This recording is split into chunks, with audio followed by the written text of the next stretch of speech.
Release the tapes. I step up in this game like I'm hammering nails. Burst a flat plane, listen up, I'll tell you tales. Home Depot vibes on my tools, no fails. Level up my vision while the world just derails. Sharon said it first, now I'm chasing the truth. First wanna know, is he chilling or aloof? Now I'm flexing with the facts while they playing the fool. Flat earth, no curve, I'm breaking all the rules. Release the tapes. Earth is like Home Depot, got my crew on deck. Home Depot, we ballin'. All this knowledge better show respect. Home Depot, flat earth, they saying no way, but we out here grind. Home Depot, motivated, determined, leave the lies behind. Like a Home Depot. Rolling deep through Antarctica, you know what's up. Snowflakes in the air, yeah, we sipping from the cup. Well, Duffy said, trust me, I came out of the blue. Started from the hustle, now I'm building my crew. Wait, I'm stacking up truth like I'm lumber from the store. Got the blueprint, baby, I'm ready for war. See the horizon straight, no dip in my sight. Thug life on the flat, bringing knowledge to the fire. Release the tapes. It's like Home Depot, got my crew on deck. Home Depot, we ballin'. All this knowledge better show respect. Home Depot, flat earth, they saying no way, but we out here grind. Home Depot, motivated, determined, leave the lies behind. Like a Home Depot. So I'm here to break walls, I'm kicking down doors, hash street life, I'm hustling, what's mine is ours. A whole new vision, we gon' stack and we gon' rise. With my crew by my side, we defy all the lies. Release the tapes. Earth is like Home Depot, got my crew on deck. Home Depot, we ballin'. All this knowledge better show respect. Home Depot, flat earth, they saying no way, but we out here grind. Home Depot, motivated, determined, leave the lies behind. Like a Home Depot. So remember this hustle, keep your eyes on the prize. Earth is flat like a board, like the ones on a 5. We'll build this place together, ain't no mountain too high. Home Depot mindset, we gon' reach for the sky, yeah. Like a Home Depot. Like a Home Depot. So remember this hustle, keep your eyes on the prize. Earth is flat like a board, like the ones on our 5. We'll build this place together, ain't no mountain too high. Home Depot mindset, we gon' reach for the sky, yeah. Like a Home Depot.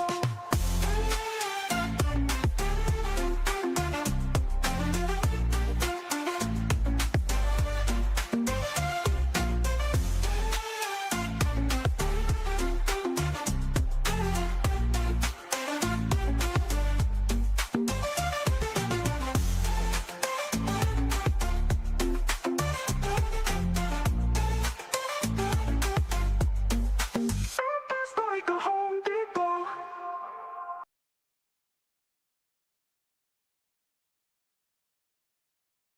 As promised, Danny boy. Yeah, someone just posted the vestibular system on the chat here, the live stream. But the vestibular system doesn't detect motion. That was something I was taught growing up, that it detects motion. It doesn't. It detects acceleration. Big difference. And we are able to detect acceleration pretty easily. We're not very good at detecting velocity. All we can do with velocity is measure that relative motion with respect to something else. Oh, yeah.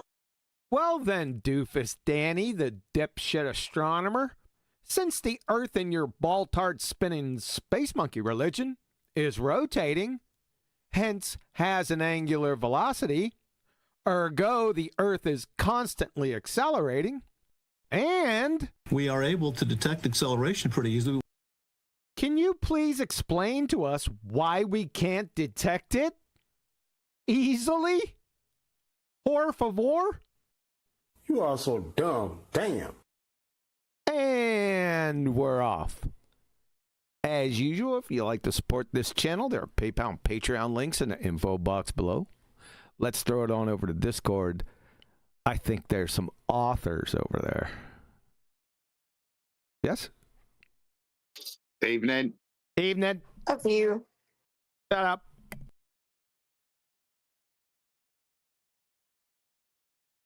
Where's the other one? I was going to say there's one more, but... Hello. Oh, no.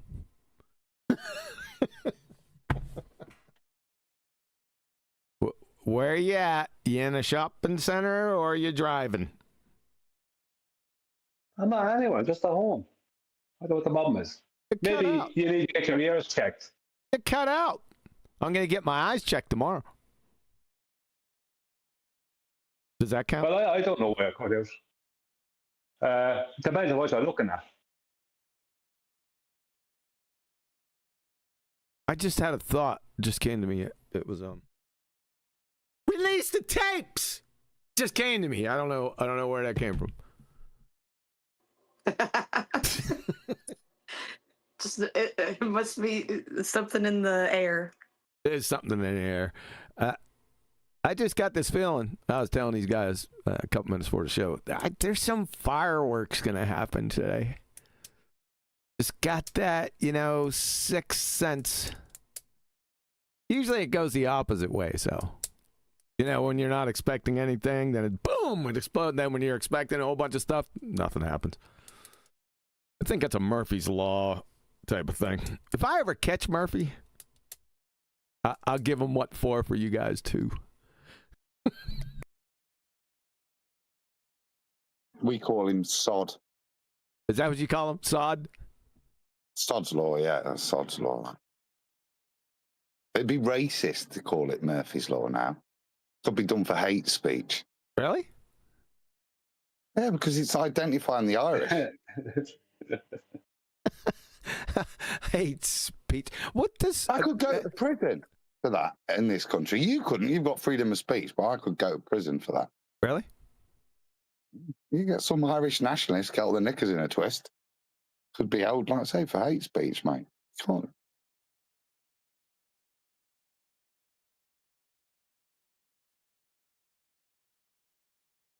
Hold on. Hold on. Really, Hold on a second. Go ahead. Take over. the world has really gone to a sad place when you attacking the Irish can send you to jail. I mean, the sentiment is good, but we should be able to take that. We should have thicker skins than that, you know what I mean? A few words and all that. Well, luckily, most of the Irish are white, so you'd probably be ignored. But I might get away with it. Gonna say You're not something. minority enough, Brian. I was gonna. Nobody cares enough. There's no point in us complaining. Nobody's going to care. We learned that a long time ago. I was gonna say something, but I didn't want to interrupt you guys. Go ahead. I finished. You just did. Oh, you just did? What? I know you guys explained this to me before, but I asked, what does SOD mean? I can't remember. Is it an acronym, right? It's like, so a sod is a piece of turf. But also, if I called you a sod, you're being a bit naughty. Oh, you naughty little sod. So I know what SOD is, and I know that the grass. But I thought that was an acronym with you guys. Sorry, but I could be mistaken. No, I just think it's that. It's like, it implies some naughty, doesn't it? I don't know. I don't know now. I'm going to have to look it up. Look that up. I think it's an acronym. You guys were, can't remember it. But like I said, it could be wrong. It could be another thing. Who knows? You English have all kind of weird phrases.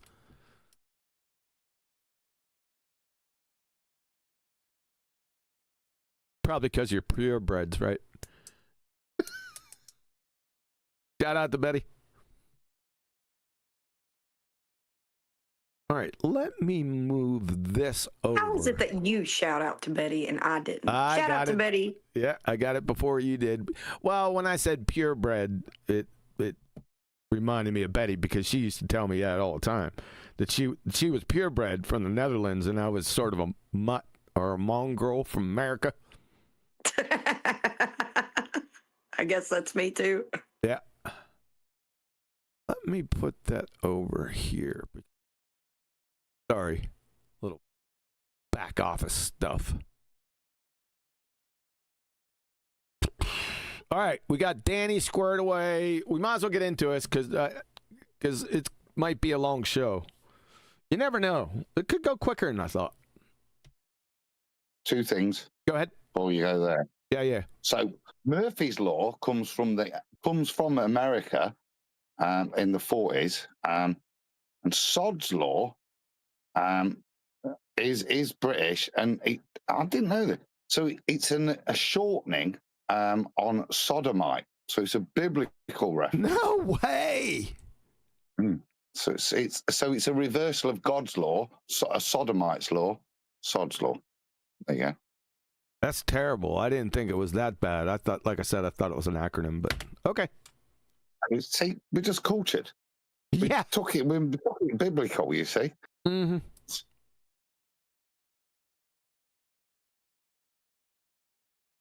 All right, let's get to... something just came to me. Hold on a second. Release the tapes! All right, we're going to deal with this right now. Okay, so we might as well switch up. Let's do this. There we go.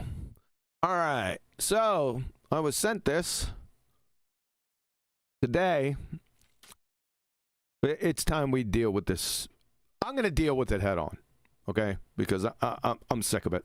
9 months being called thieves and shit. I'm just sick of it. I'm not a thief. You're a fucking liar. And I'm going to prove it to you right now.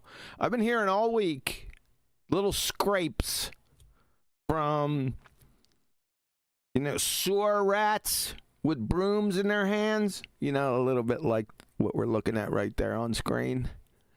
Telling me that there wasn't a second book. And I'm like, what? Wasn't a second book? Didn't we go over this already?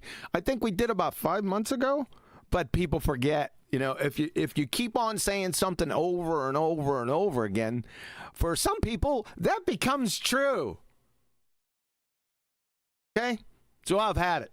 So we're going to go over it again real slow so everyone can understand. But first, we have to get the admittance. Yeah? So we're going to get the admittance right now. It seems like George Costanza said, if you believe it, then it's not a lie. So I guess that's what they believe in. Here we go.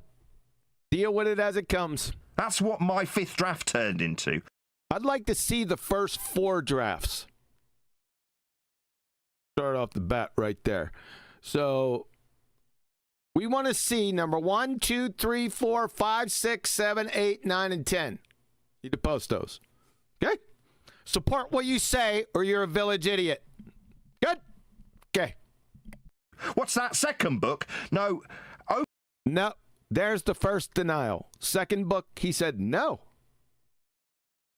Really? Okie dokie? Opening up a new fucking Word document doesn't mean what they stole is a second book. Didn't steal anything. Number 1, you have yet to prove that. Release the tapes! And support what you say, village idiot. And this, I'll tell you what, this second book, I'll tell you what, when we close one document and open up another, I don't know if that could be another book, but it's a hell of a good start. Okay? Anyway, everybody loves drama, especially narcissists. Yeah, you're looking at one right now.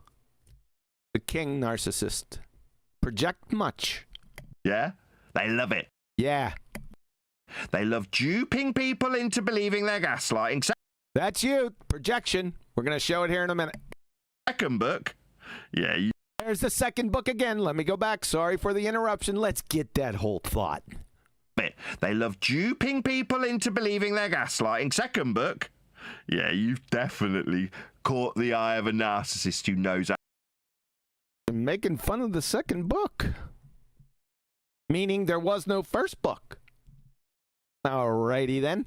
How stupid you are. And can smile with delight when...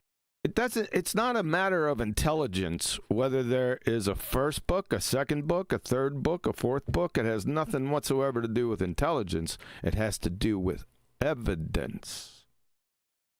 You got the wrong ints, sunshine. And he dupes you. That's what's happening. Second book, no. But good thing... Denied it thrice. I was wrong. There's 4 denials. One more than Peter. So, no second book, meaning there was no first book. Yeah. Let's continue. That you've identified yourselves, we can now say over there is where you will stay, away from the people with half a brain, which you definitely don't have. Meanwhile, like I say, my book will come out, and it is of a high standard. It's not a 1-star Amazon release with a load of blank pages. Is that a backhanded slight?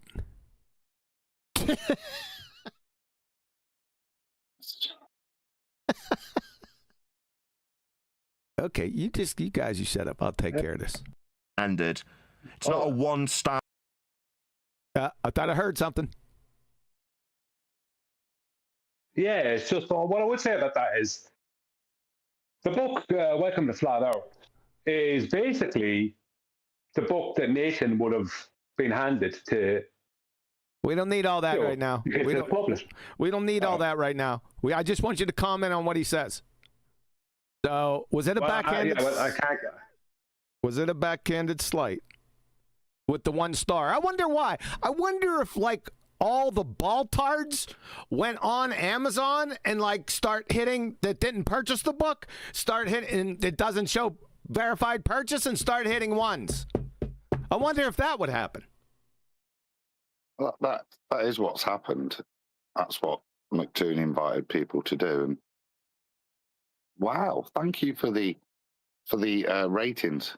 So many people who haven't bought the book, Amazon going, oh, they're voting on it.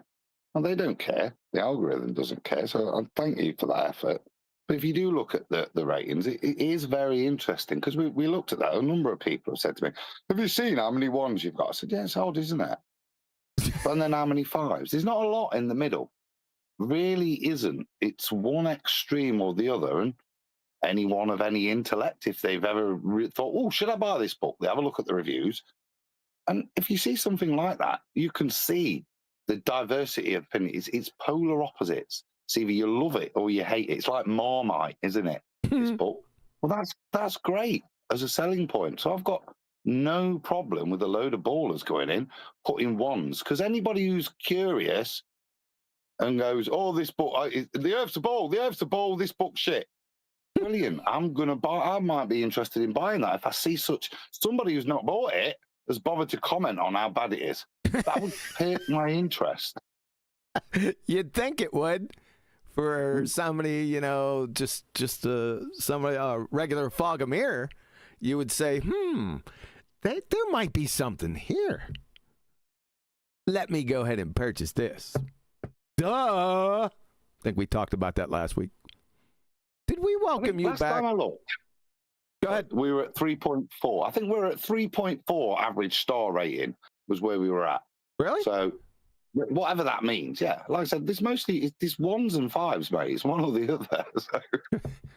But he said we're at 1. Well, there's plenty of 1s there. Yeah. What's his rating on his book? Oh, wait, he doesn't have one.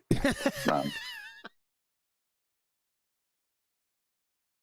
Can somebody go there and see the average? We want the average rating of all of them now, because according to this guy, he says it's 1. Do we trust him? I'll go and check. Okay. It can't be 1 because there's 5s. So it's got to be, at worst, it'd be 1 point something, wouldn't it? But let me have a look. It better be 1 or he's a liar. We're going to wait. Remember, don't lose focus now. He's already denied the second book 3 times. I've got my own agenda. Let's see how many times he admits or that he didn't write anything by not saying it. Like, oh, there was a book written because he didn't write it. I'm just waiting on that. Okay. Got your own agenda, huh? Yeah, like is there any evidence that Nathan wrote anything? Why doesn't anybody go ask him that? Watch him not answer. So you're taking some of Brian's 3.4. 3.4. You're a liar, sir. He's a liar. The only thing that I find slightly egregious in that is it says 3.4 global ratings, which I find very unnecessary. Global ratings. It does not. Unnecessary. I'll take a screenshot and send it to you. I could go there right now, but I don't want to go away. Okay, maybe put it in QE Live text chat here. Okay, let's continue. Remember, we got 3 denials of the second book, meaning there was no first book. Amazon release with a load of blank pages because the person producing it didn't realise they've kept a load of empty pages in their Word document. You unconscionable bastard, Adam.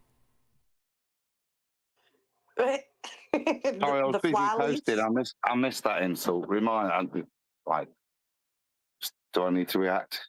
What's he saying? I didn't do it. He didn't do it. He just immediately denied it. I think he's talking about the fly leaves, like the number of fly leaves in the back of the book. They were your idea. I know they were my idea. They were intentional, but apparently we didn't know how many pages were in the book. Is it an indictment to have a few flyers? Is that an indictment? Is that a bad thing, what we've done there? Of course. It's good. It's so you can make notes. Yeah, that's what I thought. Sounds like somebody's not thought of putting that in the back of their book and might be a bit jealous. Or They have a book? Where is it? Where is it? Oh, yeah. Where it is? I know where it is. It's with Chuck. Because for the past 2 months, he's been pulling out all our copyrighted material out of that rag. That's what he's been doing. It's probably a very slow reader, Chuck. That'd be a wise move, by the way. You all that in a bag of chips, Chuck. Way to go. Very wise move, sir. There we go. Shite like that. Zero attention to detail. What do you mean? You gave us a shining review before. Now it's shite? What the hell happened? Rushed out at a date that I arbitrarily set. Sorry. I thought he didn't read the book. I don't know. I don't know whether he did or didn't. I wasn't paying any attention. All right, good. Even their release date was based on a date that I came up with. But yet you're too stupid to recognise that it's stolen material. So the release date that you associated with your release date equals it's stolen. I'm not getting there. It sounds non sequitur to me. Like the premise or the conclusion doesn't follow from the premise with that at all. Maybe keep a pause a second. Okay. His release date was who was it? Was it supposed to be around Easter? Adam was saying. But he didn't have a book to release at that date. Even if he did have, like, what I mean is that, like, it's not as if Welcome to Flat Out was released and then that stopped him releasing his. He still doesn't have one because he's not finished with it yet. You know what I mean? So, you mean Chuck's not finished with it yet? Well, yeah, whoever. Like, but the point being is that the book that he is claiming, like at that date that he's claiming was, I don't know if he's saying it's stolen or whatever. He didn't have a book. It's like to release at that date anyway. You know what I mean? Did we steal a date too? Adam, you unconscionable bastard, you. How can you do that? Yeah. The calendar thief, they'll know me as. He went round stealing dates as well as books. He just glided through the night, lifting books and dates. I don't know, mate. If I stole it, what? I don't know what that means, but the book came out when the book came out. Now, your book didn't come out at Easter. I don't think mine did either. But yours didn't. So, as Brian said, when you bring yours out, so if I had a Machiavellian plan, it failed, didn't it? Because I didn't release it at the same time as your book was going to come out. So if there was harm to be intended, no harm done, because I've not interfered with the release of your book. It's got more detail in than mine, the one you've not read. How come you guys don't deal with what he exactly said? You have to go to another point. Why is that? I'm not bothered. It's a bit because I don't care fundamentally. I understand that. Listen to somebody bitch and moan and make shit up and give examples of their psychopathy whilst then trying to project that onto me. I've not spent the last 9 months moaning about him. I gave one statement and we've kind of moved on. He spent all this time, which he could have been writing a book, and he might have got it out by Easter, but he spent all his time bitching and moaning, inventing stories, adding to stories to make him look more of a victim. And Incongruent I feel sorry ones. for him in that sense. You're talking about I genuinely, I feel sorry for him, QA. I've got no. You can see the hate he's got for us, and that's fine. Yeah, but I don't have it for him. I've moved on, mate. Okay. You mean the incongruent stories? Those They're funny, not they're just. It's what are you doing? Surely you're about to have your own book come out, son. Brilliant. I wish you all the best with it. And let's just move on. But you're just bitching and moaning about something that never happened. All I can say is reiterate, QA, release the tapes. There won't be an argument then. Yeah. As people get bored shitless of silence, of me typing, somebody coming in, talking, you tell him to shut the fuck up, yeah? Adam's writing. Yep. Or little bits where we go, oh, should we ask the author? What, you mean after 2 hours of me doing stuff, we want to decide on what particular word? You know, little bits of sarcasm like that. Well, that's fine. If people want to sit through that, they'll see what I did. Yep. And release the tapes. But this is I don't know. It's not gratifying, and you're not doing your book any good. Talk to me about your book, not my book. Right, rant over. Right. You see, you got me. You got me. What book? Okay. He doesn't have one. He might do, Chuck's got it. but not yet. That's great if he does, but there's no evidence of it yet that he wrote anything. So I'm waiting on that. That's a really important point. People are lacking. They don't want to provide evidence. I heard the other day that now Nathan can make claims and not provide evidence. That's what I heard. Has anyone else heard that? We might have. Yep. We might have via you. Yeah, we might have to go over that. We're not going to do it today. We want to get to the point of this first, second, and these 2 books, or 3 books, or are there 4? Get his last comment. Oh, yes. I love sitting in a hangout with 2 thieves while they produce a... Thieves. Release the tapes! That's a damn lie. I didn't steal a damn thing. I did prevent somebody from stealing my intellectual property and authorship and time. That is an absolute fact. And it's in Release the Tapes! Okay? We're still at this point, right? And as flat earthers are supposed to be good at this, is the definition of a word. And we still have this accusation that I'm still not able to qualify, yeah, as to what I stole, how I could have stole his book. It still seems a little improbable to me that how did I steal it? What did I steal and how did I steal? Still not been qualified. Yep. Any of that. It's just a floating accusation, an innuendo. Yep. Without any, not even Neil or even the negative comments we receive clarified how and what I stole. Yep. Adam, about 2 weeks ago there in a show where he attacked Betty, I was advised to listen to it, and I listened to it. And on that show, a guy came in very innocently and honestly just asked, how did Adam and QE steal your book? And because Nathan knew at that point there was no way to make up a story, he just said, well, I gave it to them. What? But now, you know what I mean? That's what he said. He said, I gave it to them. Now, obviously, he was referring to the original work that he did with Chuck, right? He's referring to that. No, but he couldn't be. He couldn't be. He's denying that right now. Well, yeah, okay, I understand that, right? I'm aware of that, but that's my point. That's off slightly. You can qualify that in a second. Right. The point I'm trying to make is he's claiming, is this Today's Show? Is it? I take it is. That Yes. you and Adam stole the book when 2 weeks ago he admitted that he had given you the book that he's claiming you stole. Do you know what I mean? So there's no consistency I see. Yep. in his claims. You know? Yeah, the incongruency. Yeah. Well, I spoke about that earlier. Okay, thanks. A second book in my company. This might be another one. Yeah. Hold on a second. 1 second. I might have missed a couple of these. But yeah, you're too stupid to recognise. That's not a bad. I want to hear that again, but that doesn't sound like a bad description. We wrote a second book in your company.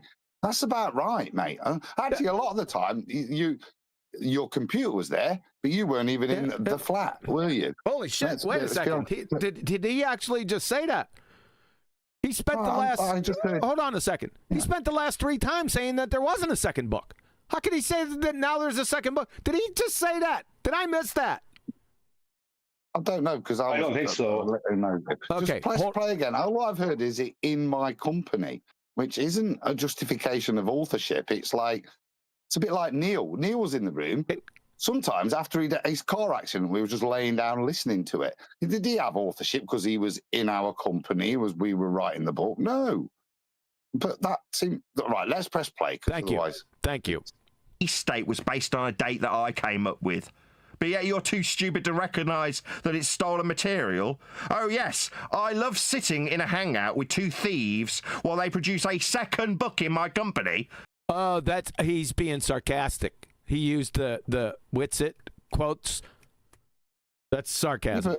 Yeah, that's what I'm saying. But that's a fair description of exactly what happened. We wrote a book in he was there for bits of it, and his computer initiated the hangout, but who wrote stuff was me and you. Yep. Yeah? Yep. I don't remember him having bodies of text to bring to the hangout at any point. Did I watch him write anything? Everything that he might have written, which there's no evidence of, was shit. And I don't trust him with anything that you guys authored. So sorry, I don't feel bad. Okay, so this is okay, Flatsy. This is a 4th time in reference to a second book. This one was sarcastic or facetious, meaning there wasn't a second book. Okay. Anything else? No, there's only one book. It was designed to produce money for me to feed my... There's only one book, ladies and gentlemen. Let's go back and hear that one more time. I love sitting in a hangout with 2 thieves while they produce a second book in my company. No, there's only one book. It was designed... There's only one book. Did everyone hear that? Am I hearing things so I have to play that again? He's going to contradict himself in a minute. No, he's not. It's already done. So, did I just hear him say there's only one book, or do I have to play it one more time? You heard correct. I'm playing it one more time. While they produce a second book in my company. No, there's only one book. It was designed... There was only one book. Okie dokie. So, what is this book? This says, Flat Earth Housekeeping Questions Deflate the Globe, Pseudoscience and Logical Fallacies Exposed. Nathan Oakley and Chuck wrote this book. There's the table of contents coming up. Don't flip out. I'm not going any further in this. There's the table of contents. This was book number 1. Okay? I was sitting inside the hangout when all of a sudden somebody said, I wrote a book. And I was like, what? Can you please send me a copy of that book? So, got sent a copy. I was rummaging through it. About 10 minutes later, can anyone tell me what the first words out of my mouth were? Did you write this, Nathan? I'm assuming you're referring to, yeah. Close. Who wrote this? Yeah. Who wrote this piece of shit? Was what I think I actually said. You know, to really understand or to really know for sure what I exactly said, you could release the tapes. I tell you, yeah, it's it'd be on there, wouldn't it? Yeah, it's definitely on there. Mm. And that's the first thing I said because it was a piece of shit. This book is shit. It's the first book. Okay? And then I said, we got to start over. Somewhere in that vicinity between this is a piece of shit and we got to start over, they were kind of close together. Now, that was a couple years ago. I might be misaligning some time, but I'm thinking it's really close. I know, really know for sure. Release the tapes. Okay? So, I couldn't tell you whether it was the same day, the next day, or a week later. But I do know we plowed on trying to edit that document in front of you. Yeah. Eventually giving up and agreeing with you. Like I said, I couldn't say it was the same night, the same day, the next day, or a week later, but you went on as we tried to plow on and edit that book, didn't we? Yep. And you kept saying, this is just, it's maybe that should be released. Yeah. You know, that's on the tape. It's a shame. It's a shame McToon can't steal it and just stick it out there. You know, but maybe people should read that and see whether or not what we produced was a draft of that or a completely new book that I sat and authored from beginning to freaking end. Yep. Which is why it was so bloody easy for me to rewrite it in somebody else's name to present the story. Because what we set out to do was deal with all the things we'd learned, whether they were housekeeping questions or not, whether they were boring dweeby topics or not. We set out to just give the benefit of our knowledge, like it or lump. And that's what's there. And that's what we did for 18 months, John, didn't we? Yep. With gusto and from my point, never wanting a penny. The only thing I ever asked for was intellectual recognition of the hard work and effort that I put in. Yeah, but you skipped over something because we, in fact, were editing this book. And I don't know when it was, whether it was 2 months, 3 months. I don't know. Maybe somebody can help me. Or 4 months. I don't know. On the tapes. It's on the tapes. If you just release them, we could figure that out. Forgetting our old age Alzheimer's as to exactly when that dating was. Yeah. And the dating's kind of irrelevant, isn't it? You guys are all old geezers. Shut up. Yeah. Even our opposition, they're all just a bunch of old men. Yeah, we And forget I'm out stuff. here. We just Sorry. shut up, Letzy. Okay? Tired of you already. I'm only kidding. No, you're not. We've got to accept it. We are old men. We're il prestati, as they say. Yeah. But it is what it is. No, I wasn't done yet. I wasn't done yet. That doesn't mean you get to go on. I wasn't done yet. So 3 months or 4 months, there came a point where they said, QE's right. We have to start over. That's the point right there. That's on friggin' tape. That the second book arrived or began to arrive. That means we kicked this dumbass rag to the side wholesale and then started the second book. You listen to this, you sore rat out there in chat. I know you're listening. You circus clown sore rat of a midget. Yeah? Release those damn tapes. Better get these people to tell them, release the tapes, because I'm sick of these unsupported assertions, this defamation of me personally. I'm fucking sick of it. I've had it. It's time for you to pony and cowboy to fuck up with the proof, or you're going to get your ass ripped out. How about that? Are we tracking sunshines? Now. First book, Flat Earth Housekeeping Questions Deflate the Globe. This is the first book that we shit can to the side. The second book is right here. Whoops. Give it to me. You see that right there? This is the second book. Welcome to Flat Earth, the ultimate flat Earth reference. It just happens to be under copyright with the U.S. Copyright Office, with the authors as moi and Adam Paul Meakin, as you can see. This is the second book. Yeah? There's another one. This is the third book. Welcome I've got to disagree Flat there. Earth. Not done yet. Welcome to Flat Earth. 90% of this book is this book. Yeah? Are you guys getting it now? Yeah? Go ahead, Adam. Floor's yours.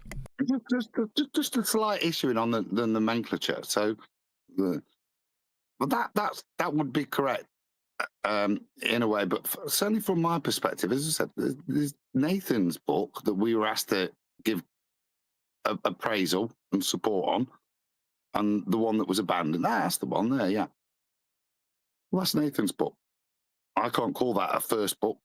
It never was my book. Never knew anything about it for all of its writing by Chuck, because Chuck wrote that book. Nathan sat there over a few nights and kind of gave his verbal account of stuff. And that's kind of what that book is, a cluster screw of conflated ideas and non-supported just non-supported statements.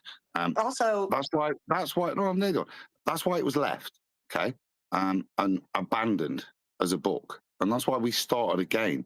And that was the first book, the one that's copyrighted in 2025. Yeah, that's the first book. Right, and that book, I was happy for Nathan to take all of the money. Never asked for a penny. I was happy for him to take my first book that I wrote. With the help of QE. Don't get confused. Yeah. Don't get confused. You'll confuse everyone. This is Nathan's book. This is the first book that Adam. Do not conflate books. This is oh my God. Me, and that's no, we'll finish. There's the first one. That's my first book that I wrote, the one that's copyrighted. The ultimate reference, Welcome to Flat Earth, yeah? The second one is just Welcome to Flat Earth. That's my second book. Yeah?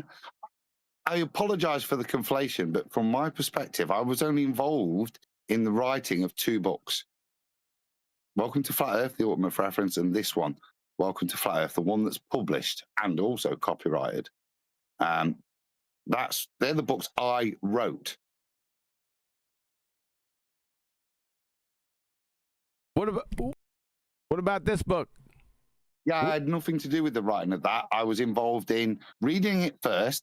Being the only bit I wrote in that book was the preface, where because Nathan didn't want to mention anybody in his book, I was asked by 10th Man to write a preface to just excuse that fact but also say thank you, which was read out on the show multiple times.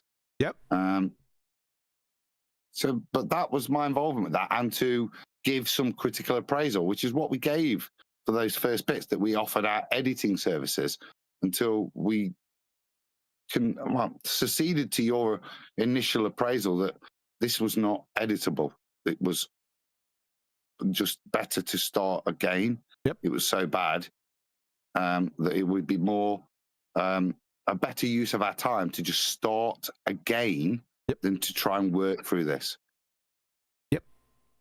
You know where you know where we can find that at? You know where we can find that at? Anyone? Tell him, Brian. In the tapes. Go ahead, Brian. Flatty has something to say. I'll go after her if you like. Yeah, this book also doesn't prove that Nathan wrote anything, because remember, hence, who wrote this? I asked that question because I knew he didn't. There were some flirtations with some of his ideas, but he didn't write it. Chuck wrote it, and it's a rag. It's a piece of shit. I told him right from the beginning who wrote this piece of shit. I might be paraphrasing. It might be much worse than that. There could have been an F-bomb in there.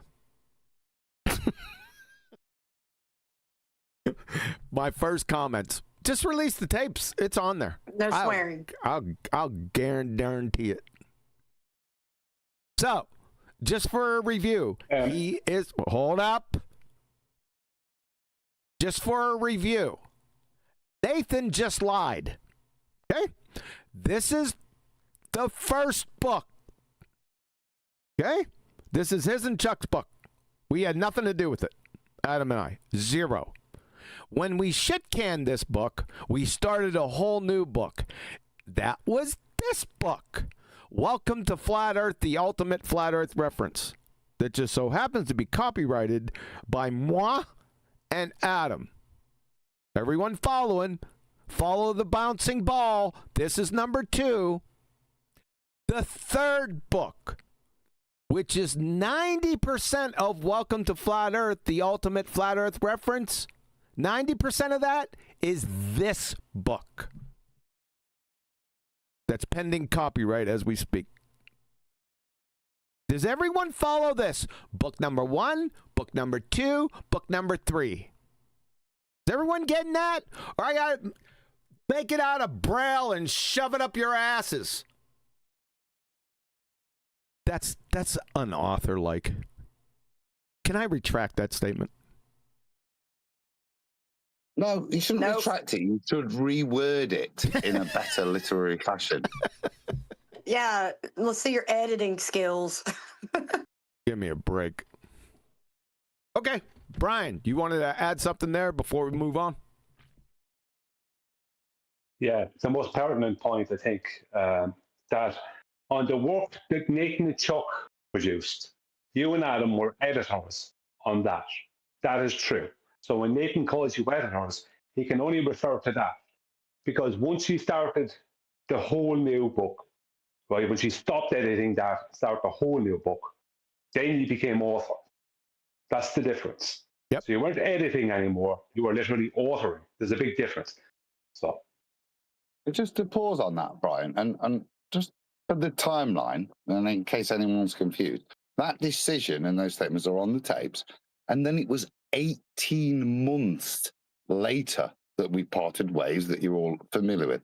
18 months of night after night of certain people doing stuff for the book, certain people just getting really good and shouting, "Victory Royale!"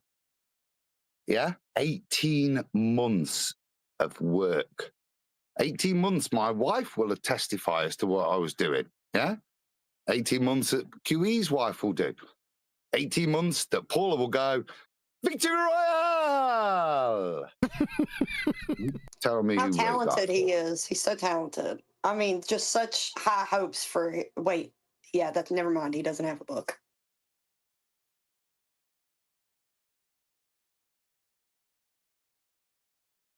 Funny how even this time, there's clips of Nathan, whilst his wife's reading the book and doing the book this time, shouting, "Victory Royale!" The commitment that man. for those that don't know, No, Brian, we should all recognise the commitment he's shown to his book. oh yeah, but just for those that don't know what you're talking about, when the Victory Royale that Adam's shouting out is in reference to Nathan playing video games while other people are authoring books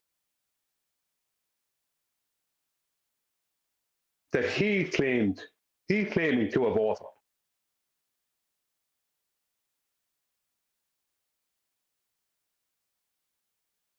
Is that it? Nathan Oakley, you're a liar. You've just been exposed as a liar. Now release the tapes and expose all the other lies. We're waiting. And so should everyone else. Thought you flat earthers were taught from the beginning. Never, ever believe what somebody says. Have them support it. Yeah, that's why you got in the mess in the first place. My God.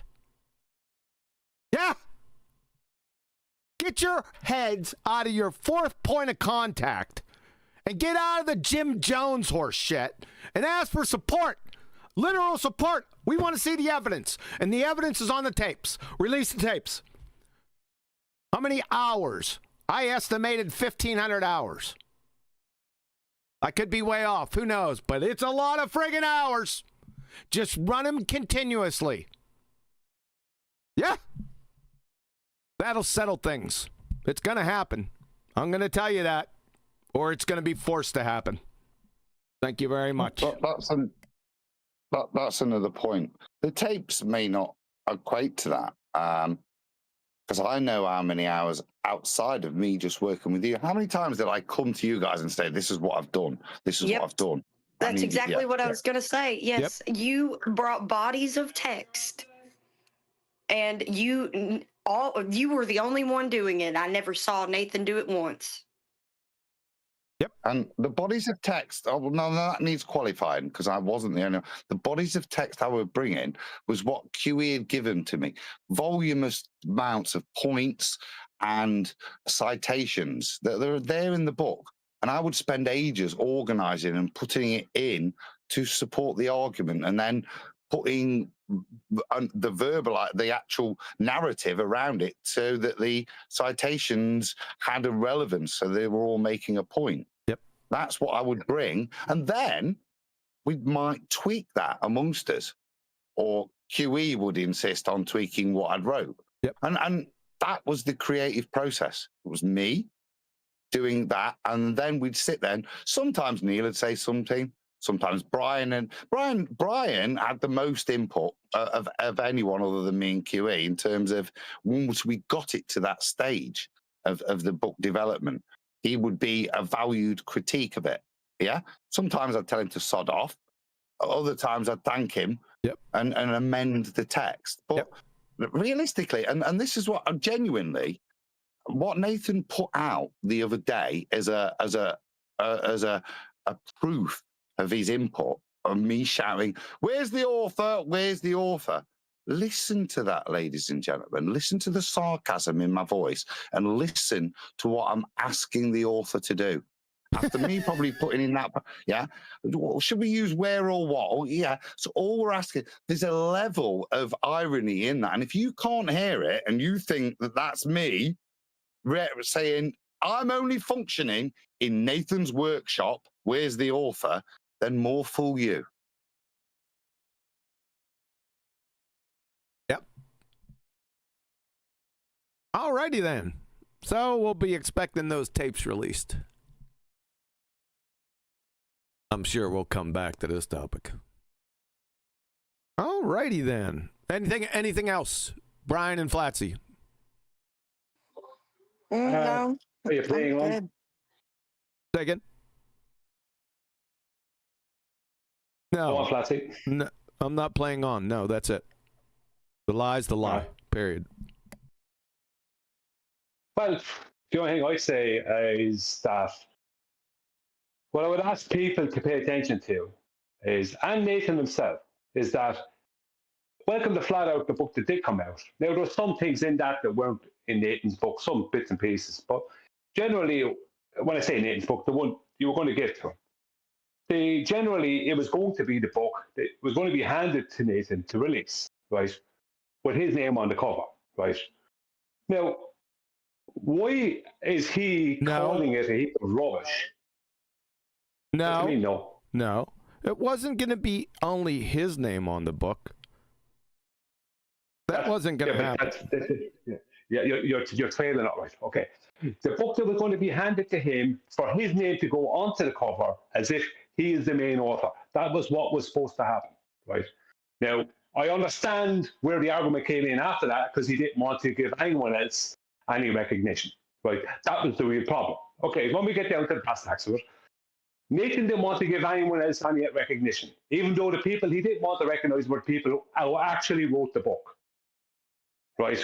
There was a joke about Adam and QE being ghostwriters, but that technically wasn't a joke because that's what they were. But they weren't getting paid as ghostwriters, and they weren't hired as ghostwriters.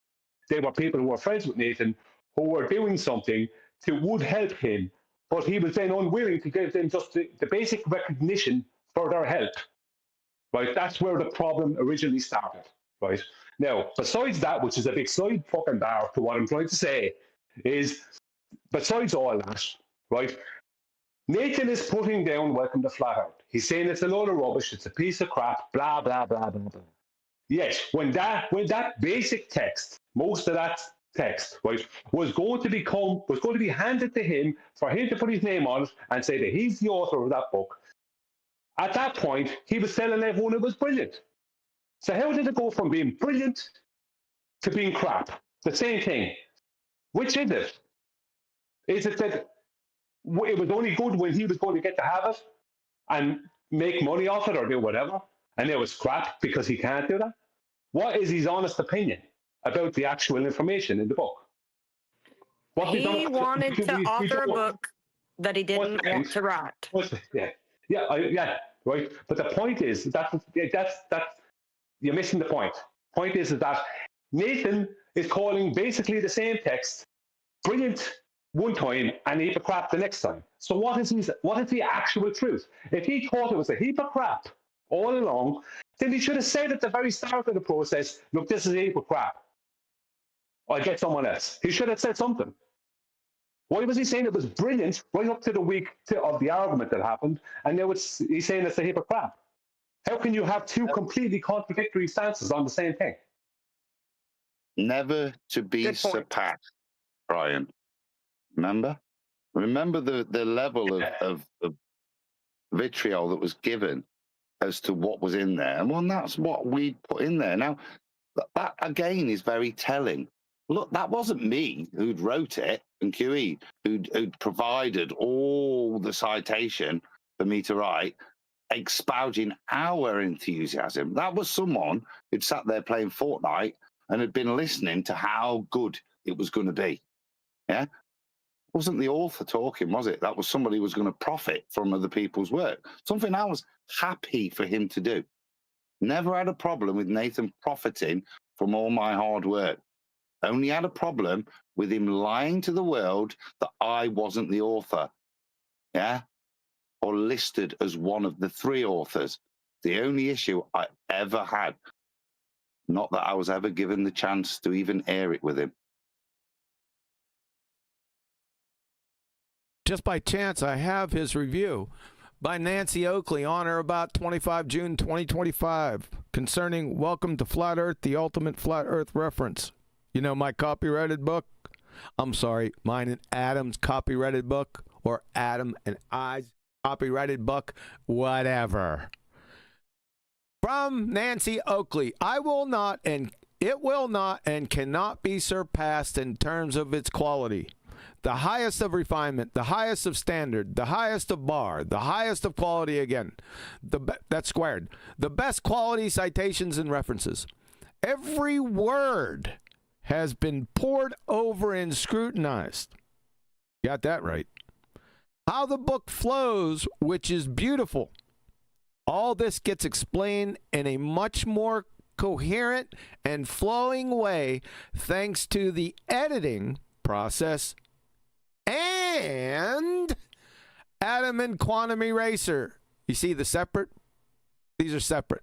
You have the editing process and Atom and Quantum Eraser. No truer words were ever spoken. This book will never be surpassed. It is so refined even before it's created. It's emanating its power even before it truly exists. So know this. Welcome to Flat Earth, the ultimate reference book will never be surpassed in quality. Nathan Oakley. Yeah, that's it. That's what Brian was talking about. Yeah, nowadays he's calling it a heap of crap. Yep. So which is it? You know what I mean? You can't. The point is, you can't trust what someone says if they're going to be flipping 180 degrees on their opinion in the space of 24 hours, more or less. You know what I mean? You can't. How can we take anything that person says as the truth when they are willing to change their position 180 degrees at the drop of a hat? You can't trust the person's opinion at that point. You can't trust what they're telling you is the truth at any point. Yep. Because you don't know what the truth is. I know where the truth is. Yes. On the tapes. Yeah. Release the tapes. Yes, it is. Blatzy, final thoughts. No. All right. No, I don't have anything to add. I don't care anymore. Okie dokie. So we're headed back to the Baltard paradox. Atmosphere spins with the Earth because over at the Land of Misfit Toys 1.0, the mothership, Ether Awakenings, the Canker Source server, they came out with, I don't know if they're still going with it, but it wasn't just a week, it was Coriolis month. And all I kept hearing was the atmosphere spins with the Earth. Now, we did this last week. This was one of Brian's favorite parts of the show.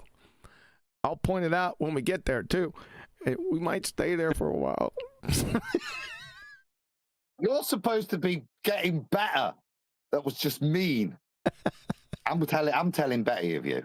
Okay. Oh, God, I won't hear the end of it. All right, let's take this out. Okay. No. Just so anybody's got an idea of what our in joke was there. It's still the same old standards that used to be there. That all of us, will argue a point until we get to a really stupidly high standard of definition that no one can argue with. Yeah. Even if we're still and we were in the week, weren't we? Frustrated with each other. But they're the things that stop you getting tricked by the ballers. And in this case, Brian, I said earlier in the book, there was things Brian really brought that made us change and do stuff. Here he got tricked by a baller. And it's that dirty old bastard Coriolis, I assume we're relating to, and how they will invoke it into stuff, and how you've been fed it at a primary school age for it to mean things that it doesn't do. And that is the absolute telltale sign of a baller. A definition of a word not actually fitting it so it will support a ball. Yeah. A Coriolis one. Refraction's another one, isn't it? But we'll get to stop rambling a bit. Yeah. We'll get to that. Well, just to clear up so everyone's aware of what Adam's talking about. I was under the impression, right, just what Spez was just saying, the Coriolis effect wasn't just something moving in a straight line over a rotating reference frame and appearing from the person looking at it from the rotating reference frame to apparently deflect. I was under the impression that the ballers were also claiming that the celestial bodies being stationary but appearing to move because they're on a rotating globe. I was under the impression that they were also claiming that was the Coriolis effect. But it turns out that that's not the claim. There are some elements of the sky, but not the star fields or whatever. So that's what Adam is referring to. And speaking of which, I want to touch on a certain point that Adam did bring up. How many times, just consider this, people, over 18 months of Adam and I writing that book, how many times do you think we kind of, sort of gone on each other's nerves and fell out? How many times do you think that happened? Twice a week.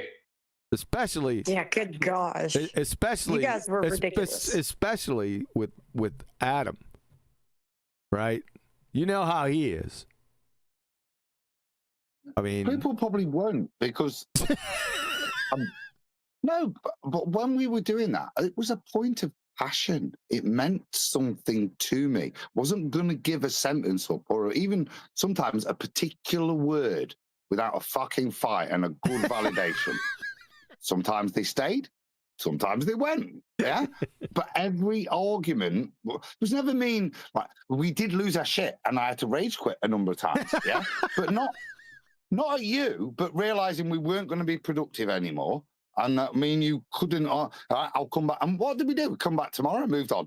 Sometimes we apologize via text. If it was particularly egregious, they're falling out over maybe a full sentence. Yeah, you know what I mean? But that's because it mattered, didn't it? What we were doing mattered to me and you. I never fell out with Nathan over a word. He never gave one. No. Because Adam can be intolerable at some points and just hard to deal with. He's a suffering artist. He just needs to bleed, okay? I'm just saying there was pain, there was some tears along the way, even with it all. So it's not just a book, people. You feeling me? Probably not. Let's move on to the Coriolis month, right? So I can get on with this.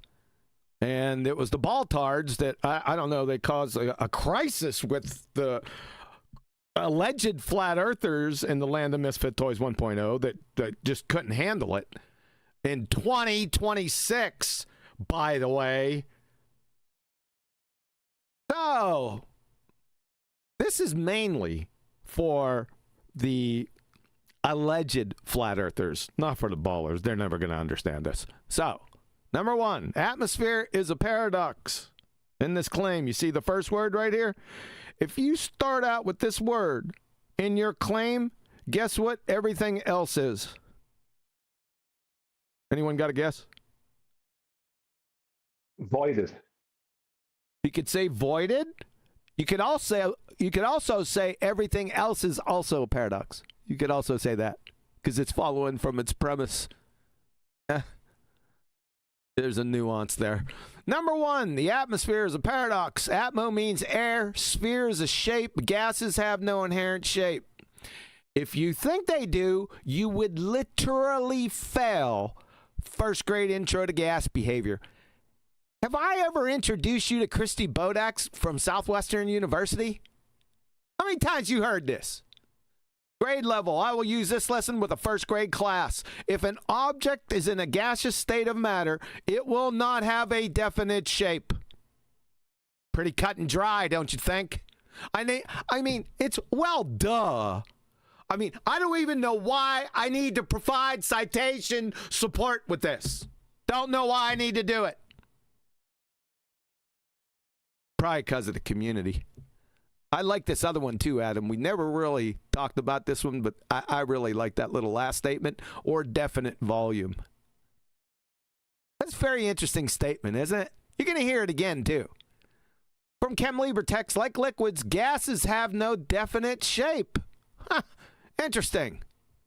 But unlike solids and liquids, gases have no definite volume either.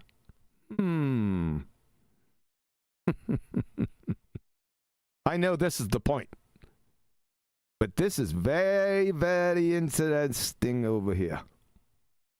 From Edward A. Mason, professor of chemistry and engineering, the remarkable feature of gases is they appear to have no structure at all. They have neither a definite size nor shape. Interesting. Does everyone get it? That's rhetorical, by the way. I'll probably have to go over it 50, 60 more times. Number two, the atmo is not a singular entity. It's an inhomogeneous, anisotropic mixture of gases.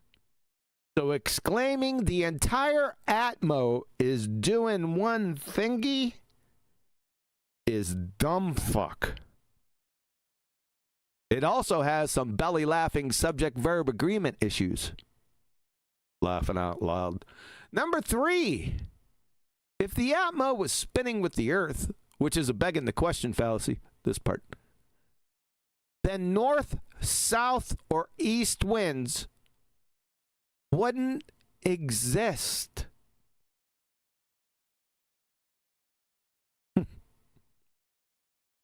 You get it? Probably not. Number 4. Clouds. No. Okay. All right. They all right. could, but some of them would have to be really, really, really fast.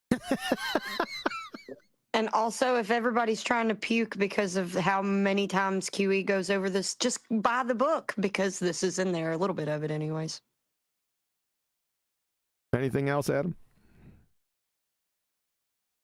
No, just trying to be technically accurate in a ball-towards world. Okay. Yeah, just to extrapolate the claim. Okay. Sorry. No, you're fine. That was fine.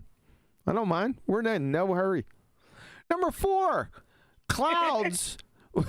Clouds which are moved by winds, i.e. the atmo, would only move from west to east.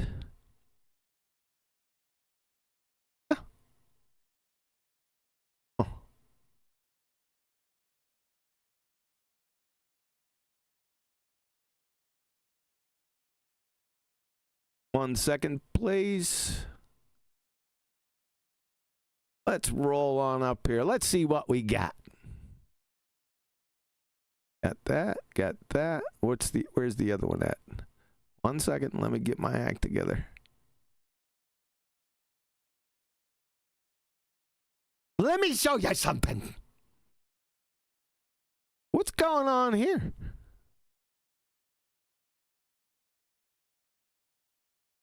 Looks like these clouds at different levels are moving in different directions. I got a question. How can these clouds, which are moving in different directions, at the same time be moving in one singular direction east, por favor? Oh, sir, relativity. There I go. There I am. Debunked. According to heliocentrism, because of the Earth rotating, the globe rotating, air, right, moving air is deflected right in the northern hemisphere and left in the southern hemisphere. No. It's clockwise and counterclockwise, Brian. Well, I go with them with the objective directions of left and right. The objective ones, left and right. We got wise asses in this friggin' call. Did I have another one? Did I already show that one? I thought I had 3. Did I already show that one? No, I didn't. Look at that. Hey, just a second there.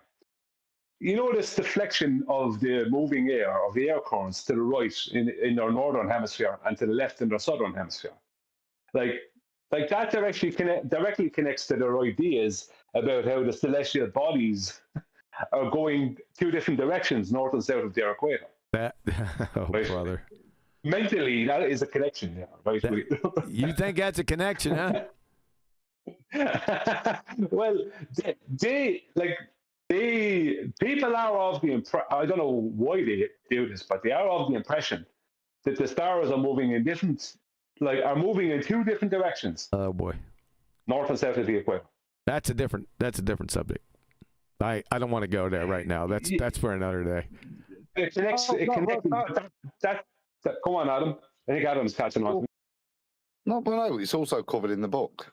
Yeah, but that's a slightly different claim here. I was joking with relativity, and it might cut out, but even if you invoke it, figure that out. Go and do it. Like from a ball-todd perspective, watch that and figure that out. Yeah, everything's moving east to west at the equator 1,000 miles an hour, but that bit's going that way, that's going that way, but they're all moving 1,000 miles an hour east to west. Work that out, and this is the point with respect to gas behavior. Yeah, it's just we're getting there. Ridiculous. We're getting there, Adam. You didn't see these other. You were on vacation in the south of France, your favorite place. When we're going to get there in the points below. It's me. Oh boy. You didn't even comment. You didn't even comment on the south of France. I'm shocked. I did. Did you not hear me growl? I went, "Don't you France me," like that. I didn't.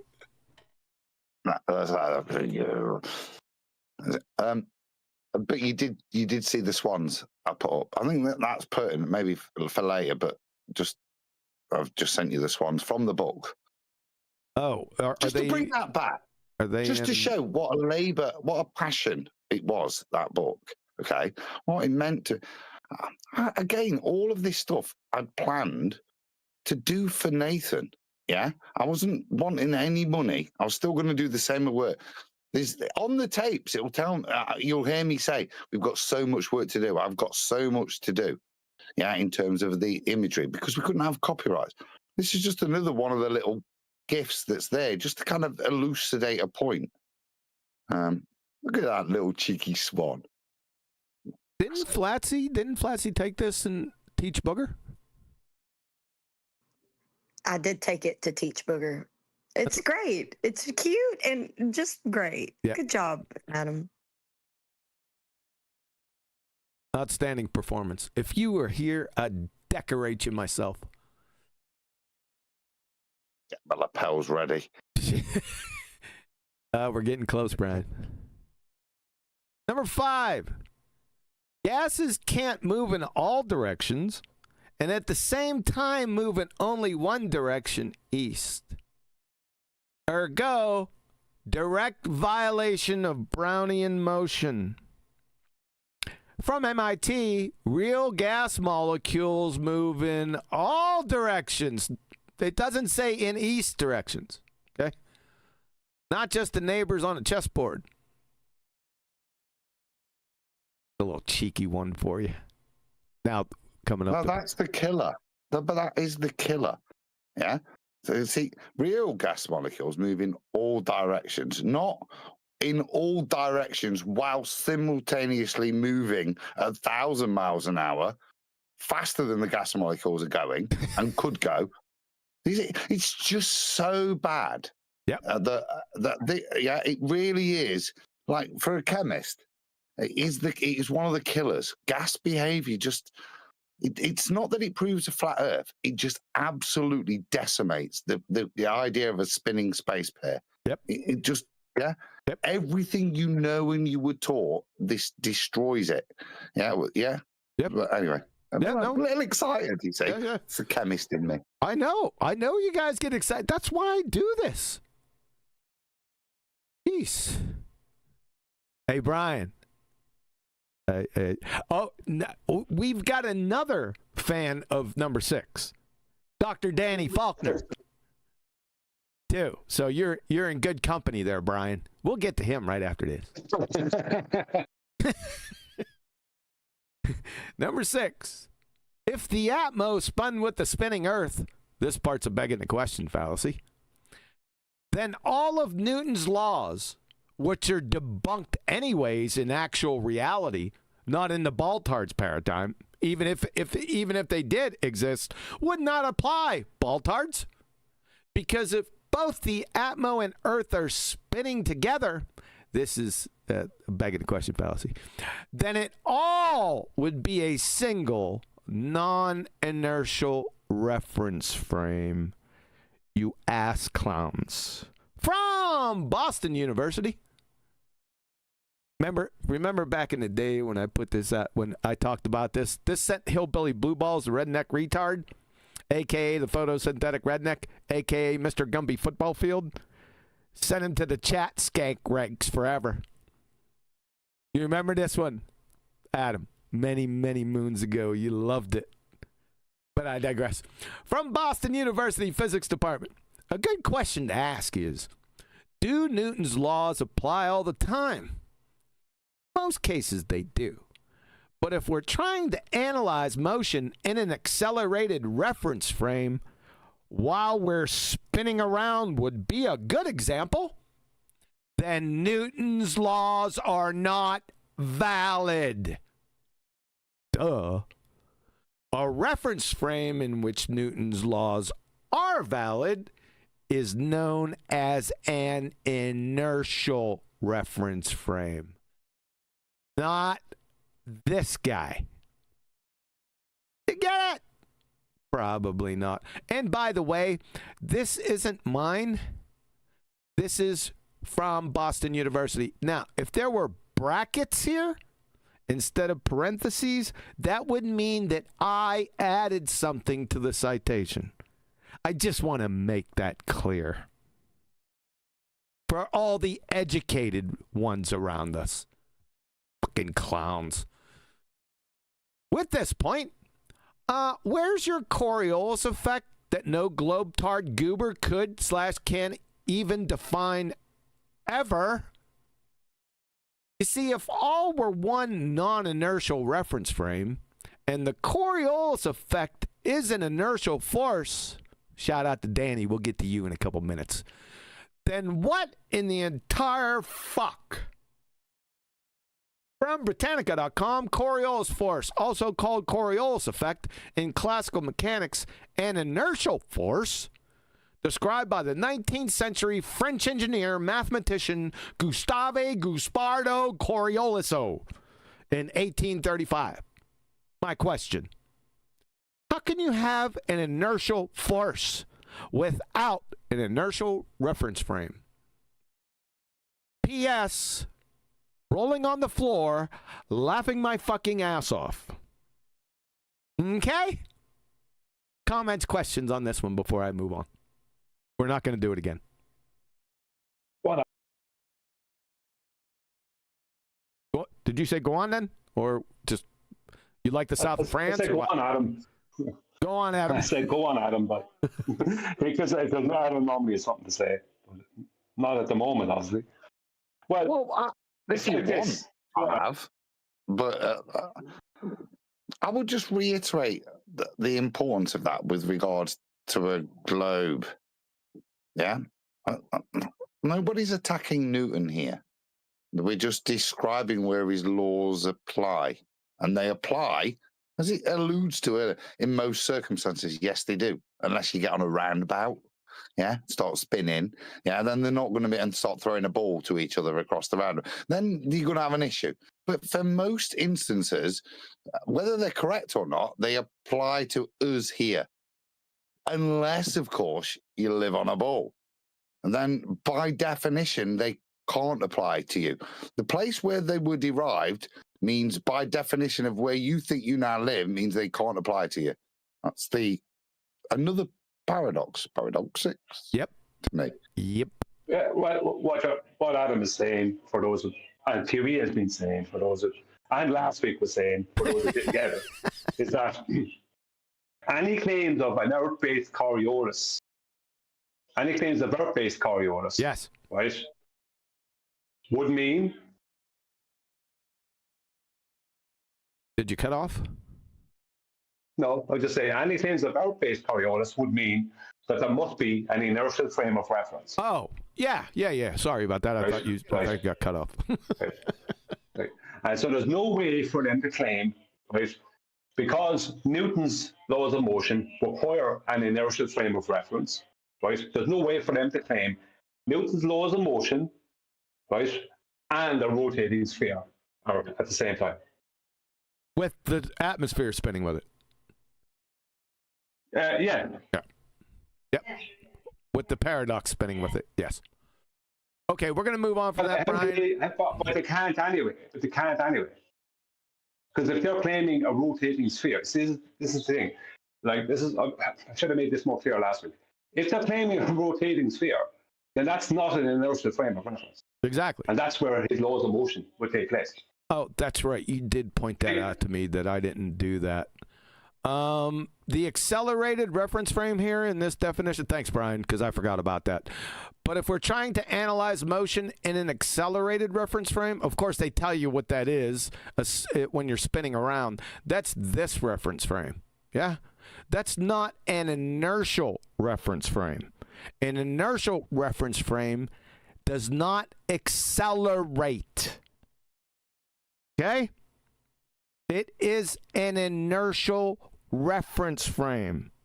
That means that reference frame has constant velocity or zero velocity. no acceleration. Good. Exactly. And within their, just within their paradigm alone, they are, without even going outside the solar system, they have two accelerations. They have the rotation of the globe, and then they have the orbit around the sun. There are two constant accelerations. So if they're claiming Newton's laws of motion and a rotating globe Earth, then they're in a paradox. You can't claim both. They're already in a paradox. You can't work together. They're in a double paradox. Are we going to get to the definitions of what is acceleration in a bit, or yeah, I think so. That's fine then. We'll save it. Acceleration. Well, we could do it. We could just do it right now. Acceleration is very easily defined. It's a change in velocity. What is velocity? It has speed and magnitude, direction. So any change in speed and or direction equals acceleration. Good. So if I was spinning constantly at 1,000 miles an hour, so not changing my velocity, but spinning, not changing your speed. Not changing my speed, but changing my direction. Yes. Because I'm spinning, aren't I? Yep. Right. Would that constitute acceleration? Acceleration. Sure. Ouch. Ouch. You got that right. You're going to like this one, Adam. Number 7. If the Atmos spun with the spinning Earth, this part's a begging the question fallacy. Just wanted to remind you. Then the entropy of the Atmo gases would never increase. Uh-oh, SpaghettiOs. You know what that violates? You got it, baby. It violates the second law of thermodynamics. From Chem Lieber text, the second law of thermodynamics can also be stated that all spontaneous processes produce an increase in the entropy of the universe. These guys wouldn't be increasing their entropy on this if their Atmos spun with it. Your doofus atmosphere spinning with the Earth, that's a begging the question fallacy, that part right there, is most definitely a spontaneous process, you retards. Now, you're going to have a problem with this. You're going to have a problem because Sir Arthur Eddington in 1930 talked about you. If you think that this is the case, he's got something to say to you. Listen up. If your theory is found to be against the second law of thermodynamics, I can give you no hope. There is nothing for your theory but to collapse in the deepest humiliation. The end. Sincerely and always respectfully, QE, but I got a PS. Go ahead, Adam. Are they square brackets up there? Where's my brackets? Oh, crap. I think Arthur Eddington did that himself. Remind me after this, Adam. Good, good eye, by the way. Look at you. Damn. Those are brackets. I was going to say that's a powerful statement that Sir Arthur Eddington made. Yeah, I don't want to focus on the brackets. That's an editing process that we're describing there. I did not add that. So that's why I was confused. Sorry, I'm slacking. Yeah, I should have caught that. How is it in the book? Then I'll have to double check. Double check that. Oh gosh. And then we'll blame Flatsy. Yeah, and it will be technically her fault, so that's fine. Yeah, all right. So we can. The point still stands, though. This is the point of it all. This is why when I said I'm a chemist and I laughed, and that's why. Look at it. Look at what's being claimed. It's everything you actually ever know and can prove. Yep. That he denies, and that's what he's like saying here. He's not actually addressing a ball Earth here. He's just making a fundamental statement for you to proceed in investigation. If you think it's against the second law, stop wasting your bloody time. Is what he's saying, irrespective of what you're pursuing. Yes. I do have a PS. I think this happened this week, earlier this week, or late last week. Sorry. P.S. Shockingly, I heard a flat earther over in the Land of Misfit Toys 1.0, Ether Awakenings, the Canker Source server. They ask a baller, how do you have gas pressure without a container? Like, how many times have we heard this through the years? Yeah, you're welcome. Okay? However, after the ballers, they only asked one baller, but immediately the ballers fumbled, and stumbled for the next 8-ish minutes. They finally made their stand. They said the container could be electromagnetism. Of course, they don't know what electromagnetism is. Neither did a flat earther, so they could say anything and be good, but I digress. And appealed to the belly laugher nuclear reactor example the brain dead clown show Kosho offered in 2018. You guys remember that one?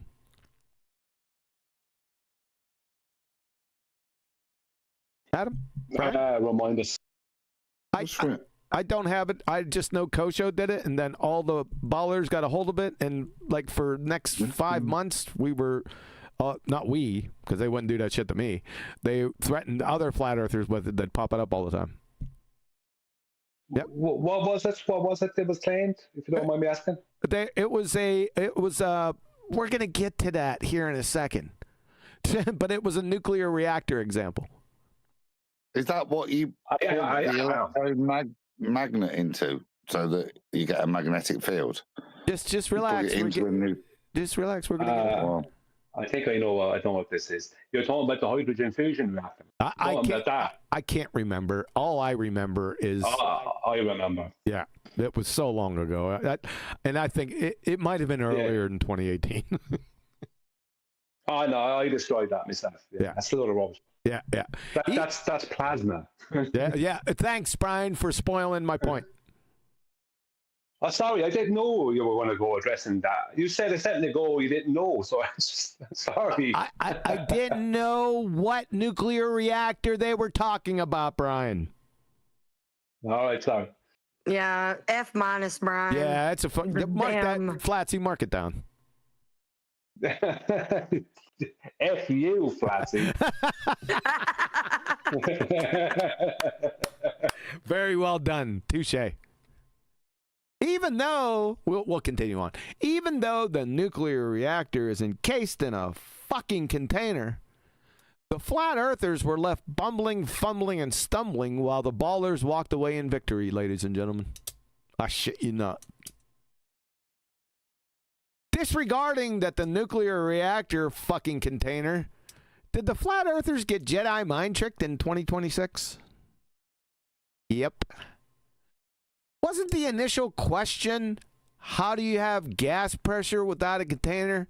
I thought for sure that was the original question. The ballers appealed to plasma and electromagnetism. From one of the Baltard churches, Live Science. The 4 natural states of matter are solids, liquids, gases, and plasma. There's a couple other ones. They're man-made. They're outside the scope of our discussion.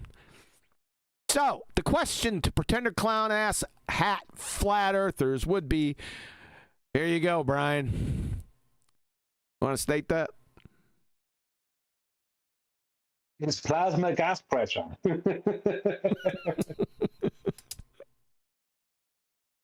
That's it. Ladies and gentlemen. Oh, by the way, rolling on the floor, laughing my fucking ass off. My question is, this is 2026, people. How are alleged flat earthers being Jedi mind tricked by this 2016 numpty dipshittery? That's my point. Go ahead. If I could be allowed to detail that situation, just for the audience, right? You will like this, right? The basics of the hydrogen fusion reactor, right? Oh God. they first of all need a solid container that's contained on all sides, top and bottom, right? Made of steel, right? They then must, with the air that's inside, they must create a vacuum, take that air out, then fill the container with a high density per cubic inch, right, of hydrogen, right? They then must heat that hydrogen because to turn it into a plasma to get the reaction to happen, which is the fusion reaction, right? Which creates energy and helium. But because when that hydrogen gas becomes a plasma, it's so hot there's no solid container that contain it. So they contain the plasma with a toroidal field that's on at the bottom of the reactor. Now that's on, as far as I know, all the time, because it makes no difference. They have it on all the time from when they first fill it full of plasma and when there's air, full of hydrogen, and when there's air in there, because the toroidal field has no effect on the gases. It's not until the hydrogen becomes a plasma, it is then contained around the toroidal field. That the toroidal field, because of plasma being, you can manipulate plasma with an electromagnetic field, right? So that is a vacuum that required a solid container, gas pressure that required a solid container, and temperature that required a solid container, right? And when those gases became a plasma, then they are contained by a toroidal field, not beforehand. So any flat earther who's listening to that rubbish in 2026 is going to give up. Like, that's easily looked into. It's easy to find out about these things. Thank you. Define field. Yeah, don't do it. We need to move on. So, thanks, Brian. I really like that, Brian. Yeah, it was good. It was good. I like that. Yeah. So the question is plasma gas pressure. Wow. Can you contain gas with magnets? That's the only question that matters, Adam. I have all my speed. That's all that matters. No. That's the most pertinent point because they will often invoke this. Yeah. No, it's not. But what you've raised there is something I've not ever thought of. Yeah. Plasma's just messy. It is. It is. It isn't. Is it natural? I don't know. Is it natural? Plasma. You just described how you can witness it. Well, is that natural? Well, they describe lightning as being plasma. Yep.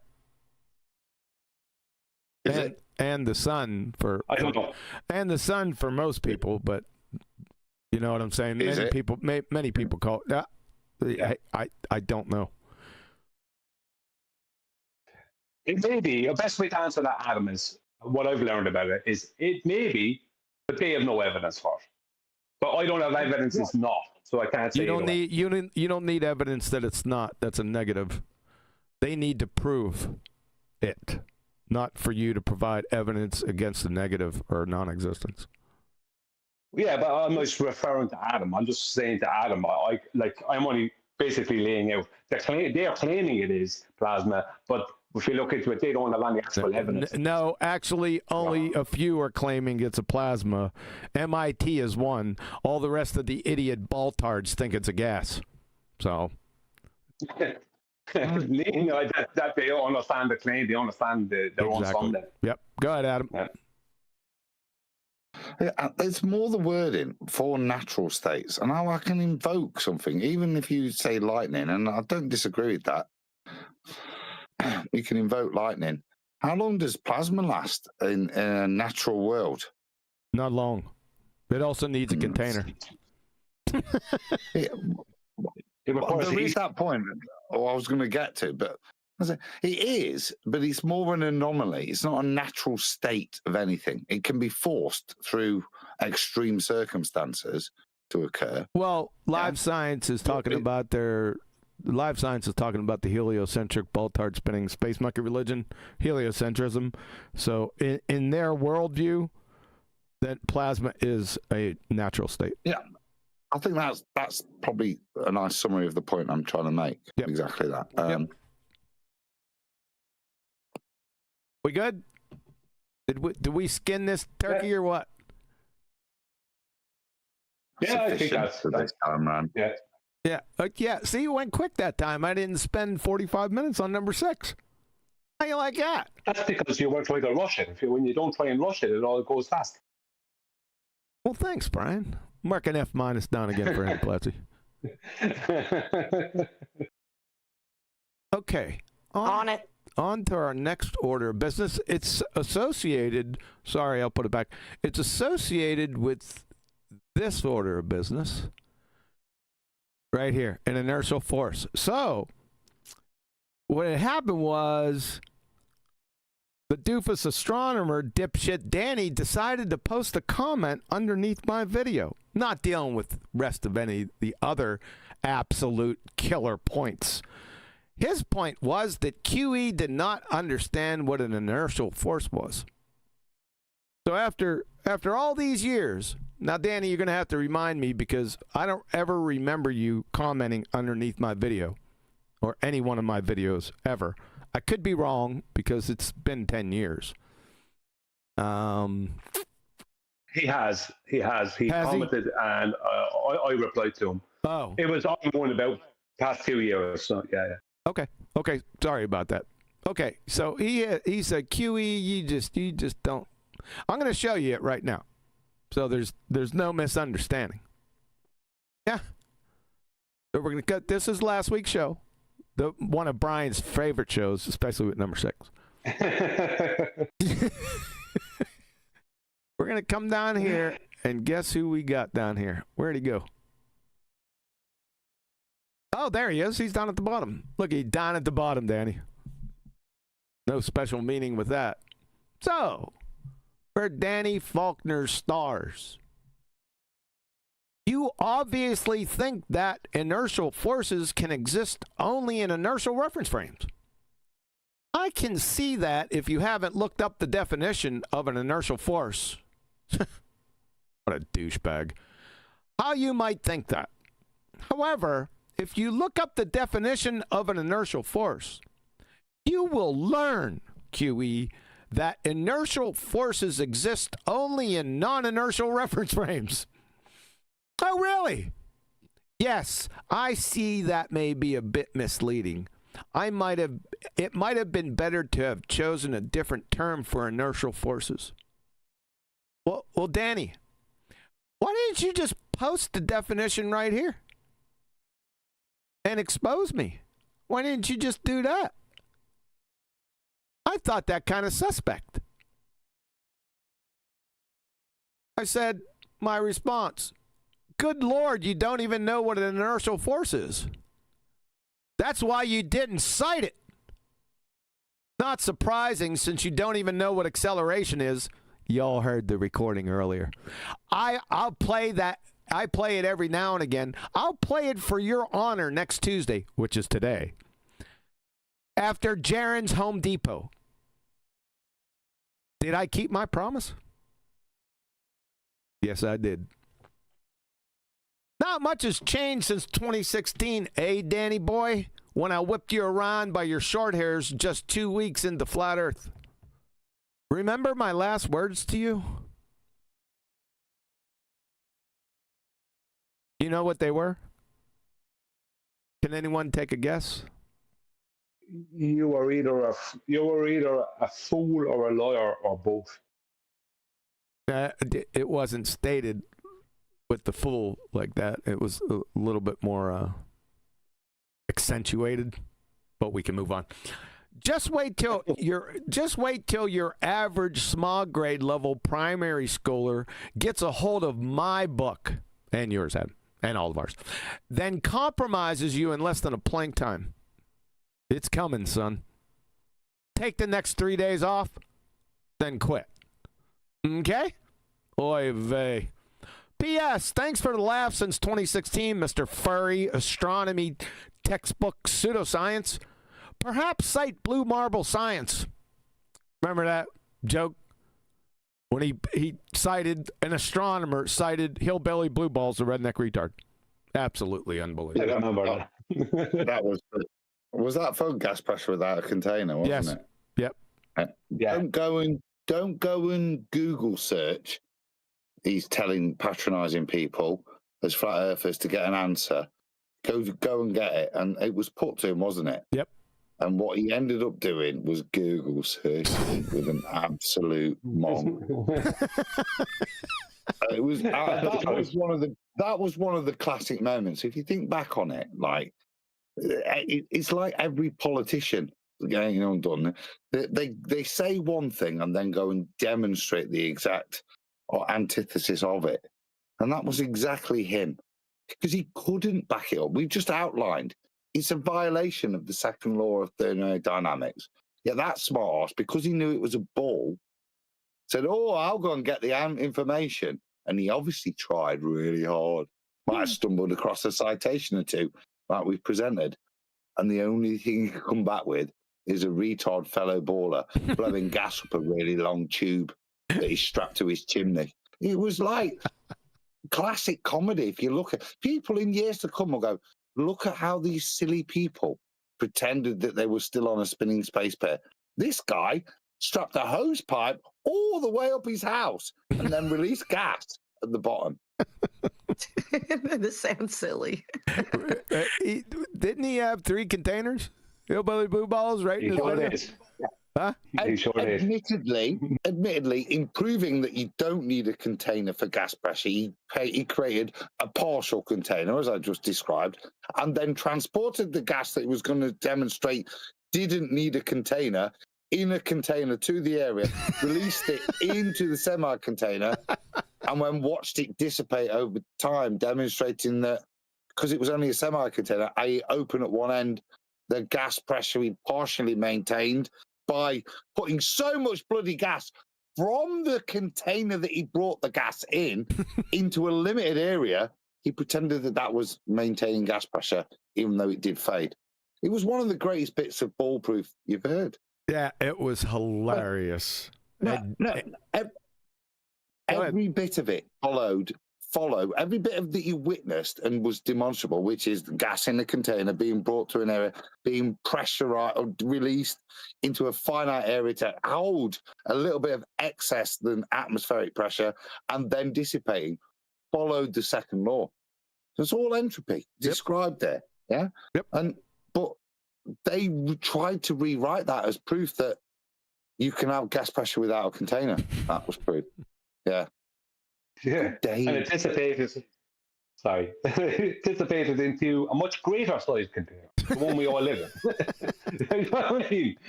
Like everything he did was fraudulent. Even using the butane, right? Butane, which is at high pressure especially, you don't even have to have a more dense, even though butane is more dense than air. You don't have to have it more dense. You just have to have a high pressure, right, to force air out of the way. So he forced air out of the way in the bottom of the pipe with a high pressure, more dense gas, even though gases don't really have a density, but per cubic inch, that's just it. Yeah. Do you know what I mean? Like, it's like everything he did, and then he'd like to say a pressure gradient. Well, and yeah, in a container, Danny. Yes, sir. Those aren't they cute at that age? Aren't they cute at that age? So Danny decided. Well, he is gonna post again. Actually, Quantum Eraser. Actually, I do know what an inertial force is. You seem to think that inertial forces must exist in inertial reference frames. This is false. So, nuh-uh. Danny, why didn't you just post the definition again? You just restated your claim. Actually, I do know what inertial force is. Well, go ahead and define it. Give me a citation and put me in my place. So, my response, why are you still posting here, pseudoscientist? And I quoted him, actually, I do know what inertial force is. Yes, and Penelope Pitstop was Bruce Lee's grandfather. Show! You see that? Flat Earthers. You see this? Yeah. Show! Please provide citation with it. Then define with citation non-inertial reference frame and inertial reference frame.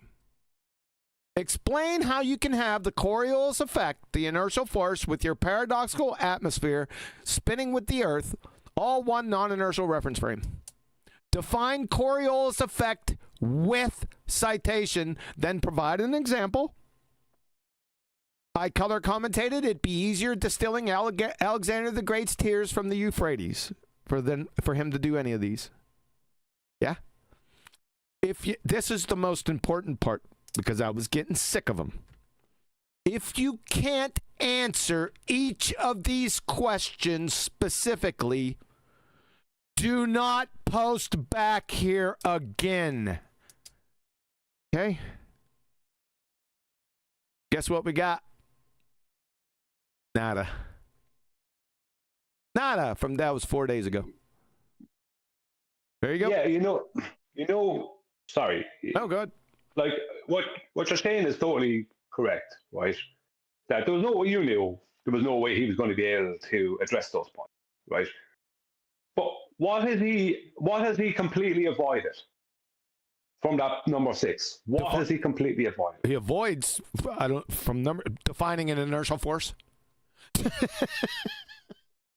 I would say what he's completely avoided, and I would say this is on purpose, right, or deliberate, addressing the fact that he can't claim he's on a rotating sphere and be claiming Newton's laws of motion are relevant. Oh yeah. He didn't touch it. Yeah, he didn't touch it. Exactly. Yep. Why would he touch it? Because he can't, can he? Thor's hammer would have come down so fast before he could have said non-inertial reference frame. Yeah, because exactly. He can't. Adam, you go ahead if you want. I'll go ahead. But that's it. It's what we. It's not. See, there's not a debate being had here. It's just an understanding of the definition. Yep. And that's why you can't provide the definition, because if he did, it would A, prove that you knew what you were talking about in the first place, but B, fundamentally undermine his point. And this is what ballers do. They just lie. They just lie and prey on people's ignorance that'll sound correct. Yeah. Yeah. But that's not the case. And he's now being held to task, as you've shown. Well, at least respond to the salient points, the points of fact that allow you to possibly proceed to a debate. But these are just points of fact, not our points of fact, Newton's. Yeah? Yeah. So that's what he can't deal with, Newton. Not me or QE or anything, yeah? He won't deal with just the definition, because in doing so, it will completely destroy his worldview. Yep. Not Newton. Doesn't touch Newton or any of his claims. Yeah? Yep. Destroys his belief that he's on a spinning space pair. Look, we got... He sorry. I'm sorry. I was going to go to another... Go ahead. Just before you do.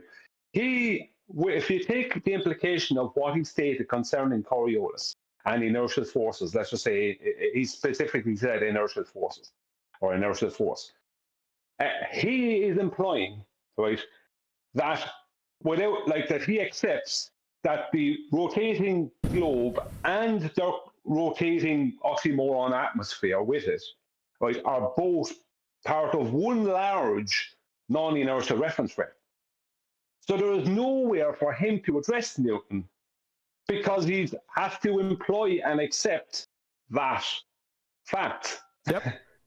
You know what I mean? Which means he's leaving himself with no inertial reference frame for Newton's laws of motion to exist in. Yeah, I know. That's why I put the hammer to him back in the day. What was that, 4 or 5 years ago? It was against Hillbilly Blue Balls. You never heard from him again. The chat skank. That's their career progression. That's what he's left to. However, he got a little help. I forgot about this. Remember this one? From Jabberwock 9248. In the same thread, he decided to help Danny out and give us what an inertial force is from Britannica, ladies and gentlemen.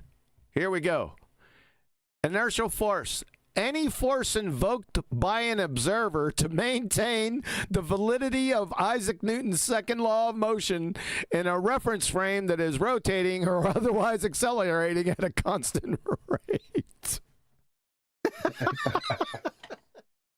Yeah. Observers invoke forces. Is that it? When I first read that, I said, "What? What? Huh?" You guys want to see my response? Tis inconceivable, isn't it? Oh, my God, he's turning in his grave. Very nice, Adam. My response was pretty quick. Number one, forces aren't invoked by observers. Number two, forces aren't invoked by observers to maintain the validity of debunked laws. Number three, do you and Britannica reminisce with strangers? I felt that was an appropriate post for this unbelievable horseshit, contradictory nonsense, dreamt up. Britannica, you need to be ashamed of yourselves, by the way. For God's sake. All right, that's it for that. Are you sure that's Britannica? Are you sure? I doubt that doesn't sound like something Britannica would put out. You know what? I know they can put out some dodgy ones, but I think it is. No. I think I looked it up, even though he didn't cite it appropriately. I think I looked it up. I think it was there. You want to check Even if it was, where has Britannica got it from? Not Newton. Maybe from the Jedi Council. I remember you showing me this, yeah? This is the forces are invoked by the observer. Think about that as a statement. Yeah? I'm going to look at something and invoke a force. I don't mean, yeah? The force is there, yeah? Unless I'm a Jedi.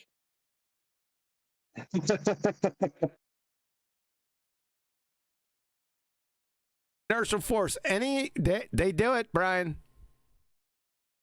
Any force invoked by... I thought Look up the word invoked. Just click on invoked. To petition for help or support, to appeal to or cite as authority, to call forth by incantation. So not real then. So not something that exists. Not actually, I threw a stone and you looked at it, and the force I threw the stone with was invoked by you. Listen to it's nonsense. It's apologetics so that I can invoke something that violates the definition of what I want to invoke. Yeah.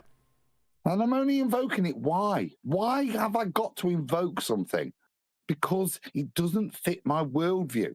Yep. The facts, all of what Newton's described, it doesn't fit my worldview. So I have to invoke it. All right, give me a minute or two, take a break, and then we're headed on. Adam's gonna get de-jumped. I'm about to get a kebab received, so I'll be happy. As long as it doesn't give me indigestion, this de-jumping. I've been warned I'm about to get de-jumped. So, Wonder how it will compare to being T-jumped. It can't be I mean, that's jarring. You see that in the thumbnail. What happens to you? Just makes your head slide. Too much sometimes. We'll see. Who's the D? DJ.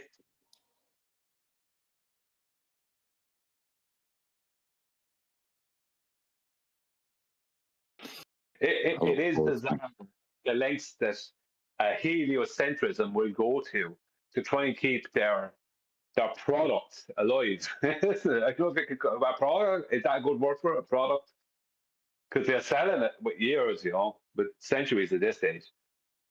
Like, I'm a little bit shocked. Well, maybe I'm not shocked at this stage, but it is shocking that Britannica, right, would put out a definition like that. If you're going to put that out in your Britannica, it's a little bit like the Merriam-Webster definition for level, where somewhere three-quarter or halfway down the page, after giving the definition of level, they start invoking level being a curve, right, and then contradict it again afterwards. Point being is that at that point, your whole website and ethos is kind of out the window. Isn't it? Like, if Britannica, like, how can you, if Britannica are willing to do that, then they've broken the whole point of them existing as this dictionary, right? All where it gives you the definition of words is now finished because they're not giving you the correct definition of words and terms and phrases. You know what I mean? They're changing those definitions and making them into absolute nonsense just to support some paradigm that they want to believe in or sell to people. You know what I mean? For me, they lose all validity in a lot of ways. Like, I can't, if I go to Britannica for the definition of a different term, right? Does that still have hold the same weight now that Britannica are willing to put out that definition that we just read for an inertial force?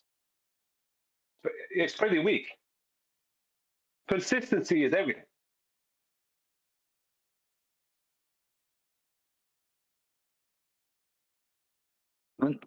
It's weird, isn't it? That's why I said look at the definition. And I think you're right in the indictment, because ultimately they are doing what a baller does, which is to lie to you. Now, they're not directly lying. They're using the sentence. Look at it. If you investigate the sentence, you're told what they're invoking, how they're changing it. Now, you can go to other definitions and it'll be much more commensurate. Look, I would suggest look at the age, look at the date that this additional definition is put in. It's not going to be in the 1700s or 1800s, is it? It's going to be strapped on now. Why? Yeah. Can I critique Brian here? Britannica is an encyclopedia, not dictionary. There you go. That's all. Fair enough.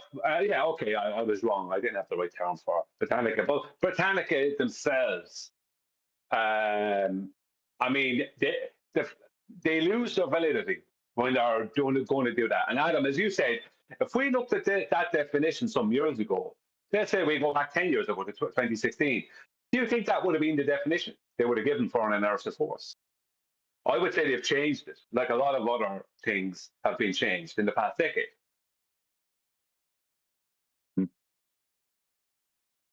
Check the 1920s. I bet it's not like that. It's not. I bet a force isn't something an observer invokes. Bet you. Yeah. Yes. Yeah. Go back maybe a bit more, but like we've all experienced it, where official sources like Britannica in the past decade or more have changed definitions of things and changed their wordings for different terms and phrases, simply because of the existence of us pointing out things like we've just pointed out about inertial forces and Newton's laws of motion and their rotating globe. You know.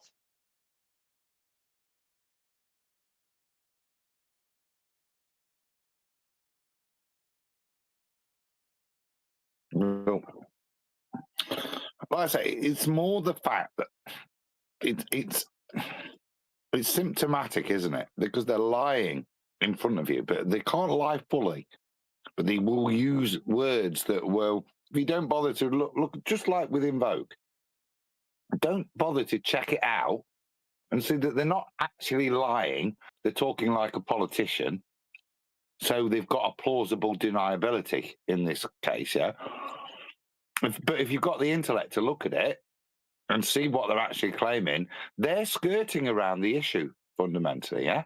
They're not making the ballers claim. They're trying to support it without making it like a politician. Well, what I would view them as doing is that first sentence where the observer invokes a force, that's so, as you tell me you would use, egregious, right? That it's going to, for any thinking person, that's going to set off, alarm bells, as QE would say. But hang on a minute, this is ridiculous.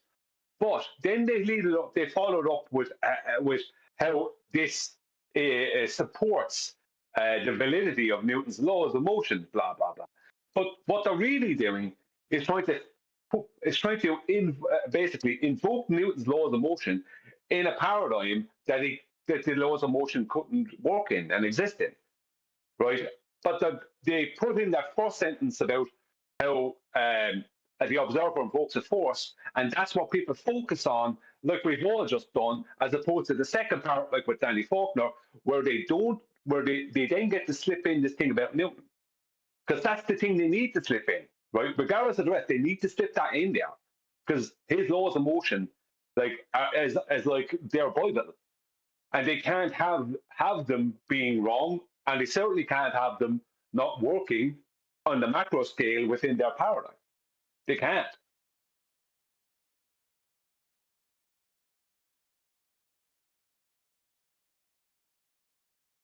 Those poor dumb bastards, they don't realize that for Newton, invoking Newton means that they're saying that the Earth is the inertial reference frame.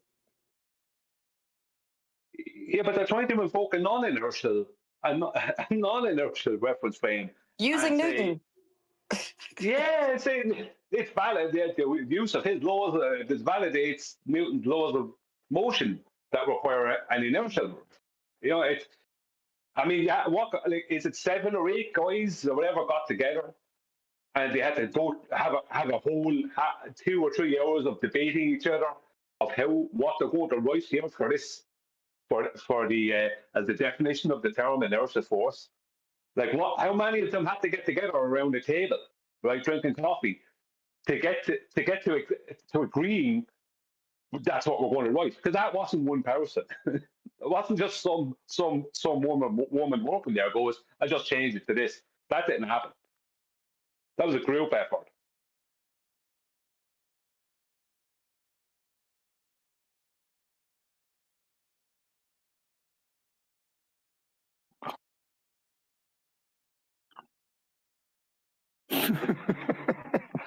He had to make it bigger. Oh, he's changing it, the color.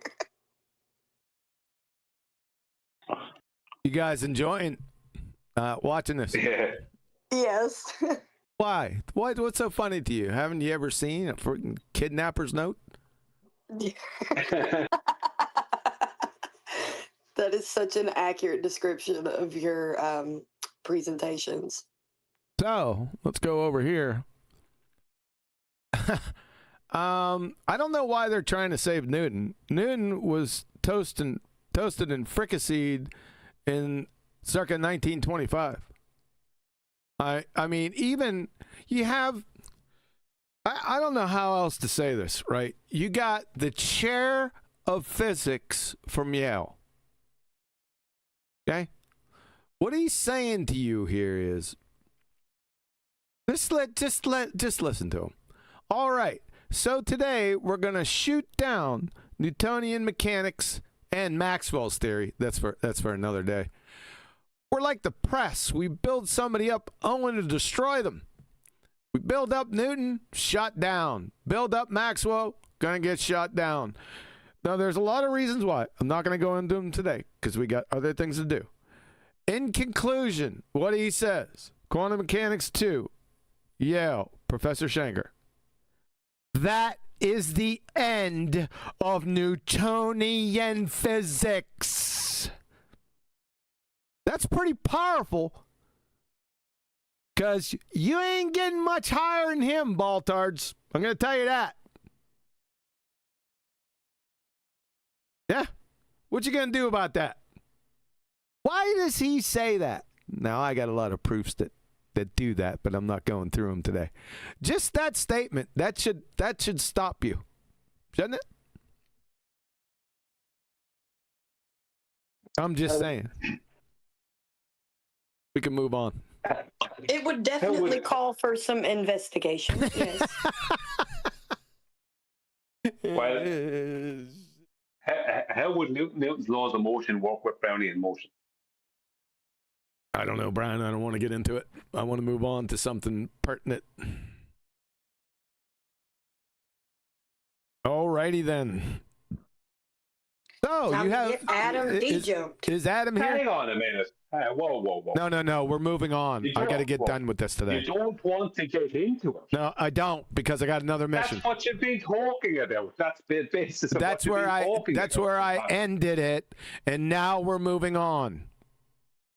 The answer Well, would be you should want to get into it. I don't want to get into it because I'm I'm shocked here for time, Brian. But That's the why I answer don't would want to be get into it. perfectly. Hello? Well, you don't need to. The answer is just perfectly. Yeah. Collisions of balls moving in a straight line, paths based on their previous vectors. That is like Newton's. Newton's very primitive, and Brownian motion and what it demonstrates or claims with regards to gas behavior is exactly that. So I would say the two would support each other beautifully in terms of the mathematics of describing the behavior. All right, we good? That's what Newton's doing. He's putting formulas on stuff. He's describing stuff with numbers. Great, formulas. outstanding. Can we move on? Yeah, because like I said, it dovetail nice. I don't think they would have an opposition, Brian. Yeah. I don't know, Adam. I don't Oh know my because God. at a constant temperature, what's going to happen with gas? They're not going to slow down. Do you know what I mean? That's the part that's tricky for. That's the part I would be focusing on. Okay, we'll focus on it another day. Okay. We Let's can go. we can get back to it. We can do it another day. We're not, it's not cut off permanently. Okay? We just got another mission. Yes.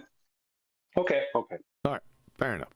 So, for whatever reason, Adam has not been graced with D-Jump, whether it's his wife's birthdays every month or going to the south of France. For whatever reason, Adam's just missed it. Now you're going to get D-Jumped. You ready? I'm prepping. I'm prepping. How are you prepping?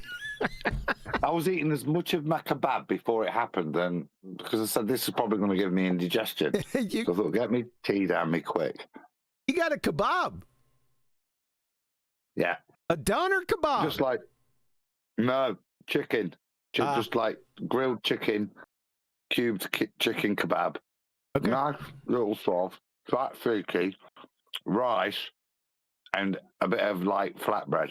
Very nice. I just got a whole bunch of cantaloupe. It was pretty hard, semi-sweet and chewy. I couldn't just shovel it in. I had to actually chew it. It feels like I got a big chunk of friggin' cantaloupe right in the middle of my chest. I shouldn't have done that. Is that what getting D-jumped is like? Yeah, is that it's what I've got almost. to It's prepare for? no, You see, that's why I'm scared. it's friggin' worse. You better prepare yourself because this pretender clown, he is going to rival T-Jump. Yeah, you make the call at the end because T-Jump was the dumbest person I ever heard in my life. I'm saying that D-Jump, DJ from the Land of Misfit Toys 1.0, is dumber than he is. Does he mutter, mutter, mutter? We're going to find out if he mutter. We're going to find out. You ready? Let's do it. I've only got 2 bits of chicken left. Nah, So go it's ahead, all finish your chicken. I think it's going to come out hot and heavy. So you got to get ready. You got some Pepto-Bismol or something over there? You got an equivalent? We've Pepto-Bismol disappeared, but it's come back now. It's been advertised. It goes, if you've got heartburn, reflux, indigestion, diarrhea. You have adverts like that. Yeah, it's terrible. It's terrible.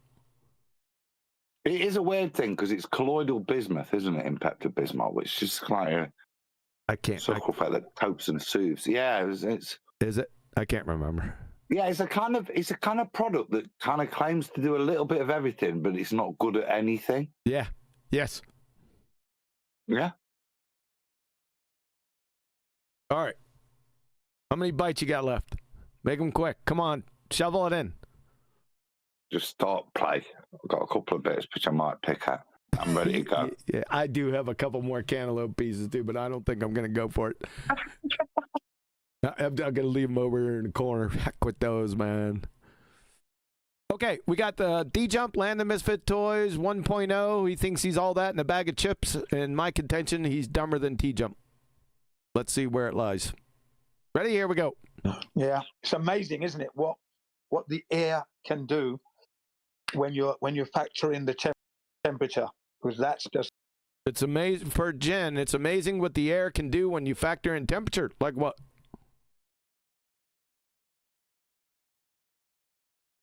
I don't know. It's the thing. That's a key component to understanding what you're looking at. Yep, all the papers.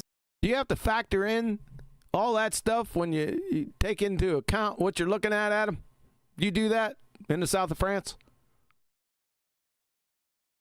I tend to just look at stuff when I'm out of France. When I'm in, if I was in France, I'd probably keep my eyes closed. What? I'd come up with something. I knew that south of France would. It just came to me because you're such a fan. All right, here we go. That test this, they all say that temperature. So the papers that test this. Let's go back. Let's get the full thought. That's just the thing. That's a key component to understanding what you're looking at. Yep, all the papers that test this, they all say that papers don't test anything, dude. Ever. False. Litmus paper. Not those. Always have a smart ass, right? No, I'm just saying. No, damn well, I didn't mean that. No one else was, though. Neither did he. That's touche. Looking at. Yep, all the papers that test this, they all say that temperature is like the main thing that causes not just temperature in general, but temperature gradients. Like when you have warm temperature gradients. Hold Go ahead. Well, that's profound. So temperature is the cause of temperature gradient. I'm almost on board with this kind of shit. Tell me more. We're in the temperature gradients. Remember the last time we talked about gradients when I asked you about 65 times D-Jump to please show me horizontal temperature or density gradients, and you didn't respond? You gonna do that? Sometime. I'm growing a ZZ Top beard. Ass clown. Oh, and by the way, I want you to see, I want some temperature in the jar and paint it red. I'll guarantee you he doesn't know what temperature is. How much you want to bet? Cold to warm, vertically. Yeah. The influx of that going on. Yeah, the gradient. Hold up. Cold to warm, did he just say? Let's go back. Give me a J. I didn't catch it. Well, from a chemist's point of view, I think you know what you want to do. Gradients, like when you have warm to cold. Just from a natural law point of view. You ready? No. Cold to warm, vertically. Yeah. The influx of that. Yeah. The influx of cold. That's what you do. You say, there's a cold front coming in. It's just going to give you cold. That's what happens. I'm going to cold you. I'm going to give you a load of cold. I wish I could do that to you. Just give me some cold right now. Cold me up. Cold. Yeah. I'll give you some absence of heat. Sorry. Ooh. Not cold then. An absence of something you can define. I want a bag of cold. It's coming to you. Going on. Yeah. The gradient. The gradient. Yep. And that's actually what causes all these miraging effects that we see. Oh, really? That causes this temperature gradient, causes the miraging effects, huh? Number one, the cold rushing in. Whoosh. Number one, he doesn't know what a mirage is. We exposed him last time. It's going to get worse this time. He doesn't know what mirages are. Do you have any scientific evidence of this?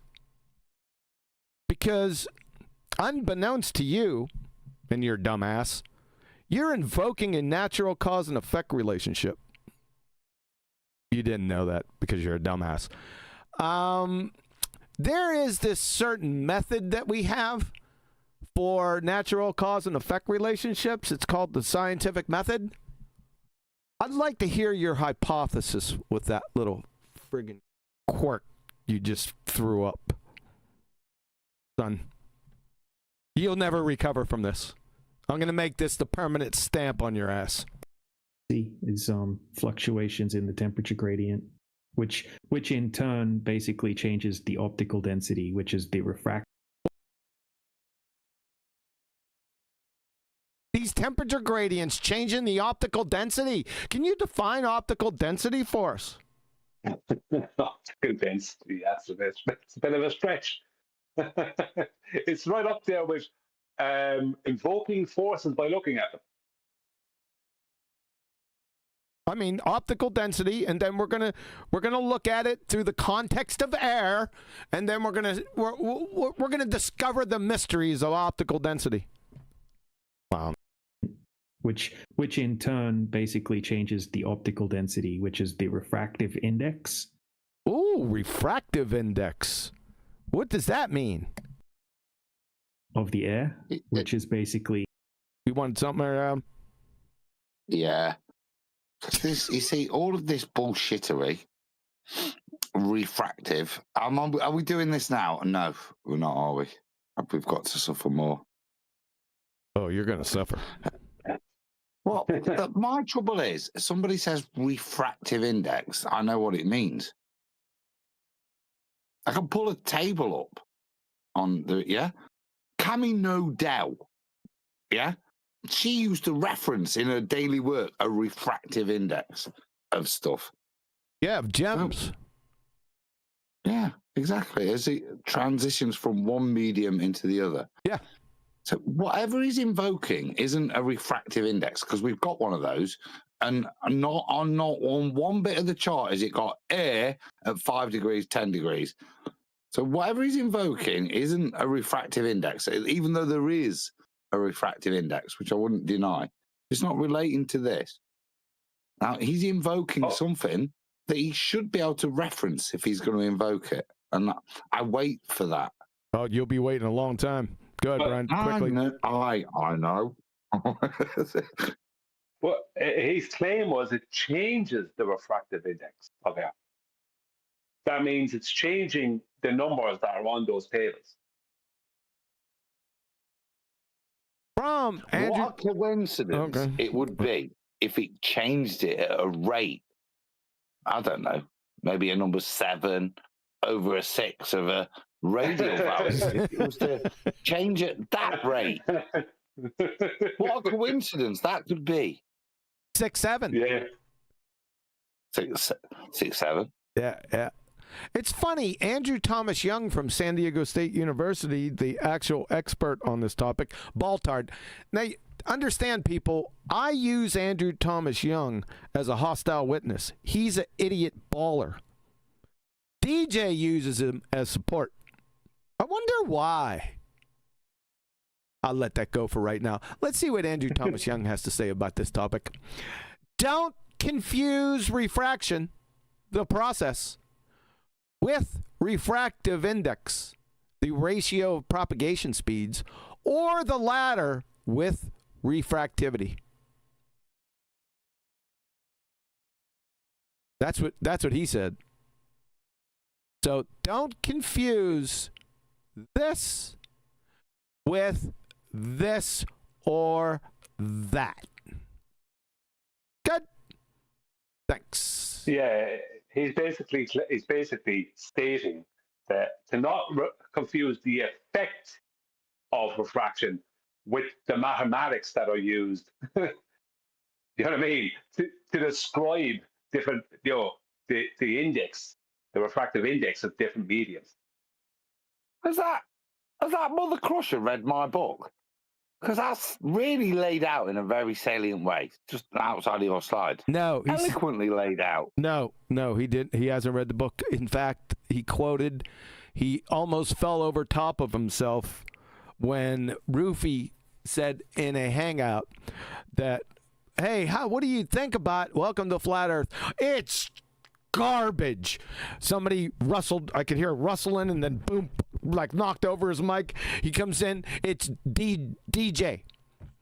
It's trash. I totally agree with you, Rufy. And then admitted that he hadn't read it. I'm a bit upset about Rufy for all of our history. He knows the book's there. He's not contacted me. And for all of the silly things things that he's claimed I've said and not said, I'm an author, Rufy, now. Everything I've put in words for you to hold to account. I'm confused by your silence. I'll be honest with you. Well, Adam, if you just tell him that I wrote the book, all of it, and that you were just there watching me or something, he will then contact you, because he normally contacts you about stuff he's unhappy about concerning me. He goes to you, doesn't he? What a numpty! He's a numpty from down under, Rufy. He's. I'll tell you what. He's not too far away from T-Jump. I'll give you that. Yeah. Listen to that boy sometimes. Well, I got him on the numpty clips. Just go to the numpty clips. He's got his own wing over there. Can we move on? Thank you. How compact the gas particles are in the It's how compact the gas particles are in the air. Can you show how you test that, Mr. Refractometer? Yeah. I'd like to see that. No, you don't use a refractometer. You use a compactometer. Ah, gotcha. I forgot. Yeah. Yeah, meanwhile, you go over to like the BALLBUSTERS side, and they're like in. Oh, what? Now we got Idiot Yoder. He's one of the lower underlings to the dumbasses here. So we're going to go over to BALLBUSTERS and do what? Let's get the full. Just a sec. Good. BALLBUSTERS. When was the last BALLBUSTERS? And when was this aired? This was aired 7 days ago. The last BALLBUSTERS.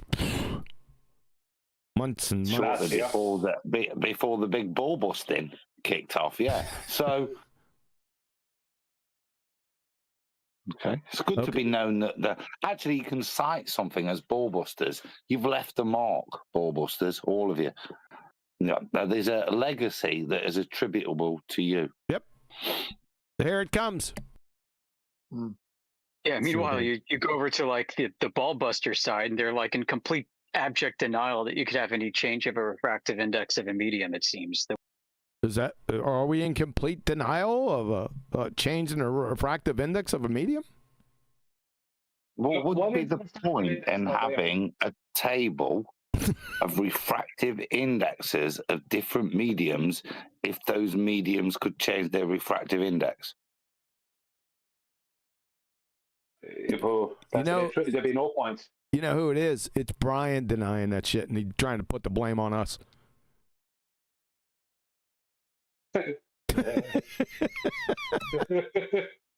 Yeah, I am denying, and it doesn't really matter because you can change around the refractivity of air all you want. It's still not going to be a different medium.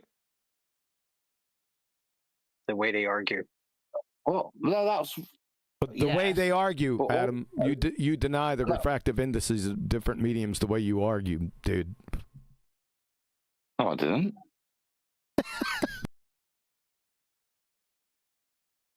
What would be the point in defining a refractive index of any medium if that refractive index could change? Yeah, no point. What's the point of having it? What's the point in having the index? It'd be the maybe table, wouldn't it? It might be this. It kind of defies the index. Is that what you're saying? Is that what you're saying, Brian? Yes. Fair enough. What did you call it, Adam? I missed it. Go ahead. The maybe table. A maybe. Might be that. Might be a diamond. Might be a bit of quartz. Don't know. Might have changed. It could be diamond changing that day. Twisting its little refractive index. Yeah. Yeah, Yes, sir. Glass could have the same refractive index rating as air. That would be. I'd like to see that. What is the refractive index of air? 1.0000. Geez, it's something close to that. Adam, do you know? It's important because they're telling us it can change. So when you put this in here, and if what you do is put it in, and then in 5 minutes' time, put it in again, and see if you get a different number. No, that's my point. That's only important if air is one of the mediums that you're going to refract light through. Yeah. But if it's like diamond and quartz, as I said earlier, or pick a ruby, well, the air's kind of inconsequential. Could be glass. Ruby. Yeah. There you go. There it is. You good? 1.0003, Brian. Just below, just above your IQ. Well, what I'd like you to do now, right? I don't know any better because I'm stupid. Is in a couple of minutes, when your computer's heated up a bit, when your computer's up to getting warmer, then ask it again and see if you get a different. All right. You know. Make sure you remind me, and I'll try that. Oh, yeah. Here we go. Yeah. Well, there's a point here, just based on that definition. I thought I said here we go. I know, but I've got a salient point. Some people might say, "Oh, yeah, but if it's warmer or colder, yeah, that's lovely." But what's the definition of refraction? Okay, it's two medium, not one that's a bit warmer than the other in a different part. Even glass. Now, think about the glass in your house.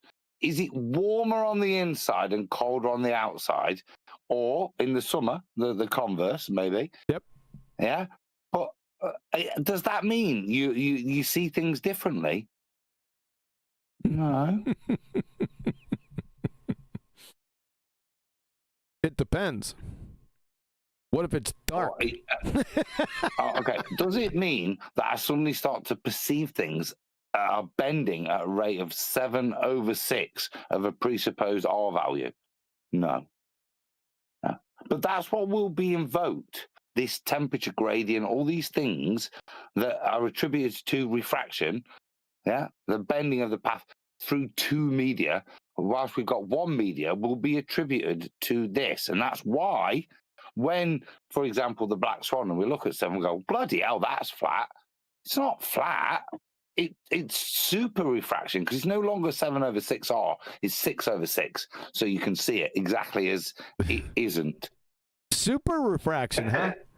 Is that what is that? Did Rufy invoke that? Was his super, or was it something greater than infinite over 6? Infinite over 6R. Infinite over 6. But he invoked super refraction first, I think, and then infinite after that. Yep, I remember it. Like, okay, dude, whatever. Okay, dude, whatever. You have no support for what you said. You're a liar. We never said that shit. Get the fuck out of here. Okay? Dumbass. Go back to picking up cans along the side of the road, Yoder. Yeah. Yeah. Big clown. Yeah, Quantum Eraser thinks that. Uh-oh, he's going to stay. What do you think? What are the chances he's going to lie? Well, who gives a shit what you think? This is where you should take, like, kudos and just fluff your own arse. Who gives a... I don't give a shit what you think. I will listen to what you... Yeah? But what you actually think... I will then form my own opinion. But what's happening here? You're being given demigod status. people are referring to you. Newton said this. Einstein said this. QE said this. You're part of their argument. You're in their actual psyche. You're part of their construct. What you said is just as valid because you're being cited just as equivalently. Thanks. Why am I ignored? Why am I ignored? Well, what I would say, QE, is that if you go back a couple of years ago and listen to one of the Ballers hangouts, you will have heard the exact same rhetoric with your name in there. Identical. Well, I can't wait. Anticipation is killing me. I got to hit play. Brian, can I do it? Oh, yeah. Yeah, Quantum Eraser thinks that that this doesn't happen in the air. You can't. This gradient, right? This gradient of refractive index doesn't exist. He said it doesn't happen.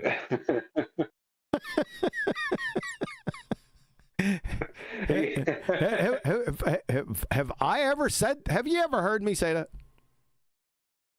Have I ever heard you say that the gradient of the refractive index doesn't happen? I've never heard you say that. No, I never said that. Liar. What else are you gonna lie about? Yeah, and then when I show him, like the other day, I was trying to show him. I said, "Okay, buddy, right? You want to attack me? Yeah, it's easy to. You're a dumb fuck."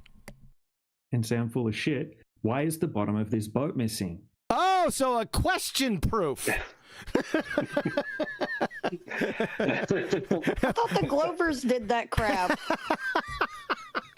Why is the bottom of this boat missing, Adam? Shit. It's just therefore I win. If gravity isn't keeping the air on this spinning space pair, why am I breathing then? Yeah, that's right. What? See, yeah. He asked me why. Well, why is it? I don't often explain things. And by the way, DJ doesn't know what an explanation is. By the way, but I digress. We'll get back to that. I don't often explain things that I don't make claims for. It's probably why I didn't say anything or just ignored your dumbass. Right? Why do you think you prove this is another natural cause and effect relationship? It's your claim. You prove it. Scientifically, please. I want the hypothesis. Yeah, I want that. Still, I got you guys. I understand where you're going. But I want, because it's a natural cause and effect relationship, I want him to demonstrate, validate via natural science, because it's a natural cause and effect relationship. Go, Adam. Is he talking about the images that are on screen? No, he's talking about a hypothetical he's just pulled out of his ass. Oh, that's helpful, because there's like images of boats and a map and what, I don't know, an oil rig of some sort.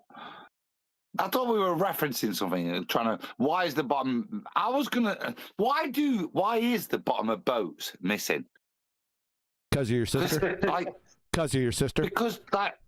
Well, no, it's because how they work, isn't it? They have to submerge so much to take the buoyancy. That's why it's missing, because otherwise they'd be floating on air. And then you wouldn't need to make it that shape. It'd just float on air. Yeah. But they're floating on water, so the bottom bit has to be missing to give the upward buoyancy to support the rest. You know, the bit you can see above the water, so it doesn't sink. No, why you're is the bottom missing bit missing? It's so it can float, mate. You have to have the bottom bit of every boat missing when it's on the water. Otherwise, it won't float. Your sister was blocking the bottom of the boat. That's what I tried to tell him. Yeah, but that's too easy. It's just as valid as his question proof. What's the reason? But everybody knows how big flat his sister is. So that's obvious. He's saying again, what's the reason, QE, for my question proof? Sound full of shit. Why is the bottom of this boat missing? What's the reason? I know. And he just ran away. He ran away. Would you guys shut up for God's sake? No, because I just like that. You ran away. That's yes, shocking. Isn't it? I was so scared. Is that scared. why you're angry? I was scared, Adam. I can imagine, and then you ran away. Yeah. Yeah. Fast. Because you couldn't answer why the bottom of the boat's missing. I can see you chicken shit. On run. I show him, like the other day, I was trying to show him. I said, okay, buddy, right? You want to attack me and sound full of shit. Why is the bottom of this boat missing? What's the reason? And he just ran away. Is that what actually happened? This is pure projection because he and the lot of them are attacking you, like literally attacking your character instead of they're the ones that are coming up with this argument that you're attacking. The argument. Golly. Brian, did you want to finish up with something here before I move on? Well, I know why the bottom of the boat is missing. Wait, besides buoyancy. Where did you ever have a boat argument? You're going to answer his question proof, his hypothetical question proof? Really? No, I'm wondering whenever you've used a boat as a proof. I know there's the Black Swan, but other than the seal boat, you know that those seals out on a day. Yeah, the guys are in between the two platforms. There's a load of seals who've hired like a peddler or something, and they're all out there having fun, aren't they? Matrix, the guy with the hold on. This guy at one point about a year ago said that thing out in the middle was a boat. So that's what the Adam's jumping on. Go ahead, Adam. Yeah, but other than that claim, you've never invoked boats at sea, have you? It's not in my boat. I've not got boats at sea. I've got one little boat where this claim is actually addressed. You'd have to read the book because it would appear to be silly. Where's the bottom of the boat? Well, it's because the horizon's not geometric.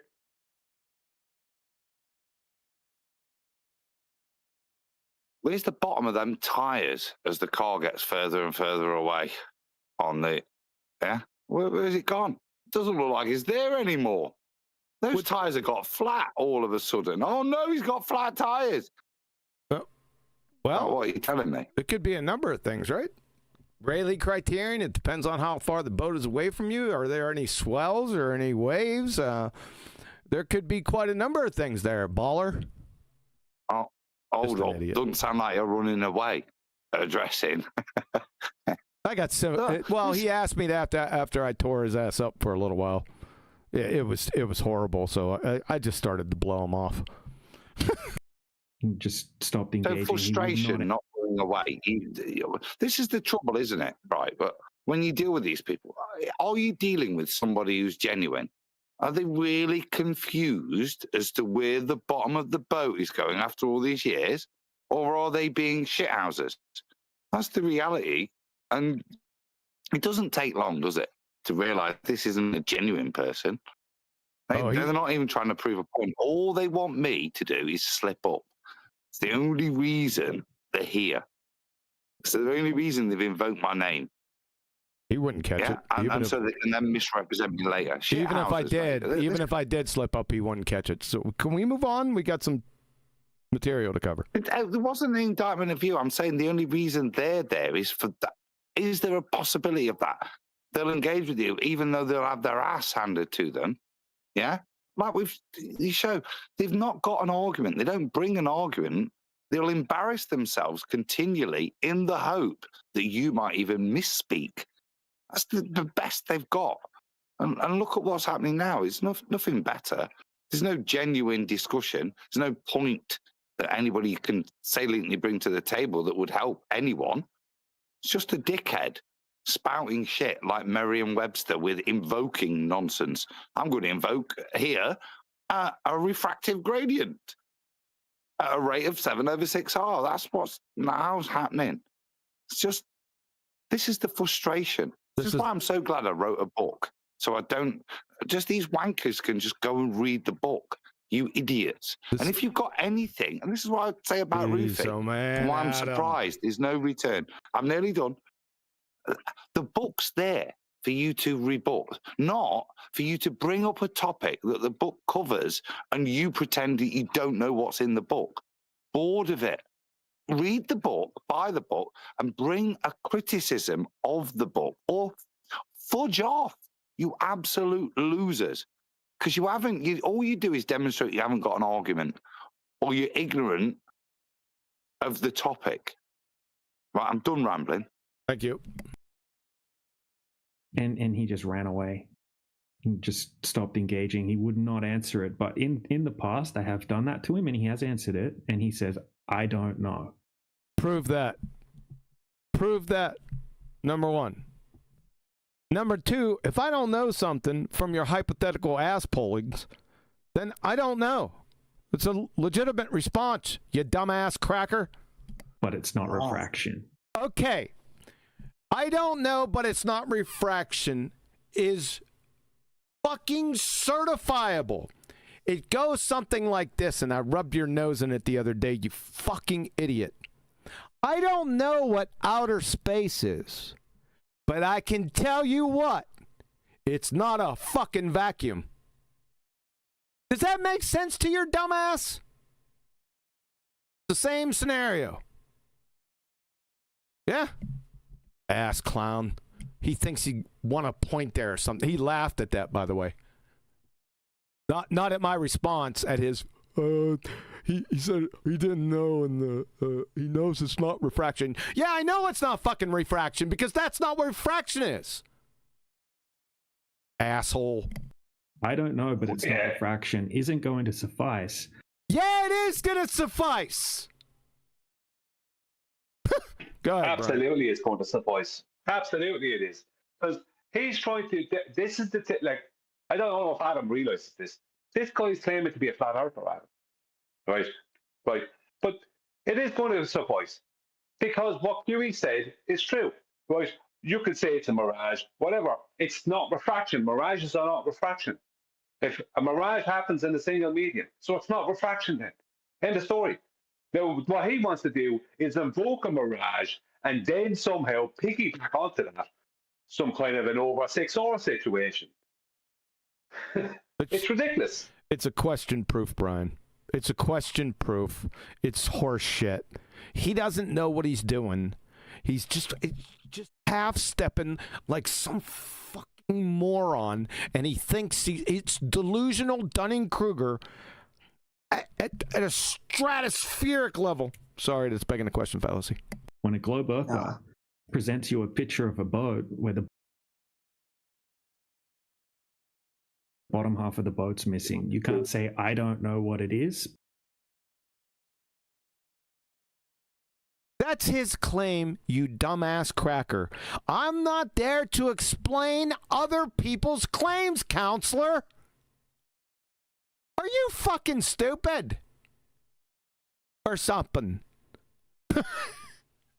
My God. But it's not refraction. It's not refraction, exactly, because that's not what refraction is. You don't know what it is. That's the problem. You're a dumbass. Scream out some Snell's law. I don't have to scream out Snell's law. You're a lying bitch, too. You need to support this horse shit. Like Nancy Oakley. You're making claims about some things I did that I haven't done. I'm fucking sick of it, dude. I'm tired of it. I've had it up to here. You fucking lying bitch. You little weasel. Yeah? Bring your ass over here from that fuckwit Poland. Yeah? Piece of shit. Citations and then mute them. Yeah, that's what I do. I pull out Snell's law citations and I mute them. That's what he said. When I can't explain their question proof. Ladies and gentlemen. Pause a second. Is he not referring to... Sorry. No, go ahead. Is he not referring to when he came on QE Live there? No. No. You can't do that.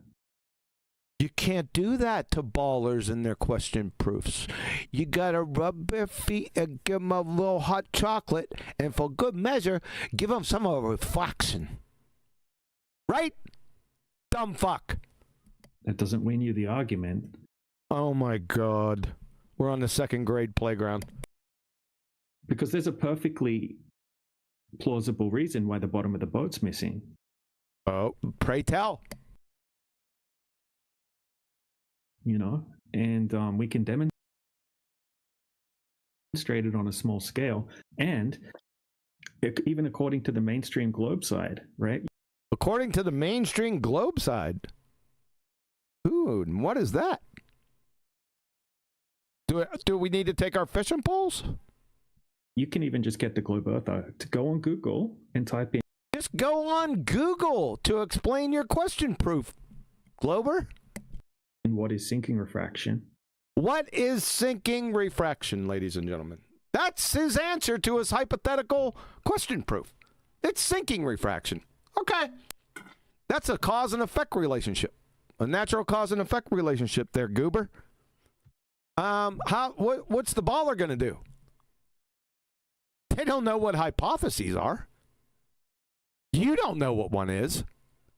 Has there been an experiment to validate his question proof? You retard. Right, and if I do that right now, what? No, wrong.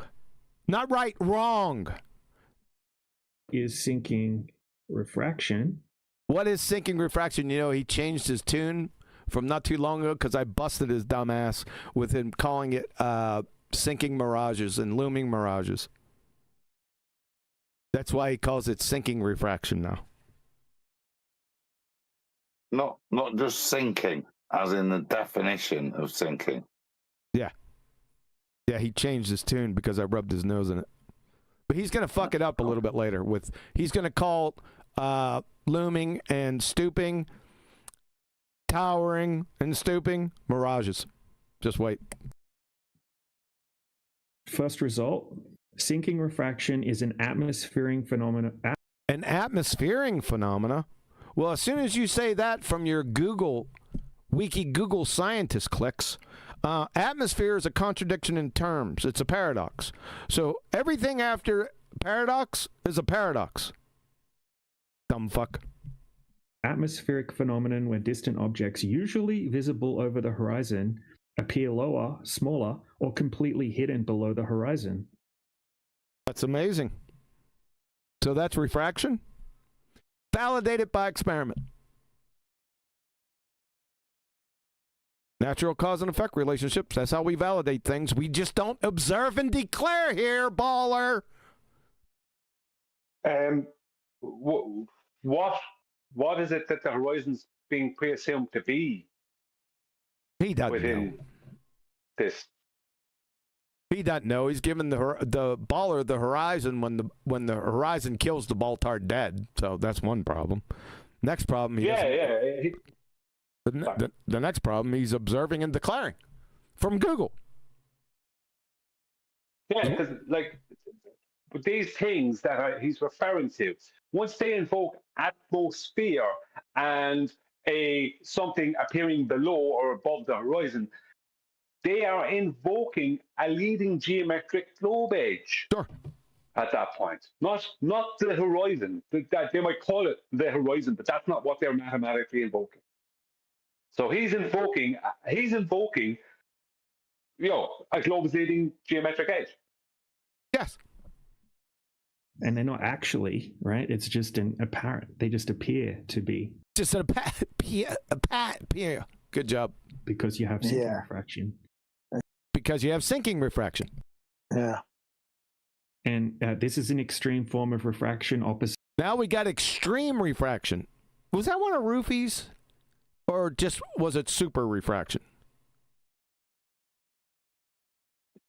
Oh, what was that? What was the other one? There was the one I remember from Roofies was infinite over 6 orbit. What was the other one? It was super refraction.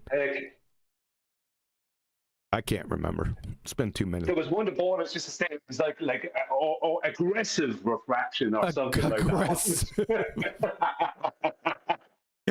Strong aggressive refraction. Yeah.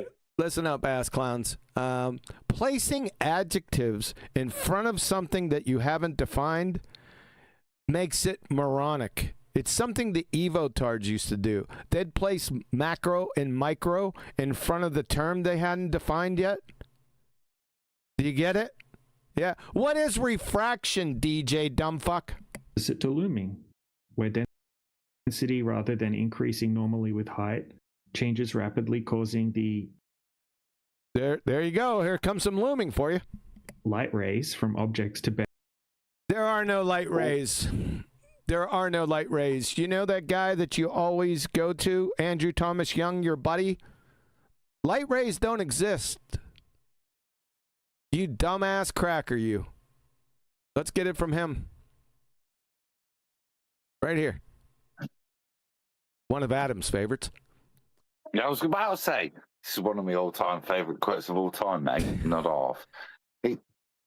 It's one of those salient moments. Well, as you described him earlier, he's an aggressive witness, and he is, but he's so useful because he's actually very honest. Sometimes. Yeah, but in stuff like this, because he's talking to people, he's having to describe it, and he's having to deal with this. And this is what's interesting. They'll invoke rays, go to the expert, and ask what a ray is.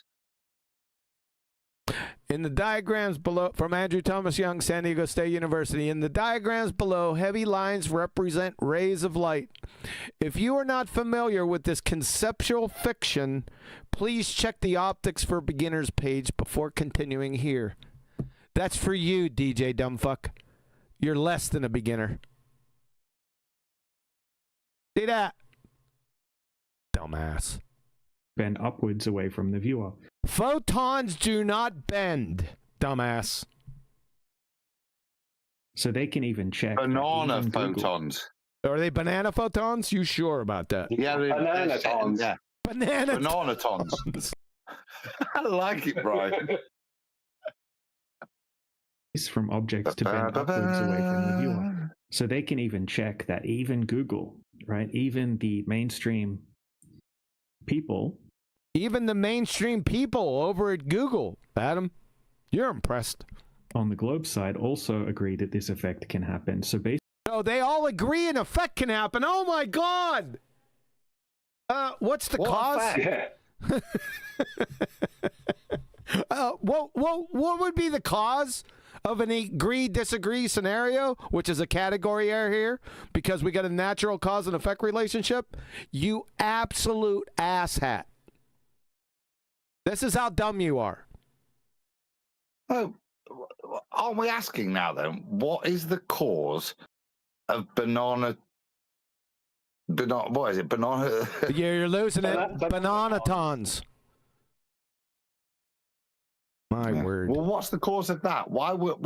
That's what he's now saying. Photons bend. This is the point where you might think we're being dicks, right? But this is his claim. Yep. He's now said photons bend, right? Now he's invoked rays to pretend that they straight line paths that photons travel on is now bending curves. He's really got to support this. Well, we're taking the mick pretending the photons bend, but this guy is taking the mick even more by invoking all this stuff that he can't substantiate, and the only reason he would is to explain why when you look out across the sea, it looks really flat, even though it's definitely curved. He supported it. He said Google mainstream globetards. That's his support. They agreed. Yeah, and there you go. So, argument by consensus. If you ask other retards that are part of the Church of Bull, they'll tell you all the same. No shit, Sherlock. I wouldn't be surprised. It's not helping me come to an intelligent conclusion, is it? Oh, just wait. Basically, if the globe earther didn't account for this, then their observation is invalid. They haven't accounted for the variables. This could be sinking refraction, and they didn't check and count. The globetards didn't check if it was sinking refraction. The problem. How could their observation be invalid? Seeing something is just seeing it. Maybe what they claim is the cause of what they're seeing might be invalid. I'm struggling with the term sinking refraction more and more every time it's used. Yep. Yeah.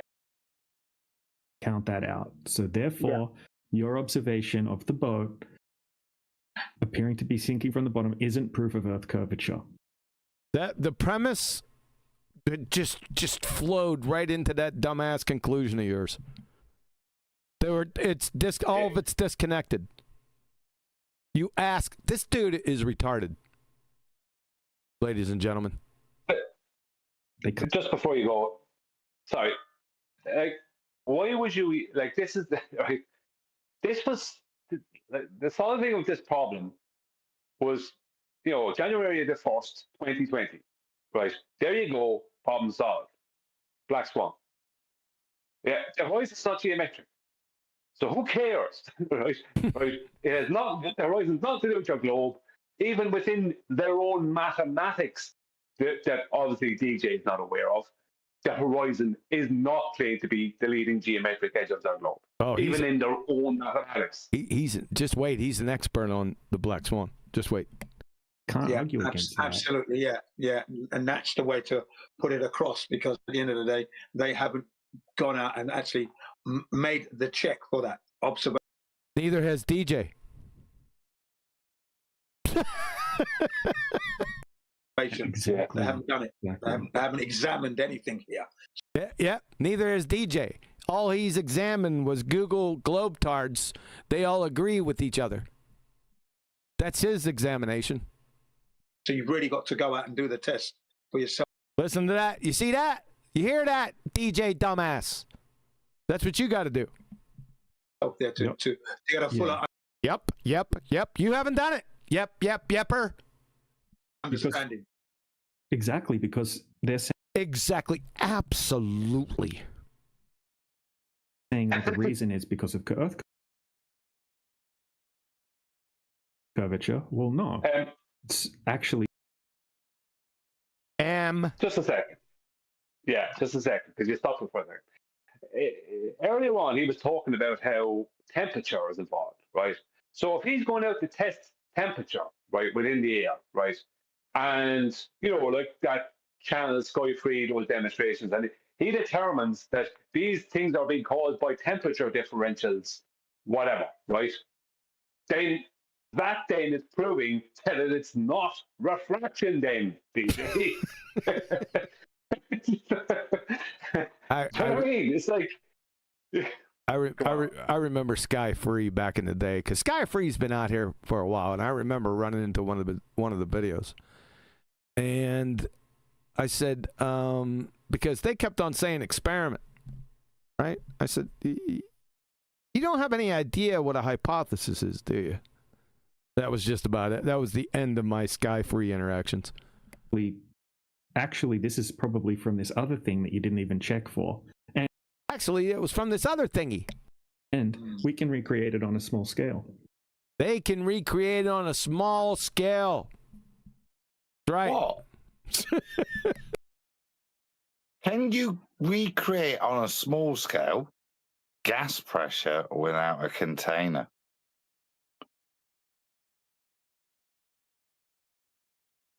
And what are you creating on a small scale that's got anything to do with why I can't see the bottom of a boat?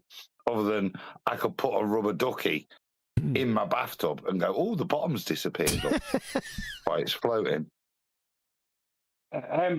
Just a point I'd like to make.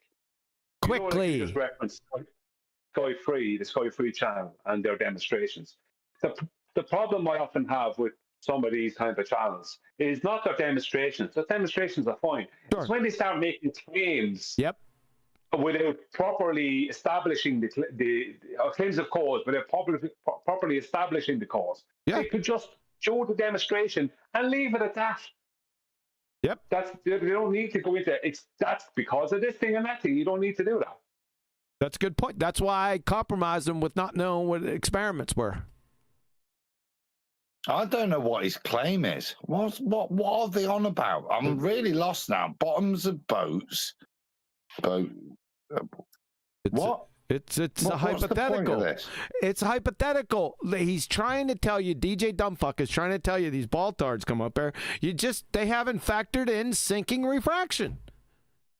And DJ's support for his sinking refraction is Google Globetards agree. Adam?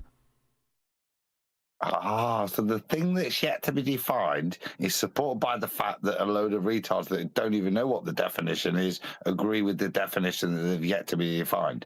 Yes. Brilliant. I like it. That's progressive, and I can move forwards from that with certainty. Yeah. And I got an example. The painful thing is, we all know that water lies level and straight, but then again, water and the air can play tricks with you when you're looking at an object on the ocean itself. It's tricksies. I remember Lake Windermere once nicking my packed lunch. Tricksy little sod. Loch Ness, the number of tricks Loch Ness has played. Pretends there's a big sea monster in there. Cool little tricks. What are we saying, guys? You're going to have to ask them. I have no clue. That can happen. That phenomena happens quite often. What phenomena? The tricksies? Loch Ness. Or is it sinking refraction? I don't know. They didn't. I have no idea. Doesn't it? It does. Sure does.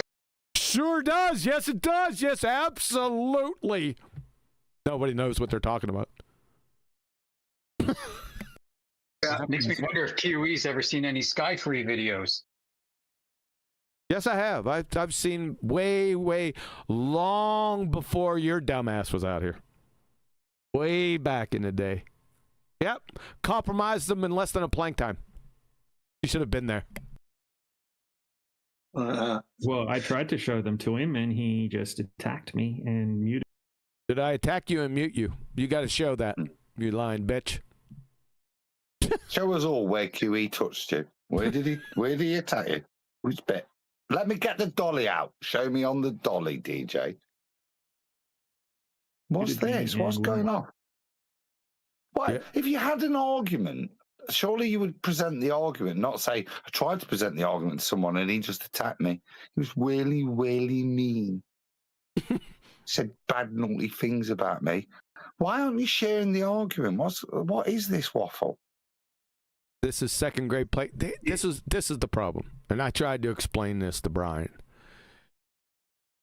Johnson envy. Yeah. You're Johnson. you're the Johnson. Right?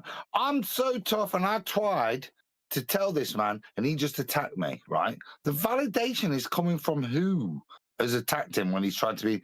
They're holding you up as some kind of pariah. God knows why, if I'm being honest. Yeah. But they are, and for some reason, by pretending some kind of valor of engagement with you and you ran off, he's trying to show he's some kind of, like, it's not even beta male, but let's call it an alpha male of this group that's here. He's trying to show his authority. I've challenged QE. It's really weird behavior. You might think they just all hate you, but they don't, do they? You're a point of reference in their paradigm. It's really weird, to the point that in a room where you're not even there, tales of yore, of engagement in battle with the fabled quantum eraser, and he ran away, like, is where this guy's getting valid. What is going off? My gosh. Can we get to the point where I double verified that QE's an asshole? Can we do that? The hell you say? That's not in question. I'm not debating that or challenging it. Yeah, I'm saying these guys, they hero worship this asshole to the point they'll pretend that I took on Hercules, motherfucker ran away. Yeah, he was scared. He was scared when I brought up the bottom of boats. That he just ran. Good job, Adam. I'll tell you what. I put the water down when he starts talking. I can't. I will not subject myself to that anymore. Well, I tried to show them to him, and he just attacked me and muted me and wouldn't watch them. Yeah, what was I going to say? It happens, depending on the location, because that phenomena probably wouldn't happen in like the Antarctic area. Or what? Bottoms of boats disappearing in Antarctica? That wouldn't happen there? Is that what we're talking about? I don't know. I like that what Jin did there completely, because he surely wasn't talking about where you attacked him, what he did, where it was. Yeah, just completely blanked the bitch hit. Well done, Jin. Yeah, he just changed the subject to it. Yeah, that's what he did. Yep. Or would it? Yeah, it can happen over ice, even over ice. What's it? Dipshit. You attacking someone, clearly. Ice lakes. You can attack someone over ice, can't you? I have before playing hockey. There you go. So that's obviously what he's talking about, because that's the last thing he talked about was you attacking him, and the next thing he says is it can happen over ice. So I'm assuming he's holding at least a salient conversation in his own head. Yeah. He's right. I have it. When did you attack him on ice? I have attacked people on ice. Yes. With a hip check. Did you mute him on ice? He wasn't muted. No. On ice or just on Discord? No, on the ice. When I hip checked him, he wasn't muted. He didn't like it all that much. I'm going to tell you that. There were some sticks. there were some sticks involved. You're getting into character as if you've now beaten this EJ on ice. I like it. I got an ice hockey feel. No, I didn't hip check him. I've got Wayne Gretzky in the background. No, I didn't hip check him. He just said on ice. Now, I've been on ice and I've attacked people on there. Not him. Doofus. He isn't playing hockey. He's from Australia, for God's sake. Weather. Because I'm just trying to make some sense of this shit. It's all about the change in the temperature. So let's say we go from 20 degrees lower to the ground, right? Let's say the temperature, we put a thermometer just above the surface, right? And the air near the ground is 20 degrees Celsius, and then the air above it is 15 degrees Celsius, right? So we got a fluctuation of 5 degrees. Brilliant. What was the height on that? I mean, you just said up. Yeah, you just said above, so this could be anyone. So you're going to tell us how far up you're going? Let's see if he does. Then we're going to get that sinking refraction effect. I guess not. I guess we're going to get sinking refraction from temperature, man. Just 5 degrees Celsius. What if it's like 3 inches up? What if it's 30 feet up? And 300? Yeah, and this gradient is going, like you said, up. I got a question for you. Are we looking up? According to this dipshit and his baller refraction, I'm convinced this guy's a baltard. Brian convinced me of it. Sorry to strap you with that, Brian. According to this dipshit right here. Say again? No worries, I said. No. Yep, because you said he was a baller. I'm starting to agree with you. According to this dipshit right here, Adam, with his friggin' temperature gradients, would still like to see temperature in a jar and paint it red. However, I digress from that. The greatest amount of your fairy tale fuckwit refraction should be me looking or people looking at airplanes. Like at a 45-degree angle. We should, all the time, according to your dumbass, we should see fucking airplanes miraging. Right? Because that's the different, it's a huge temperature gradient. From the surface to, let's say, 30,000 or 40,000 feet. Go ahead, Adam. Yeah, exactly. If you look across at any acute angle, going to a zenith, it's only at the zenith that as what they're invoking, the greatest rate of change of gradient would occur. Anything other than 90 degrees up, the lower the angle, the lower the rate of change of supposed temperature, density, air pressure, moisture content, whatever you're invoking. However, whether ball or flat here, the greatest rate of change is when you look straight up, because that's when it's every single supposed layer. Again, ball or flat, it doesn't matter, does it? But that's where you'd see it the most, exactly. In fact, you could look up at a plane according to their rules, and it could be to your left. No, it'd be miraging. You know, the towering. It would. It could be loomed above the horizon. Yes, it could. Yep. I don't think DJ, I think you lost the plot here, you dumbass cracker. You can't think on your feet like on a second grade level, dude. I mean, just think of consistency into what you're saying. You're an idiot. Right? Or like what about in Antarctica, though, where the temperatures are lower? In Antarctica, right? So let's say we have a cold environment now. Let's say the ground is -5 degrees Celsius, right? Okay. So not the ground, but the air, right? So we put a temperature gauge near the... Let's say the ground is -5 degrees Celsius. Not the ground, but the air. You can hear his head now ticking because he's now screwed. Well done, Jin. Let's just say it's really freaking cold everywhere. 1 foot, 10 foot, 100 foot. It's all freaking freezing. Now tell me why I can still see the same distance and there's not a big hill in my way. Near the ground, and it reads -5, but the air above it is 0 degrees. Okay, so we've got the same 5-degree change. Whoa, what? Whoa. No. Now he's living in a fantasy Antarctica where it's not freaking freezing everywhere. Yeah, remember it gets colder, you go up. This place is really, unless you're like Austin Whitsitt and you decide to take your top off when it's really, really cold in Antarctica.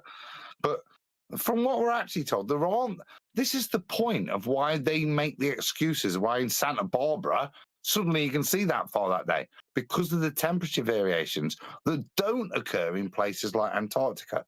It's the reason why they went to Lake Balaton for the laser testing, firing a straight laser. Let's do it where there's no temperature variations, because it's so cold. That variation that he wants to invoke as the reason that you can see over a hill isn't there. But now suddenly, well, there's sufficient there. It will just keep bending close to 7. It might be 8/6R. Can't quite see the top of the bottom of the penguin's feet at this point. The sunbathing penguins. It's not quite as bendy in Antarctica, a photon. The problem it's not that. The problem here is not that he's speaking about this. It's that he's speaking about it with certainty, right? And he's calling these things refraction. They're not refraction, and you don't go for definite. So stop speaking. It's okay to discuss it. I could get involved in the discussion about it too. I'm not going to say that I would be against that, but I'm not going to be making claims about it. It's definitely this and it's definitely that. It's like, stop it. Just wait till you know, and then you can claim it for definite. That we had in the warmer environment. It's still a 5-degree Celsius change. So you're still going to get that same effect, because that... What effect is that? Is that still sinking refraction? Did we go away from that or no? Still going to get sinking refraction, right? So you're going to get the same effect? Your cause is sinking refraction? Show the experiment. Your independent variable is sinking refraction. I want you to manipulate sinking refraction. You glue-sniffing fucking clown. That gradient has gone 5 degrees different vertically, right? So it's gone from -5. Are we looking vertically? Fucking moron. To 0. And then in the warmer climate, it's gone from 20 to 15. So it's still a 5-degree change. So you're still... The warmer climate of Antarctica. Come on, dude. This is where it's problematic. Like I say, you can invoke this in Santa Barbara. It's fine. I can't dispute that there'll be those temperature gradients, but in Antarctica, no, mate, you can't do that. You can't do that. You see, he's comparing. No, you missed it. He's comparing and contrasting his warmer example that went fucking nowhere with the colder example, Adam. He's trying to invoke a similar level of photon bending with the cause of temperature gradient that's equivalent to Santa Barbara in Antarctica. It's not there. It's 1 degree at best. It's not happening. Yeah, unless some maelstrom comes in from the south, which would be contrary to a ball. There isn't any warm air to create the situation that he's trying to claim can happen to bend photons in Antarctica. Yes, Adam. You're going to get that same effect, just on a different location scale. Yeah, different location. Different scale. So you can go from different scale, different location. Different scale, different. They don't mean the same. No. Is the photon bending more or less in Antarctica? Can I see more over the hill if I live on a ball in Antarctica, or less over the hill in Antarctica? Good question. Yeah, you could go from 3 degrees to 7 degrees, or you can go from 37 degrees to 47 degrees. It just depends, on the gradient. It's all about the gradient. It's all about. Can you show us the horizontal temperature gradient? I'd like to see one of those. Remember I asked you 65 times? I asked him 65 times to show me a horizontal density or temperature gradient. No answer. Live. That dumbass came on here, Adam. You never listened to that? Brian asked him another question about 45 times, and he just kept dodging. Right? With his mic gain turned up to 10,000, he tried to pull a Witsit. Dumbass came in here, had the live stream on, but he came in here with the mission to get kicked out so he can complain that I muted him. You know, that sort of fucking silly-ass Sally game. The question I asked him, Adam, I think it was 7 times, wasn't it? 7 times I asked him the same question, and he didn't answer it.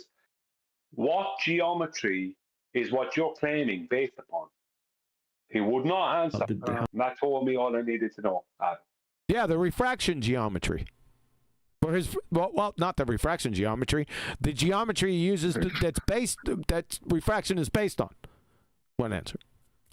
He got his ass kicked in, and then all he did after we got sick of him dodging, I put his mic gain 10,000 on mute. Fucking moron. Yeah. How much it changed. The only reason he can dodge is this refraction. It's still not defined refraction. Nope. Nope. He's in a fantasy land now where temperature gradients are virtually, because basically if you go to Santa Barbara surface, whatever the temperature is, go up the same height, 5 degrees temperature difference, right? So let's call it 100 foot. Go 100 foot above the surface of the water in Santa Barbara, 5 degrees cooler when you go 100 foot.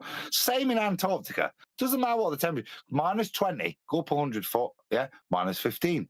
Might be minus 6. Yeah, go up minus 100 foot. That's what he's invoking. This is just absolute nonsense, because his cause of bendy photons, is a temperature gradient in the air.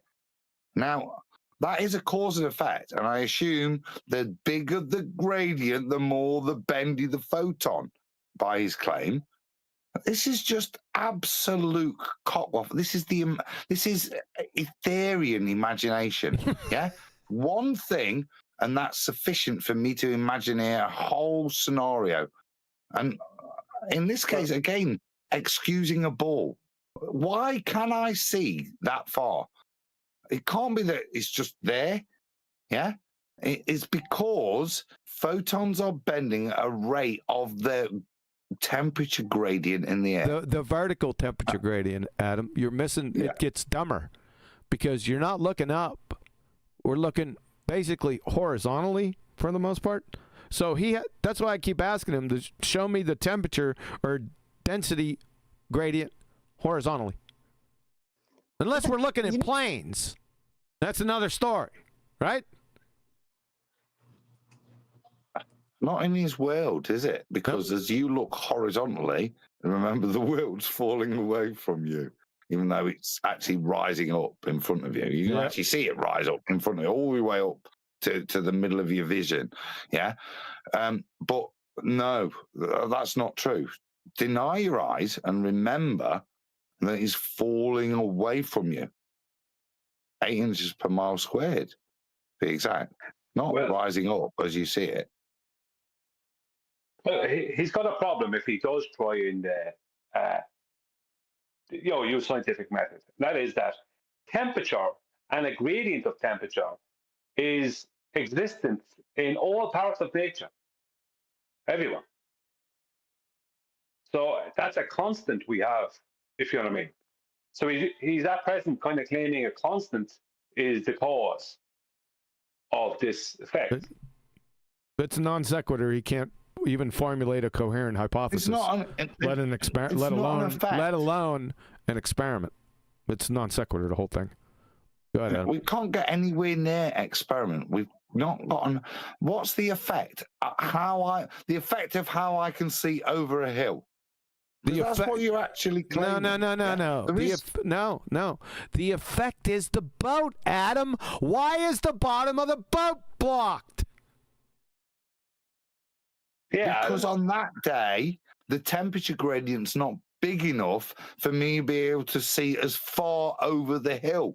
That's his claim. It was 10 degrees Celsius vertical temperature gradient, and you got sinking refraction, Adam. Exactly, sinking. So it sunk it down below the hill, where normally I can see further over that hill when I look out in a horizontal manner. I can normally see further over the hill, but that day I couldn't see as far over the hill. Oh my God. Is not what the actual temperature is overall. It's about the change. Right. The volume, isn't it?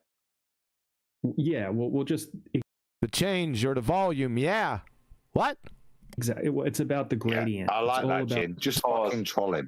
I like it. No, Jin's trolling him. Yeah, the volume. And he's agreeing. Yeah, that gradient would be a volume as well, wouldn't it? You know. Yeah. Yeah. Well, yeah. I mean. Well, yeah. Stuttering fool. Look. So let's say the gradient goes from -5 to 0, or the. Here we go with the fucking gradient again. Brian, do you say pause? Yes, please. This is something that you'll find all the time in human nature. Some people, just to keep someone on their side, will agree to something that they know is probably not right. And he just did that there. When Jim brought up volume, they went, yeah. You know what I mean? It's like, you're only agreeing to keep Jim on your side. That means you're not really interested in, you're not really interested in what's going on. You're just trying to gain a following. There's a difference. That's funny. You're absolutely right, Brian. That's minor potatoes, though. But I understand what you're saying. Yes. The gradient goes from 20 to 15. It's still the same 5-degree change. Yes. Haven't we already gone over this? Still the same 5 degrees. I'm just trying to highlight that 5 degrees would also be dependent on the amount of air there, because it's going to cover enough area to create that phenomena in that air, surely. Yeah, exactly. It's just that it's still the same. See, there's engaging in this bullshit, and if you get to this point, there is the point where you got, okay, so as I said earlier, so let's call it at Santa Barbara, there's a 5-degree change from the surface of the sea to 100 foot above it. Is that the same in Antarctica? What the shenanigans is going off? The equivalence bullshittery, the nonsense that's being spouted. Yeah, it's farcical. Yeah, it's directionless. It's directionless dribble. but it also, as you alluded to, it shows that nobody's really listening to each other. Jin just went, yeah, volume. And he went, yeah, I agree. Yeah. And now we're back to 5 degrees. No, 5 degrees of what? Separation? Adam, you're taking this too damn seriously. Yeah. Just the complete opposite. You cannot take any of this seriously, can you? This is silly.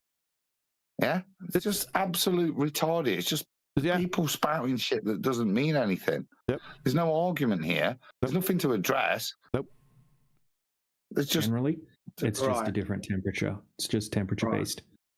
Temperature seems to be the main thing that affects, so what they say is it's temperature, pressure, and humidity. Temperature, definitely temperature. It's definitely as I've observed, it's like temperature. Definitely. That's what it affects. It affects temperature. The effects. First comes temperature. Second comes humidity. Humidity is actually lowers the refractive index. Yeah. He learned something new recently that about humid air. So the hotter and the wetter, the less he can see. Yeah, the less dense. He learned something just recently. And then the overall pressure. The overall the pressure. humidity is the warming up, isn't it? The humidity. Humidity is the warming up. Isn't it? Well, not in a definitional sense, no. No. No. The humidity is the warming up, isn't it? Let's see if he agrees. The humidity, isn't it? Well, the humidity is like the wet air. It's like the wet air. The wet moisture. Term, what they call. Yeah, the moisture. This is what they in the moisture. Yeah, this is what they do, right? They call. Who are they? They have two things. One of them's called. Who's got two thingies? Dry term. Dry term refers to the dry air. That's astonishing. Which is the nitrogen and oxygen. Basically, it's mostly nitrogen and oxygen. So that's the dry term, and that's the densest air, right? That's the densest air? Yeah. Those two bits that aren't separate in any part of the atmo, they're the densest bit. They're the bit that doesn't exist. They're the densest bits. I don't know. The piece on Earth where there is no other subsidiary gases, just nitrogen and oxygen. That place that, doesn't exist. That place. That's what he's talking about now. I'd like to hear his definition of density. I mean, those that's the dense gases. Again? Where the structural support between each molecule is really small. It was an intuitive description. Give me a break. Don't trigger. Don't. That's it. That's old. Listen, this are heavy air over there. Yeah. In Nottingham. Yeah. We heard about that there recently. So yeah, that's not a tack. That's a reminiscing love of the journey we've been on. You're right. You're right. But he does have some heavy air over there. Of the everything that's making up the air. The making up of the air. Main thing that controls the refraction is refraction.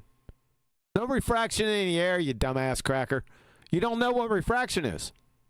The dry term, right? It's the dry term ain't doing shit. It's the actual gases that are in the air because they're much more. The actual gases that are in the air are doing what? Dense. The humid, right? And this is what they call the wet term, right? The wet term is. This is a family show. The moisture. Now I'm interested. Oh, he's interested. I know you are, right? But he's trying his best to just all he has to say is, humid air is less dense per cubic inch than drier air. Right? More humidity, per cubic inch. Let's go cubic meter and roll with that. Okay, cubic meter, but he's spending all day getting to there because he's trying to make it sound more intelligent or sciencey or something than it really is. Yep. In the air. I don't even think that. I don't know what he said yet. He's gone dry air, air that doesn't exist. Just two constituent air. Wet term. That's like obviously really dry, with it not having any water, just nitrogen and oxygen, dry air, and then you've got wet air, and that's where I got interested. You got the wet. We're going to get into moist. It's the wet term. Yeah, that's why I got interested, and you started talking. So the first time tonight, something that pricked my interest. Please get back to the wet term. Please forgive me. The moisture is like the water vapor and that kind of thing. It's I totally understand humidity. Yeah, totally. You know, I walked. So it's actually it's like 40% less dense than the dry air. So yeah, I thought it would have been the other. So that's 40% less dense, Adam. You see, that's why clouds, which have got loads of water in, are higher above their stuff that's less dense below them. There you go. Go ahead, Adam. Go ahead, Brian. Is there any air that has no water vapor in it? Yeah, that air with like it's dry. It's the dry air. I'm sorry, I was on mute. It's the dry air. It's the dry term. Okay. The other way because of all that moisture. You see. I thought so too. But when you actually look up the like if you look up the density of a molecule of the dry air, right? Like the oxygen, right? If you look up what's more dense, it's actually the dry air, like the nitrogen and the oxygen. Yeah. It's actually like 40% more dense than the humid air, right? Than the wet part of the air. So what happens is if I couldn't believe it when you said that because I thought dry air was lighter. Yeah, exactly. So Jen said the dry air is lighter. He said he thought it would be. Oh, lighter. Yeah, he said it. Yeah. He said he thought it would be lighter. Yeah. Well, a lot of people, no, that's fine. Like I thought at one time that less humid air would be less dense per cubic meter for you. Do you know what I mean? But no, it's when I looked into it, it made total sense. Yeah, of course, it can't be. It has, it would the humid air per cubic meter has to be cubic inch. I'm sick of that cubic meter. Cubic inch has to be less dense. Do you know what I mean? So, but what's going on here is DJ said the molecule. Why are you throwing in these words?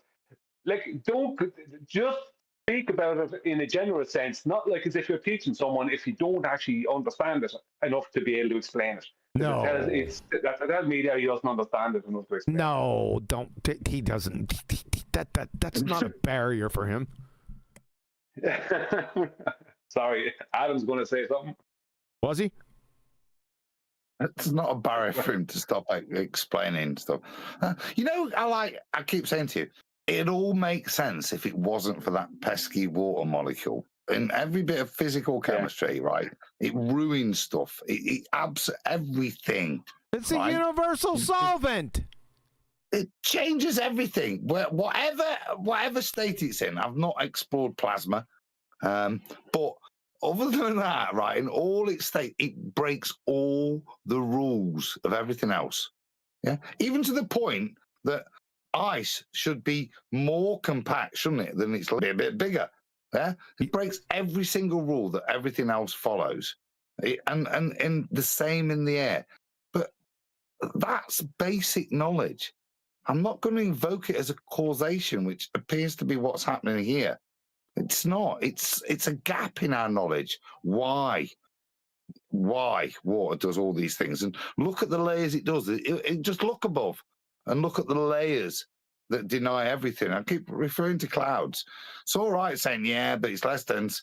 That's why it's up there. Well, what about the air where there isn't cloud above that, which is, you just said, is more dense? Probably a different temperature, I suppose.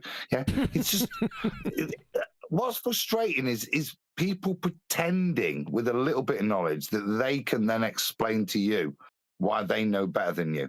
And I'm not hearing that. I'm just people just demonstrate they don't really know a great deal. I love it. Prepared to pretend to stupid people that they know loads. I love it when that happens. It's actually the other way around. And I was surprised about that as well. T-Dub actually was telling me about that. And then when I went and looked into it, he was 100% right. 100% right. T-Dub straightened his act out after months of research and refraction. So what you want to go? I would have thought if you have straighten out.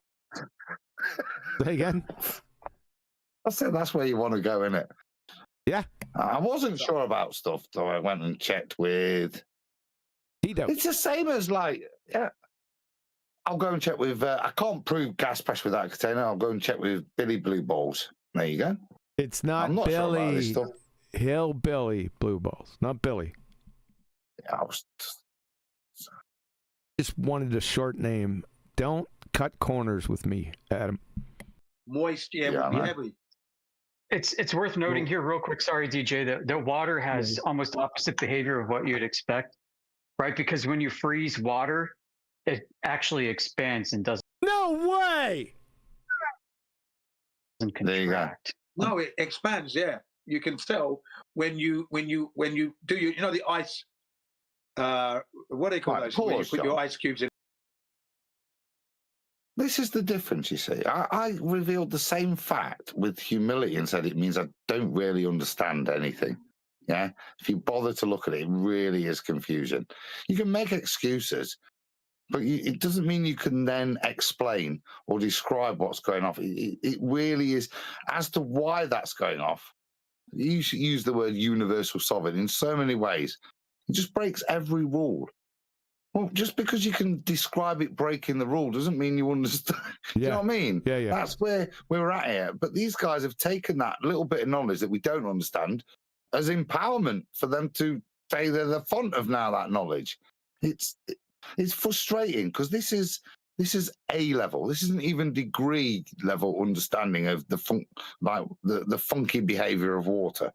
To put it simply, you get me? It's disingenuous. Yeah, is what it is. We're well aware that we got Mr. Magoo's giving the keynote address at a metabolic pathway convention. We're well aware of that. We want to get into some meat. Hopefully, there's some meat in here. All right, we understand. Got it. You promise? You promise there's some meat? Yeah, I do. I promise. You put it level, and then when you bring it out, it's swollen. They've all risen up, haven't they? Yeah, they've increased in size. Yeah. So look, I just did a quick search, right? Just to show you so I could read it out from Google, right? So I wrote, is water vapor more dense than dry air? And it says no. Water vapor is less dense, lighter than dry air. Humid air, which contains water vapor, is actually less dense than dry air because water molecules replace heavier nitrogen and oxygen molecules in the air, lowering the overall density. So basically what happens if you have a very humid, if you have a lot of humidity lower to the surface, it's kind of like you get less refraction? If it's the opposite, you get clouds on the ground. Yeah, but in his stop being a comedian. So in his deal, the lower the ground, the more humidity, the less refraction, right? That would follow. Is he gonna wonder if he says that? Hold on. Diluting the density of that air lower to the surface. So if you've got a lot of, so you know how you have off-gassing, like you have evaporation. Whoa there, sunshine. Off-gassing, that's not evaporation. No chance. Off-gassing I don't even think they call it off-gassing anymore. It's out-gassing at them, right?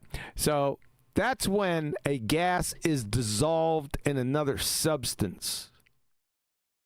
Evaporation is just a phase transition. So I don't know where you got that horseshit from. You're just a dumbass, dude.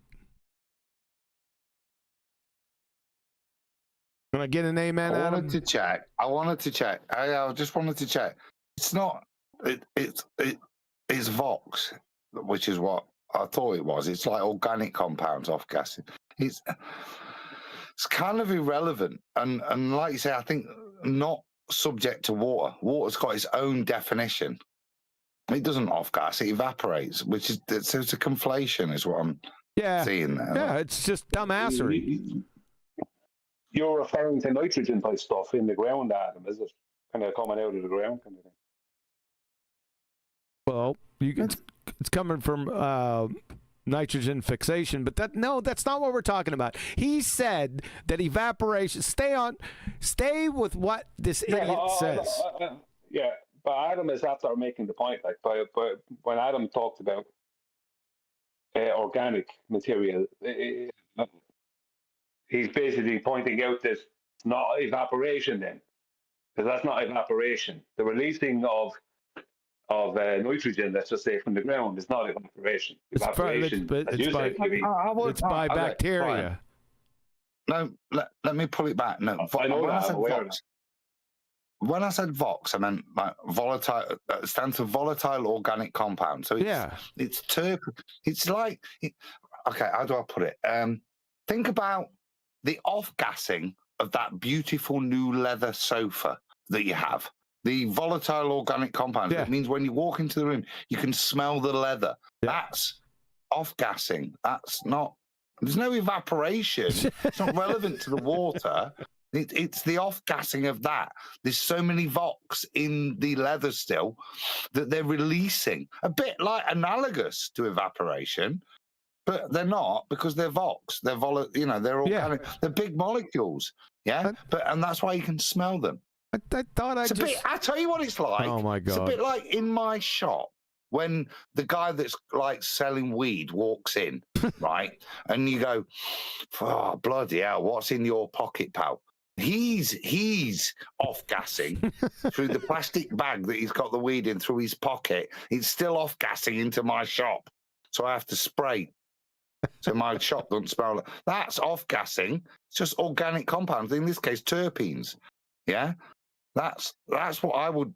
If you're going to use that term, it relates to that. Thanks. I thought I thought I squared this away in my first sentence.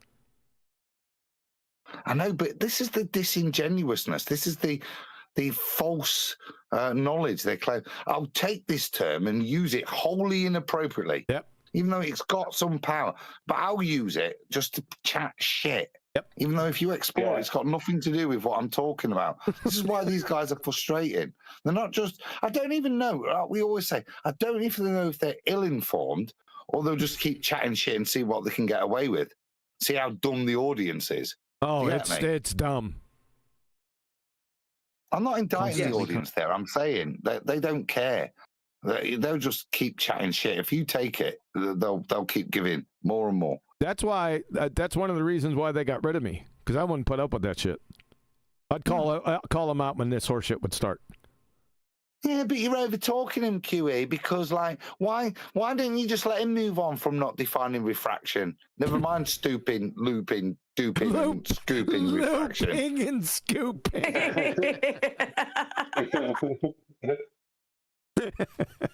Coming off the water, right? That means that's why it's so much more humid when you go down lower to the ground, because you've got that off-gassing. That's the source, isn't it? That's the source.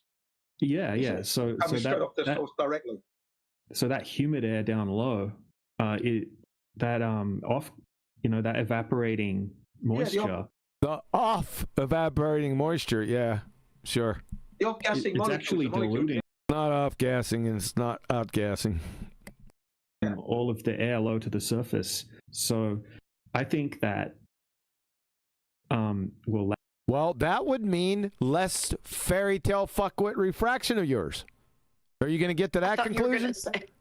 I thought you were going to say he was begging the question that he thinks. When he thinks, yeah. Annalyn was telling me about this. He was saying that he thinks that even if you have a colder temperature down lower, which usually... He's got a cold bag for you, Adam. Means that he just said... Thinks. Sorry, he just said, yeah, thinks. Exactly. Someone thinks this. The refractive index would be higher, and most people say that light's going to bend downward towards the cooler air. Light doesn't bend. Photons don't bend, dude. What, do they recognize colder air and say, hey, let's go down that way? Idiot. He argues, and it makes perfect sense, that the amount... What does that mean? Makes perfect sense. With regarding to nature. Can somebody give me a logical syllogism of a phenomena in nature, please? I want to hear that. Good luck. Of evaporation that's constantly coming up from the ground is actually diluting that cooler air. Coming up from the ground, huh? Yeah, causing it still to be less dense than the air above it. And that's why we don't see lasers ever bending downward. Lasers? I don't, is the sun shooting lasers out at us? Like monochromatic light? Is that what's happening with the sun? Is there a difference between monochromatic light and like sunlight? Have you been shot with a laser?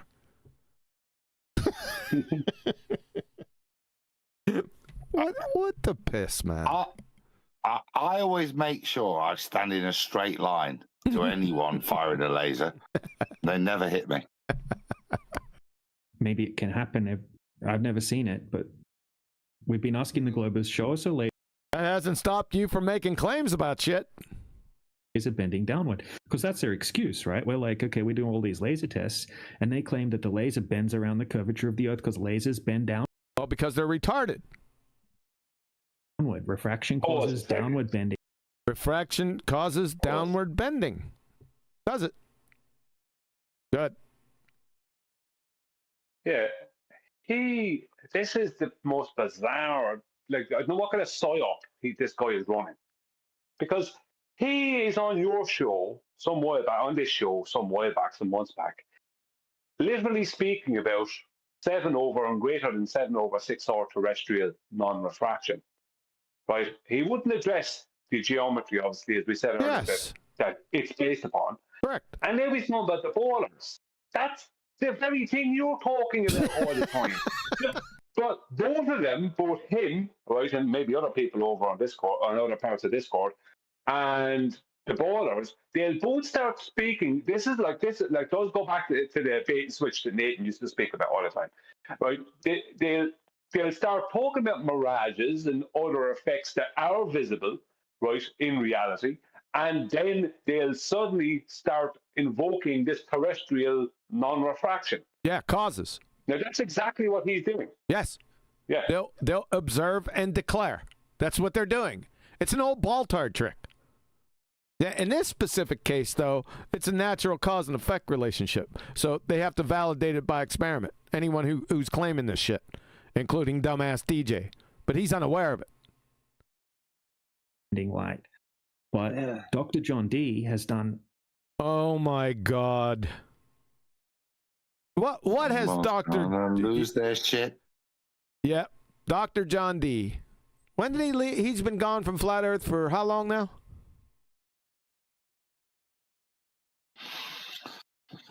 John retired round about COVID. He left his body of work. Yeah. Well, as it stands, yeah. Well, I told you they praise him in there, especially DJ. He's all about, he's steeped in Dr. John D. Which bits? He doesn't, he's going to tell you. Laser tests. Laser tests. And he says that no, they don't ever bend downward. He's done laser tests, and Dr. John D said they never bend downward. In what? What are we talking about here? Laser testing what? Molasses, sugar beets, and what? The stuff that John did like that was early on, which was across the south coast of England. You know where the pile of shite is, the Isle of Wight. Is that what you call it? Yeah, the pile of shite.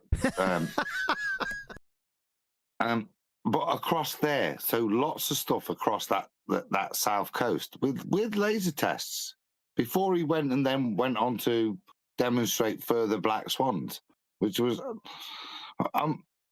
what John did was go and take his credentials and validate a lot of stuff. So the first thing he's doing is replicating a lot of the FE core stuff with his university equipment that he's and with his fellow PhD boffins. He did it with everything. And it wasn't to claim anything. It was because there was loads of dickheads that said, well, you've done this, but what credentials have you got? So he had the PhD in physics, whatever spectroscopy. He didn't have no PhD in physics. Well, it's a physics topic, spectroscopy, right? And that seemed to, against what we say, that seemed to matter to people. That's not natural. That's not physics. That's not natural science. The spectrometry or spectrophotometry is not natural science, dude. I'm not so fussed. Okay. All right. The point I'm making is I'll be fussed. I'll be fussed in a second. But go on, finish up. Never seen. It's kind of moot to the point I'm making. The point is he went out and replicated a lot of stuff. Be it a black swan, be it a lake balaton with the laser stuff, which is what I was referring to. Yeah. Or even the oh my God, the balls in a shed. He did that with Tony. Yeah. So great lengths with a load of other university doctorates that are doing stuff at uni and set it up as best they could, excluding even light. Yeah. And replicated stuff to just show what bollocks it was. Now, the reality is, I never attributed his credential, which you may or may not want to attack. The point is, they placed valor in that. It's one of the things that they attack us on. Your credentials aren't this, that, or the other. Like, that has some relevance to the points that's being made. It doesn't. It's a fallacy. It's appeal to credentials. Yeah. But like I said, for whatever reason, he does actually hold. I don't have a doctorate. I chose not to do one. Yeah.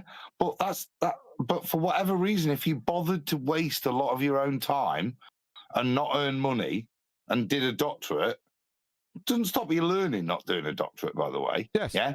It just stops you earning money doing a doctorate, right? Yeah, exactly. That's the reality of life. Yeah. Yeah.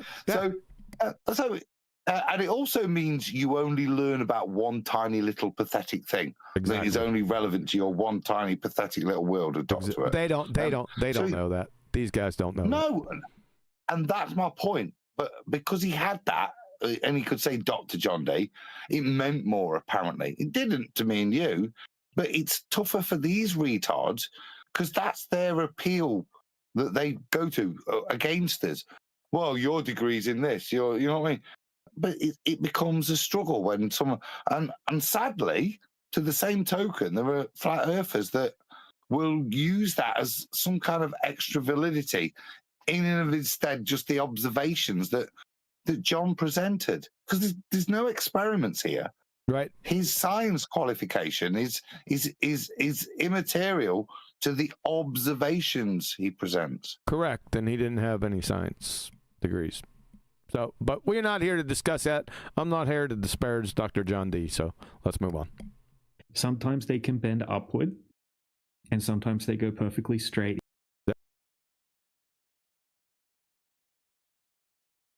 And sometimes they go down, and sometimes they do loop-de-loops. And scoops. In them bending down. And scoops. And he hasn't even been able to find any footage of one bending down. We haven't been able to find any footage of one bending down over a large body of water when you're shooting a laser across it. Pause. So I think. What's stooping? Are you asking us? You're asking us what stooping is? Yeah, because I work with John, right? My wife narrates the last after Karen B goes mental, and somebody decides that John D's a very bad man and refuses to. Yeah, my wife narrated the rest. I'm very familiar with his work. This seems to be a misrepresentation of John now. I'm not sure why. That's not his claim. I've never heard John go, I've never fired a laser and it's never bent down. What's going on? I have no He's idea. now using John's name and all the clear stuff that John presented. There's none of that, is there? My laser's never bent down. It's not there. Damn. Hey, DJ, looks like you ran into a buzzsaw. Appears Adam had a little working knowledge with Dr. John D. You better get your shot group tightened, son. Gonna tell you that much right now. What may have happened is Dr. John D may have shown that none of his demonstrations showed the laser bending down, but that doesn't mean that he claimed that no laser ever bent down. Why would it bend down? Nothing to do.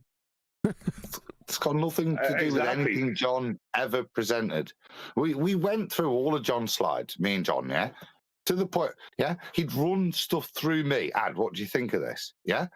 We met back in the day, and me and Roxanne introduced us, yeah? And we'd go through it. And he'd ask for my critical opinion on stuff before he published stuff, all of it. Yeah, some of it provocative. The provocative stuff I don't have an answer to. Like, why does hot air rise? I don't know. Yeah, there's loads of stuff in all of these slides, right, that is there. But never once do I think of John going, let me point out my laser never bent down. He never pointed it bent up either. It's not part of his rhetoric. So to take his work and, like, I don't know, misrepresent it to present your point is disingenuous. Is DJ, is it? Naughty. Yeah. He's not dead, so he can't turn in his grave, but I bet he's pissed off in his classroom. Yep. Do you feel D-jump? Yeah, I was just And how does it feel in comparison to being T-jump? D-jump. Yeah, I was just tried to D-jump me. I just smacked his ass back, didn't I, DJ? You ain't no TJ. That upward refraction. Upward refraction? What the hell is that? What are you talking about? I bet you. Here we go again with the descriptors, adjectives in front of the word that's been undefined. Light bending upward is the normal instead of what the globe earthers claim. Oh, God. Yeah. Because we can always see too far. And the globe. That's right. We see too far. Earthers think that must be because the light's bending downward, making everything look like it's lifted up. Whereas that's not the case. They're just trying to cope for the fact that when we view the Earth, it's too flat to be a globe. Yeah, it has something to do with. Is this like the ultimate in begging the question? I'll give you refraction, upward refraction, scooper-dooper-dooper refraction, just to point out that refraction never goes down, which it would have to do on a ball. Because there's a level of apologetics you'll allow, but to this, you're not helping anyone because you've not proven a point. You've allowed so much, and your only ultimate point is Dr. John D never had a bendy down laser. That proves my point. It's ultimately very weak because you've allowed all the non-definitional ball apologetics in, all of their preaching you've accepted. You may as well have a rotating atmosphere, hadn't you? At the same time. This is the thing, Adam. The last time when that guy DJ came onto QE Live here, whenever it was, months ago, like, he was speaking about terrestrial refraction and trying to say that's a real thing. He did his best to support it. Like, so I'm completely confused as to why he's speaking about the ballers now and they're bending down, which is not correct. Terrestrial refraction is not within their paradigm, is not light bending down. It's light bending up off of their globe. I don't know what kind of psychological operation is going on here. Maybe he's doing one on himself, but like he's now attacking them for making the claims that he was making on QE Live. And when it was pointed out to him that the claims he's making are nonsense, he argued back. There's nothing wrong with not knowing things. There's a lot of things about refraction I didn't know. Right? I stayed away from light, I stayed away from refraction and anything to do with light. But now I've learned about it. And when I was shown to be wrong, I just accepted it. Or when I learned something, I accepted it. I learned that. I didn't know. Or I was wrong about that. Now I'm right. You know what I mean? It's like, why keep arguing and going around in circles? Just accept when you're wrong. Mirages are not refraction. Terrestrial refraction is not real. Just get on with it. I can't stand that about people. Gas is always being, produced at the surface and moving away from regions of higher density to equilibrate with their own density, right? So. What? What? What? Hey. What if a goat farts at the top of a mountain?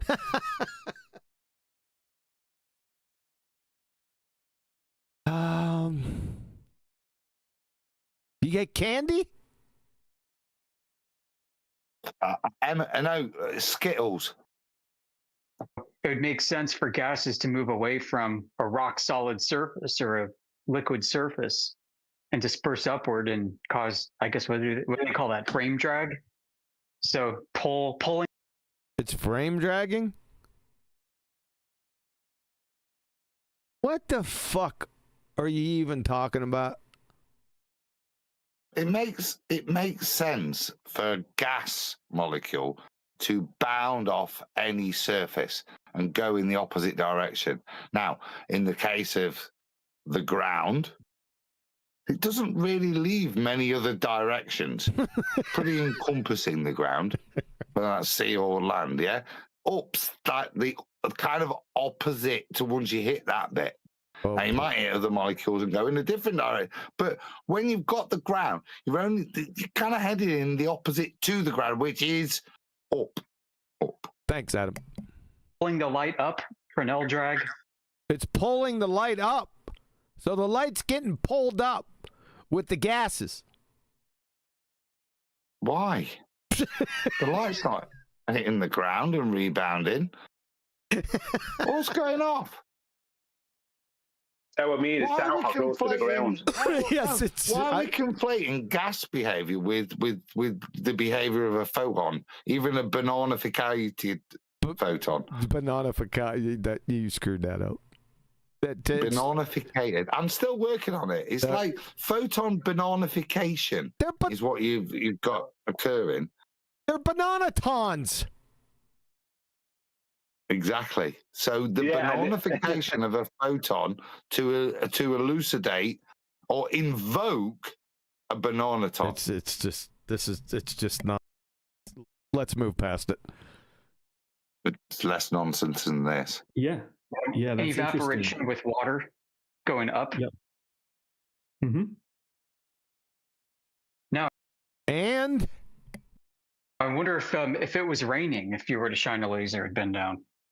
Oh my God! Well, you'd actually, if it was raining and you were shining a laser, you would actually have refraction. Yeah. Dumbass cracker.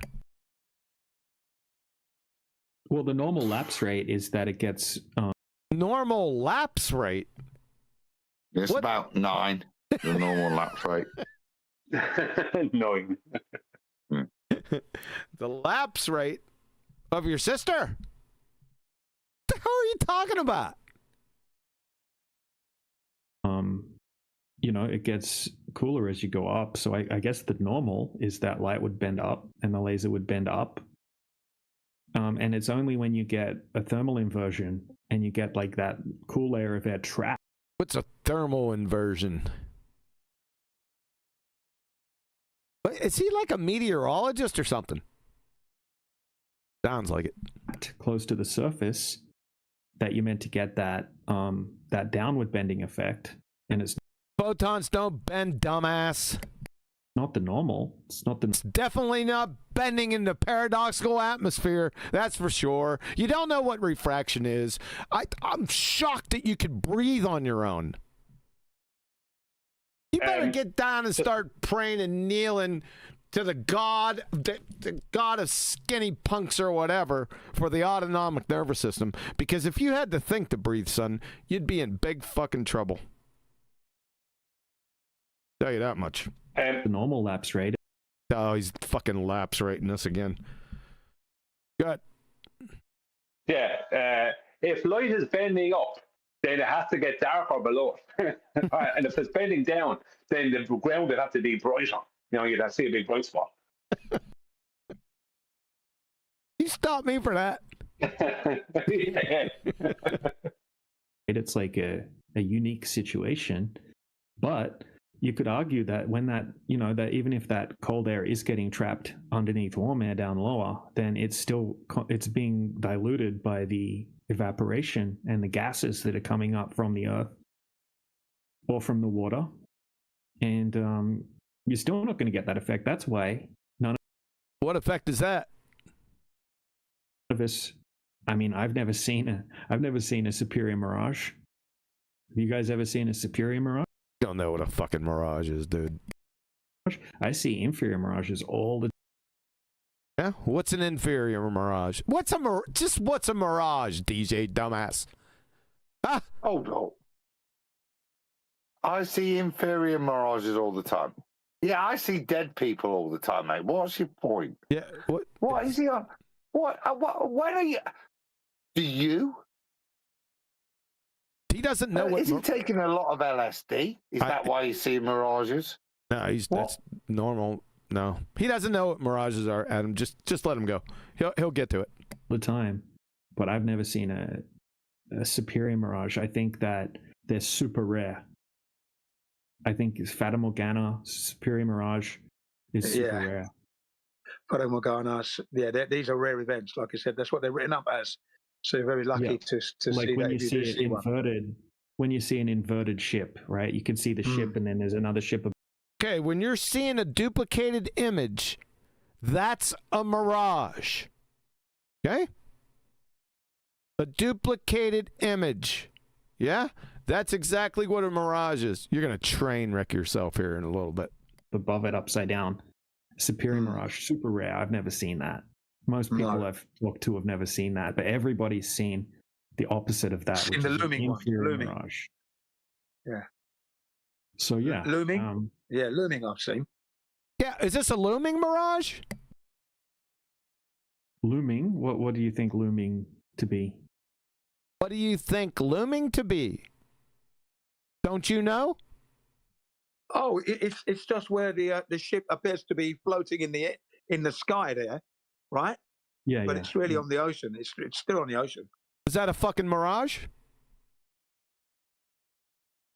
Yeah, you know, I think a lot of these looming, what people call looming, when we see a ship like that, I think a lot of quite often these can actually be inferior mirages that just have a larger area of total. What is an inferior mirage, DJ?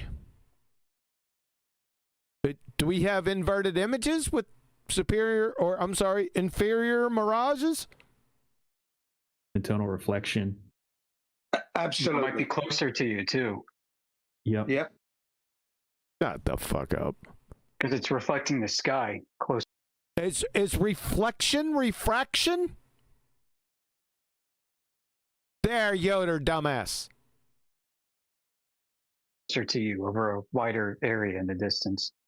Yep, and it perfectly explains what we see when we see sun. Nothing perfectly explains. You don't know what explanations are. So let's roll this back. Go ahead. Let him finish Very his in the thought. distance. Yeah, and it perfectly explains what we see when we see sunsets as well. It does. What's it? Number one, sunsets. There are no sunsets or sunrises on a globetard or a horizontal plane. They use it in globetardia. That's just rhetorical language. I mean, fundamentally, you're a fucking retard. If upward refraction's the normal, then we would expect exactly what happens when we see a sunset to happen.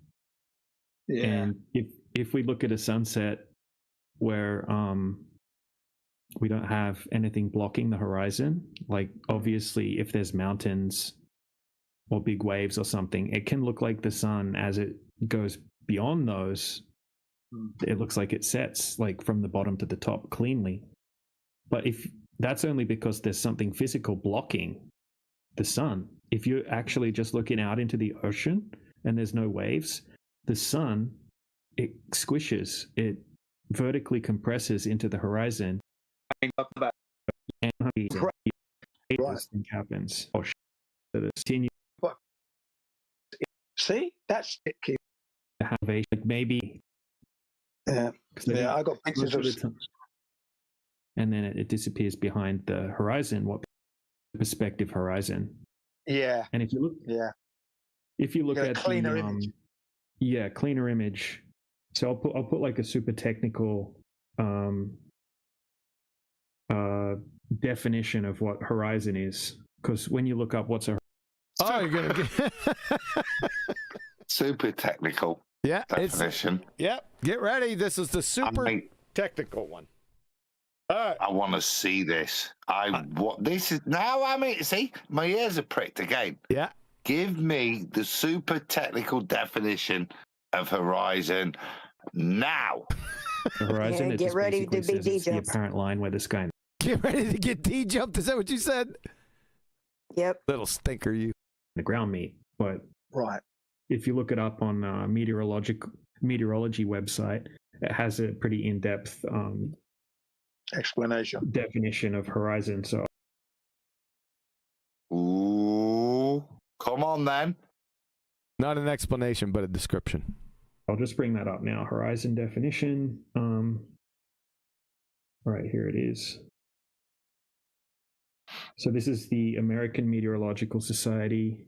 That's his go-to, by the way. I like it. And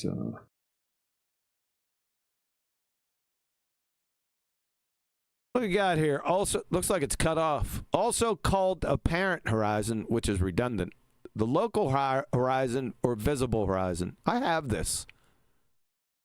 The distant line along which the earth and sky appear to meet. Looks good. Why? Yeah. What's let's say all the bullshit alternative statements for horizon that only ultimately mean horizon, and go back to the definition that it's the place where the apparent position where the sky meets the land or sea. So when we say technical, it's just more encompassing of the bullshit, recognizing and explaining, if you bother to look at it, that all the bullshit isn't any different to what you always understood as a child. See if I got these.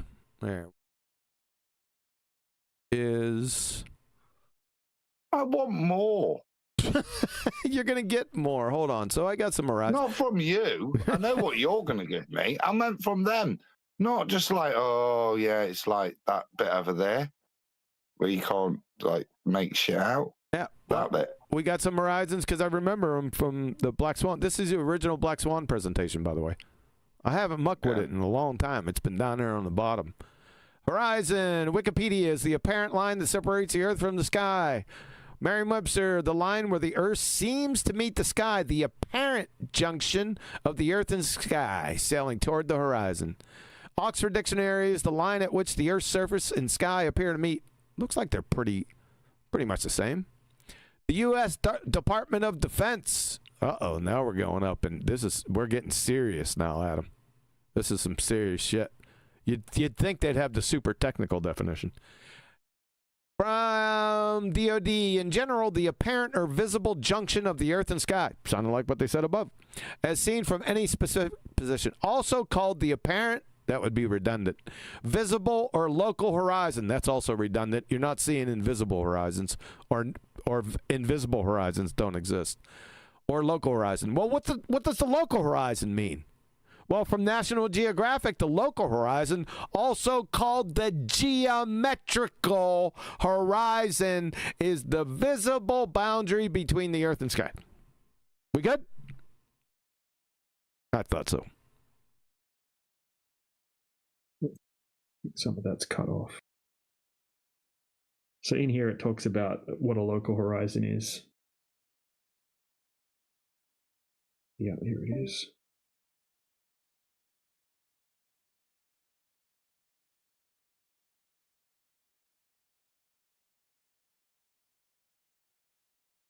A local horizon.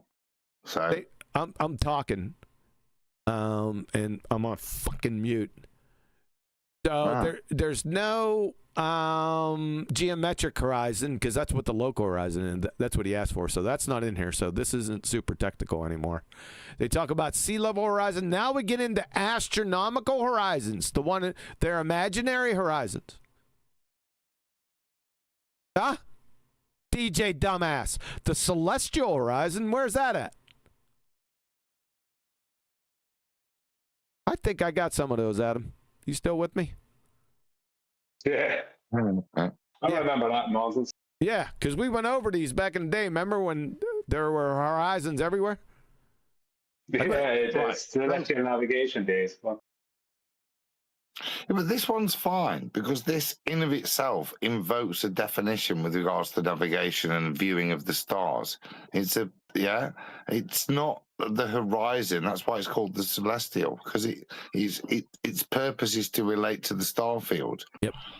It's fundamentally derived from that position, but this is what's frustrating, you see. There's not the only one that's worthy of highlighting is, I suppose, the geometric horizon. That's what all these are. Which is the one. That's the one you want the baller to invoke. The second they invoke that geometric, you've got them, haven't you? Yeah. That's what I would never want them to shy away from invoking that. Yeah. The local horizon is the geometric horizon. The geographic horizon is also the geometric horizon. The sea level horizon is also the geometric horizon. The astronomical horizon, now we're getting into some fucking playground antics.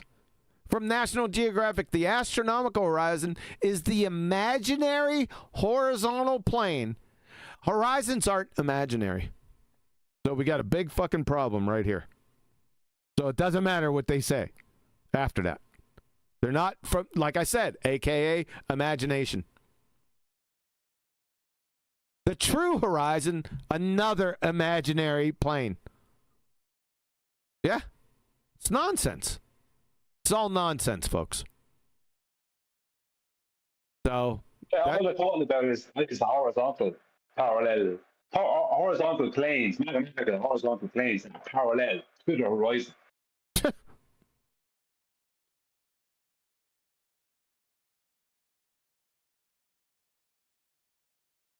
All right, I'll post the whole thing.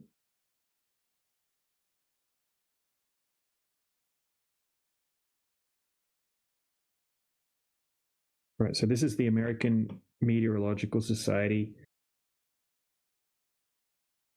And it's all this it's like still for the horizon. Crazy.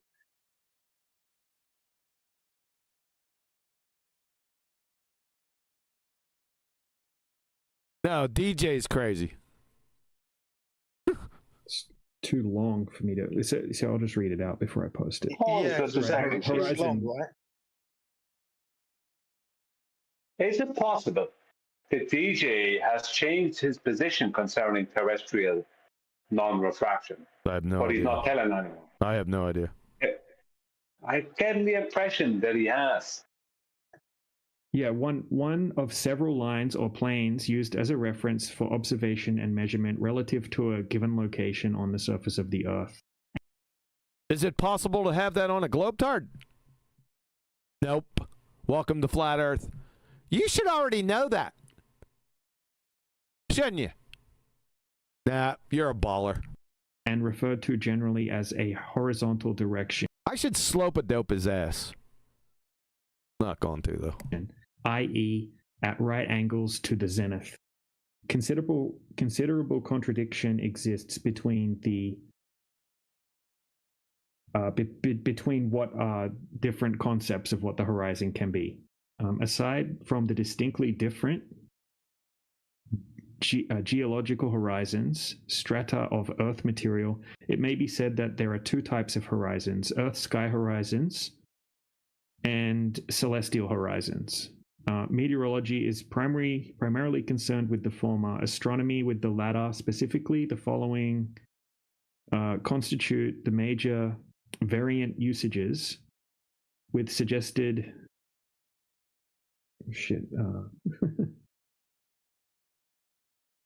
nomenclature. There's a few. What, did he just struggle over a big word?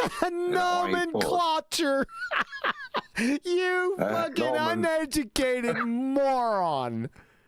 What nomenclature the fuck, of ticks? What? Yeah, nomenclature of ticks. Having a little trouble there, DJ. I was going to say Norman who? Norman, let's get that again. I'm sorry. Nomenclature. He lives, in Yorkshire. Nomenclature. There's a few. Nomenclature. Sorry, Lancashire, not Yorkshire. Nomenclature. Now, I wouldn't. Yeah, nomenclature. Listen. I wouldn't normally laugh at somebody with that. All right? But if you're fucking out here representing Flat Earth and you're a fucking uneducated idiot, you're not doing anyone any favors. Okay? Get the fuck out of here. Just leave. Go back to picking up cans alongside of the road. Okay? Supervised. Because clearly that's where you're at. I mean, for God's sake, man. You're struggling through this thing. And nomenclature just stomped a mud hole in your dumb ass. He'll probably just continue. Right? Water off a duck's back. A few words here I've never heard in my life. That's not surprising.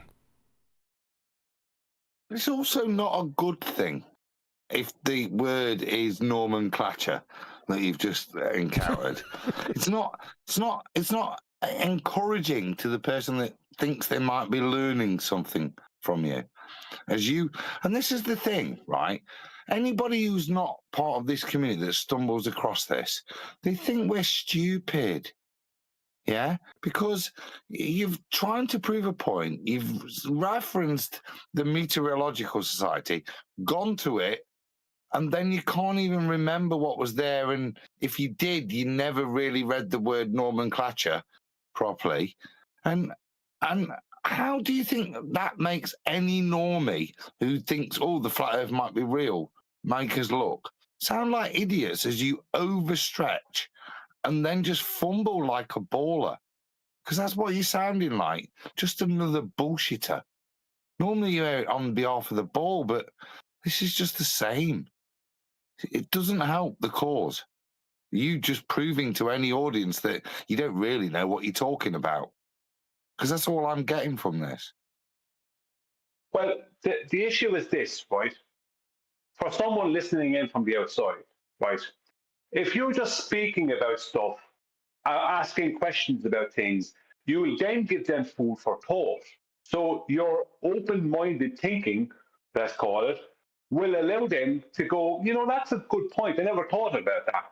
But if you're making claims of cause of effects and things like that, at that point, it's not that you're giving someone food for thought. That person's listening in with the impression that you're teaching them something. And if you go down that road and then you get to something like this and you can't read out, clearly just read out what was shown to you on Google, that doesn't look good. Now, I'd never jump on someone for that because I come from zero education, basically. But the point is that I don't go try to educate people if I don't actually know about the thing. Other than that, I only give food for thought. You know, there's a difference between the two. You should know when you should just give food for thought and when you should educate. You should know the difference. And when you should do each. Yep, I agree. No, that's okay. No problem. Along with other names that have been applied, like local horizon. So it's talking about local horizon. Local horizon is the geometric horizon. Yeah. Local horizon, the actual boundary, the actual lower boundary of the observed sky or the upper. That's not the local horizon. That's fucking horseshit. We just went over local horizon a number of times. The Department of Defense already told you. This isn't a super technical definition. It's stupid. It's not actual. Apparent means not actual. So, not actual. Upper outline of terrestrial objects, including nearby natural obstructions. Right. So what it's talking about basically is that if you have mountain ranges, if you have something off in the distance, at a great distance, it just looks like a normal horizon, but really there's actually a bunch of stuff that's blocking the horizon. Yeah, like you could have like a skyline, a low skyline, for example, buildings. And things exactly. Or even if you're at the beach and you're standing at the beach watching a sunset and you've got 6-foot ocean swells. Oh, ocean swells, huh? That might come back to bite you in the ass. No, you're seeing a local horizon again, because if those... The local horizon is a geometrical horizon. I've had enough of this. Let's go faster.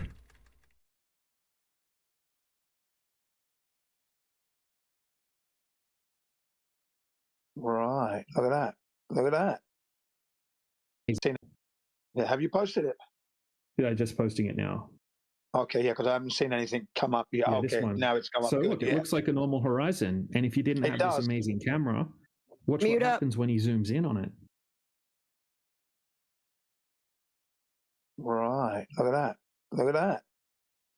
Yeah, look at that. What kind of fucking zoom has he got there?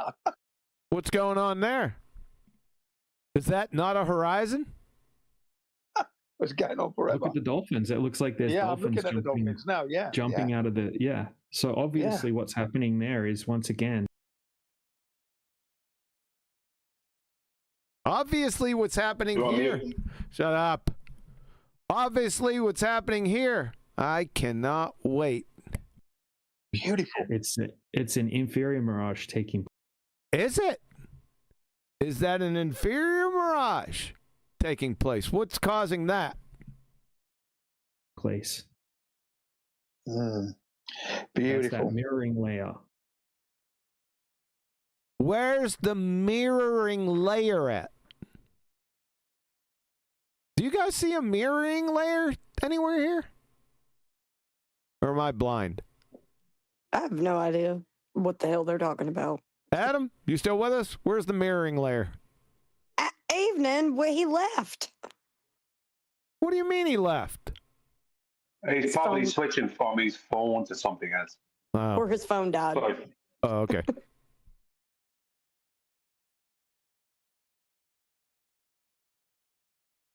Because quite often when we look at the horizon, it's a byproduct of the atmospheric conditions. No, it's not, because an atmosphere doesn't exist. You're a baltard. If you think an atmosphere exists, this is embarrassing. You would fail intro to first grade gas behavior. See Christy Bodak. Whoa. What geometry is that atmosphere based on? Oh, you would be here for 45 minutes of him dodging that one. Oh yeah, it always is, isn't it? Yeah, like if someone used a theodolite or something like that, and they zoomed in on this horizon, they would say, "Oh, the horizon is dipping," and that proves that the Earth's. They would say that the horizon's dipping, looking at this horizon. They would. Who are these they? What's up with these hypothetical people and strangers and shit? And you're just making these scenarios up in that idiot imagination of yours. Why would somebody say the horizon's dipping? Who the fuck knows?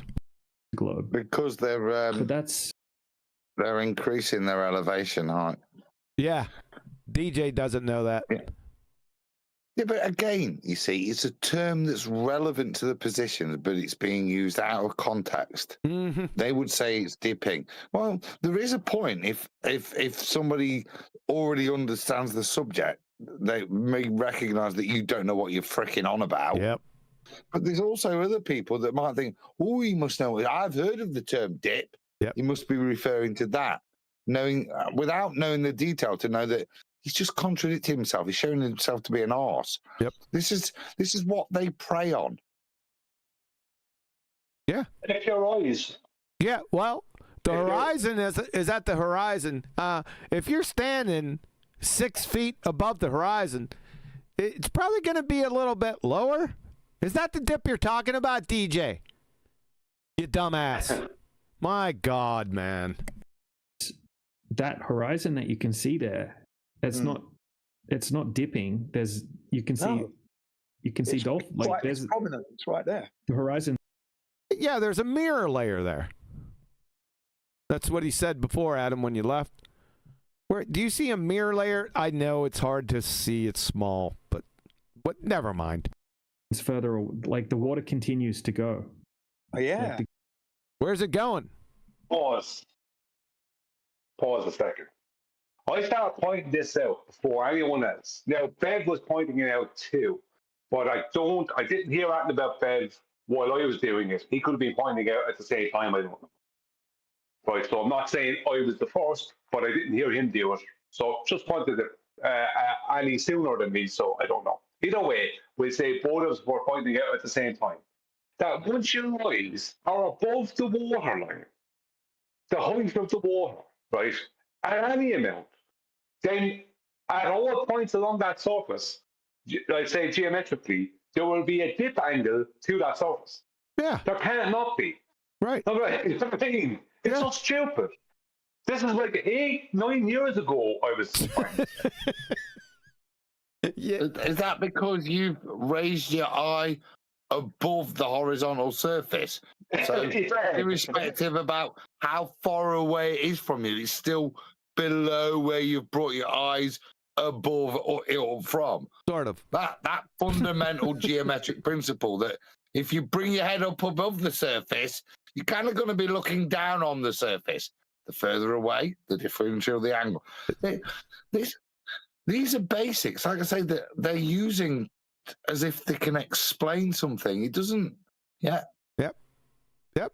I'm lost. It's the pontification. Yeah. Sharing of the facts that don't necessarily mean you know anything is fine. I'm kind of doing that myself. Yeah.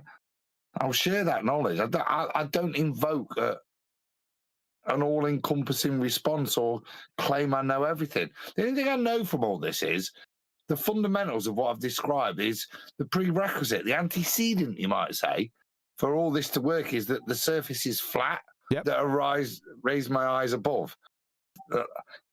It'd be different, wouldn't it, if it was concave, convex, or whatever? Sure. That's all that really we're dealing with. Like I say, it's a lot of nothing. It's a lot of nothingness. Self-aggrandizing. Yeah, it's a nothing burger. It continues to go on, but you can't see it. And then you see there's the a mirror inferior in it. mirage, the other horizons. That's what it's very faint, but it's there. If you know what? There's another horizon there? I've never seen in my life 2 horizons. You? No. Jim has to maybe have a look at that one. Yeah. Know what I mean? It probably wouldn't. Yeah. It wouldn't fit. No, just pause. So the apparent position where the sky meets the land or sea. So there's 2 positions where the sky appears to be meeting the land and the sea. That's the claim there. If you're invoking that, not to say it's right or wrong, but look at what you're saying. I've seen a double horizon. It's not a double rainbow. Yeah, we've also double horizon. I don't think so. Double vodka. I've had double. plenty of those. Yeah, I'm sure you've seen those. Yeah, exactly. And this can happen drastically as well, which I'm just trying to find an example of it now, which I use to trick globe earthers. Well, not to trick them, but you'll see what I mean. To trick globers, but not to trick them. Thanks. That's perfectly reasonable. In a second. Well, yeah. A false, just showing them that if they think the horizon appears low, because that's one of their arguments, right? They say on a globe, the horizon dips. So I Pause. show them this. Pause. Sorry. What's the horizon? I've been wanting to slope a dope this idiot for the longest time. I'm not going to do it good. No, that's what I'm saying. What's the horizon? I'm not even talking about the slope it up. What is the horizon? Ballers have been saying this, that, and everything. Have they? What's the horizon? He gave you. Well, it's not the reason, Jim. Yeah. He gave you a super technical definition, Brian.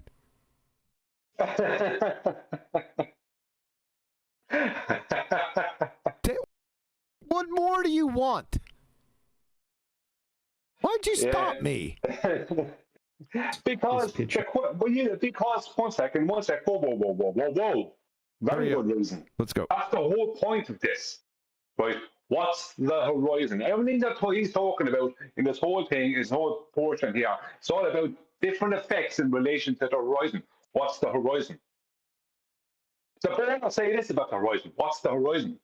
Because I tell you what, it's not. It's not the fucking leading geometric edge of a fucking globe.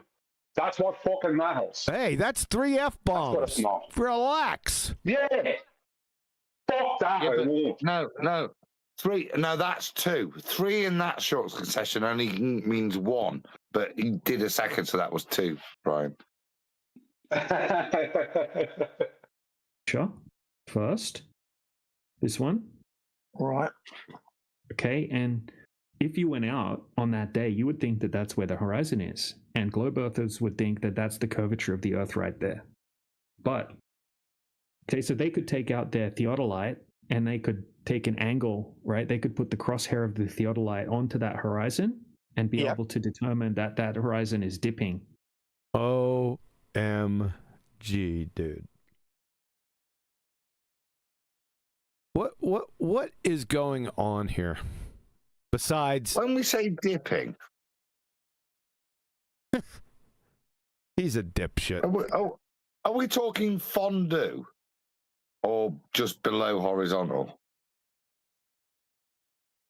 I don't think he knows. I mean, this is a profound thing that you're doing. I have never heard a baller, and I've talked to literally thousands of them, tell me that when they stand on the beach and they take their theodolite out and they put their crosshairs on the horizon, that it's dipping. I have. Have you? I've had that. Okay. Oh, I've had it directly, yeah, loads of times. Yeah. Loads of times. I must be hanging out in the wrong Baltard circles. Therefore, the Earth's a globe because the horizon's dipping. But that's actually a miraged horizon, because what I did was I photoshopped the boat. It's a miraged horizon, ladies and gentlemen. Because I photoshopped the boat. So it's none of the sort, it's just Photoshop. What an idiot. This looks familiar. What's going on? I'm really lost now. Well, it's all right, man. Let me clear it up for you. Let me clear it up for you. He just said the horizon was miraged, Adam. I'll clear that up for you. He said he photoshopped something. Give me a J. It's a globe because the horizon's dipping. But that's actually a miraged horizon, because what I did was I photoshopped the boat that was there. There you go. So it's not reality then. He's got a miraged horizon, Adam. He said I photoshopped the boat. Yeah, after he said he's got a miraged horizon. He's talking about the contrast between, before I go back to the Mirage Horizon thing, 1 second, between the bottom two photos, where the bottom one has a boat and the top one doesn't have. He's saying he photoshopped out that boat, right? Yeah, I bring back my question from a few minutes ago. What's the horizon? Yeah, I'll get to that. But there's a claim of 2 on the table. So I understand whether he's photoshopped it or not. There is actually the St Andrews golf competition where the oil tankers in the background. Yeah. Exactly the same. Right. So have you got it? Yeah, it's on the original it's on this presentation somewhere. I had all of them, remember? Yeah. So at this point now, you see, this is where you become disingenuous, because you know that what the definition of horizon is. So if your foolish eyes were to deceive you and you could see 2 apparent horizons, you would realize there can't be 2 points where the sky meets the ground, the surface, right? So one of them, there we go, perfect. There we go, look. Now it looks like it's floating because there's 2 bits of sea in there. There's the bit of detail you can see, and then there. But behind them all is still the horizon, irrespective. So you have to use a little bit of what's called common sense here, being the fact that you've never seen a ship floating, have you? Doesn't happen. What's happening? But what you shouldn't come to the conclusion is, oh my God, there's 2 points where the sky is meeting the sea today, right? That's not reasonable as somebody that's lived in reality. What you can say is, oh my God, it looks like that, but I can still see the back horizon because look where the boat is. Yeah, it's called it's a basic grasp on reality of not trying to. Oh, here's another one, and I mean that's beautiful, right? This is where the term Fata Morgana comes from. It's why Morgana exists in Arthurian legend. It's where these don't worry about it. It's where it's the magicalness of this. Why these words relate to Arthurian and Fata Morgana. These optical effects. Arthurian, as in King Arthur. Yeah. Not all. No, we're Arthurian. This is Arthurian. Oh. Yeah.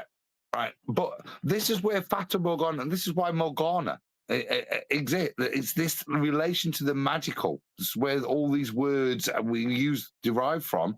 It's because it is. Look at it. It's freaking mental. It's absolutely bonkers what you're seeing. This is Betty's. I just wanted to say this was Betty's favorite back in the day. She really enjoyed this one.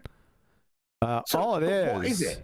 All it is the sun is reflecting off the water. You can see the clouds in the water, right? You can see the horizon clearly. You don't even have to use off-center vision, right? That's all it is. It's reflection. This isn't refraction. This is what the Baltards call looming. It's not refraction. Reflection. Yeah, it's not Fata Morgana either. Sure, it's not. That's not what I said. Oh, look at that. Remember Mick? This is the same damn thing. Yeah. Remember Mick was saying this shit when I busted his ass? Not a mirage, right? Of course it's not. He says this is a false horizon due to fog. It could be due to fog. I don't know. It's not clear enough. But you can see the actual horizon right there. It's the same with all the rest of them. No, that one's Mick being I remember he's an aggressive witness. He's saying, look, it's not really a floating boat. It's not a mirage. It's not looming. It's not towering. It's literally just mirroring on the surface in front of the boat. Correct. So it looks like the boat's low. But look, correct. There's the horizon behind the boat. Now, that's a flat earth proof right there that Mick West presents. Yeah. Where he places that horizon is geometrically impossible on a ball if it's the leading edge of a ball. But this is why he's a great aggressive witness in this. Because he's dealing with other, even more retarded people that think there's levitating boats or something. Yeah. I have 2 things to say. Adam, I'm sorry. I thought you were claiming that was Fata Morgana. And number 2, I was mistaken about that. And number two is looming does not exist. Right? Looming is either this or it's an inferior mirage at a distance that you need a camera to see. Right? There is no such thing as looming. Looming requires the horizon to not be an horizon, but to be the leading geometric edge of a globe. Yeah, that's There is true. no such thing as looming. Not according to Andrew Thomas Young. The looming is the appearance above the horizon of a distant object that would normally be hidden below it. Brian, what are you going to do now? Well, it looks like I'm debunked. So wait a second. This is what I said back in the day. I haven't looked at this in so long. Looming is nothing more than an optical illusion produced by the sky being inferior mirage. I shouldn't have did that. Underneath an object giving the appearance of said objects floating above a false horizon. Take out inferior mirage there. I know that's what they call it, but it's not a mirage. I would take that out now. Well, I actually showed myself. Sorry. Good. I've shown myself. I think it's still on my channel, where there was an inferior mirage that looked like the horizon at a great distance, and a boat looked like it was floating above what looked to me to be the horizon. When I zoomed with my camera, it was an inferior mirage causing that effect.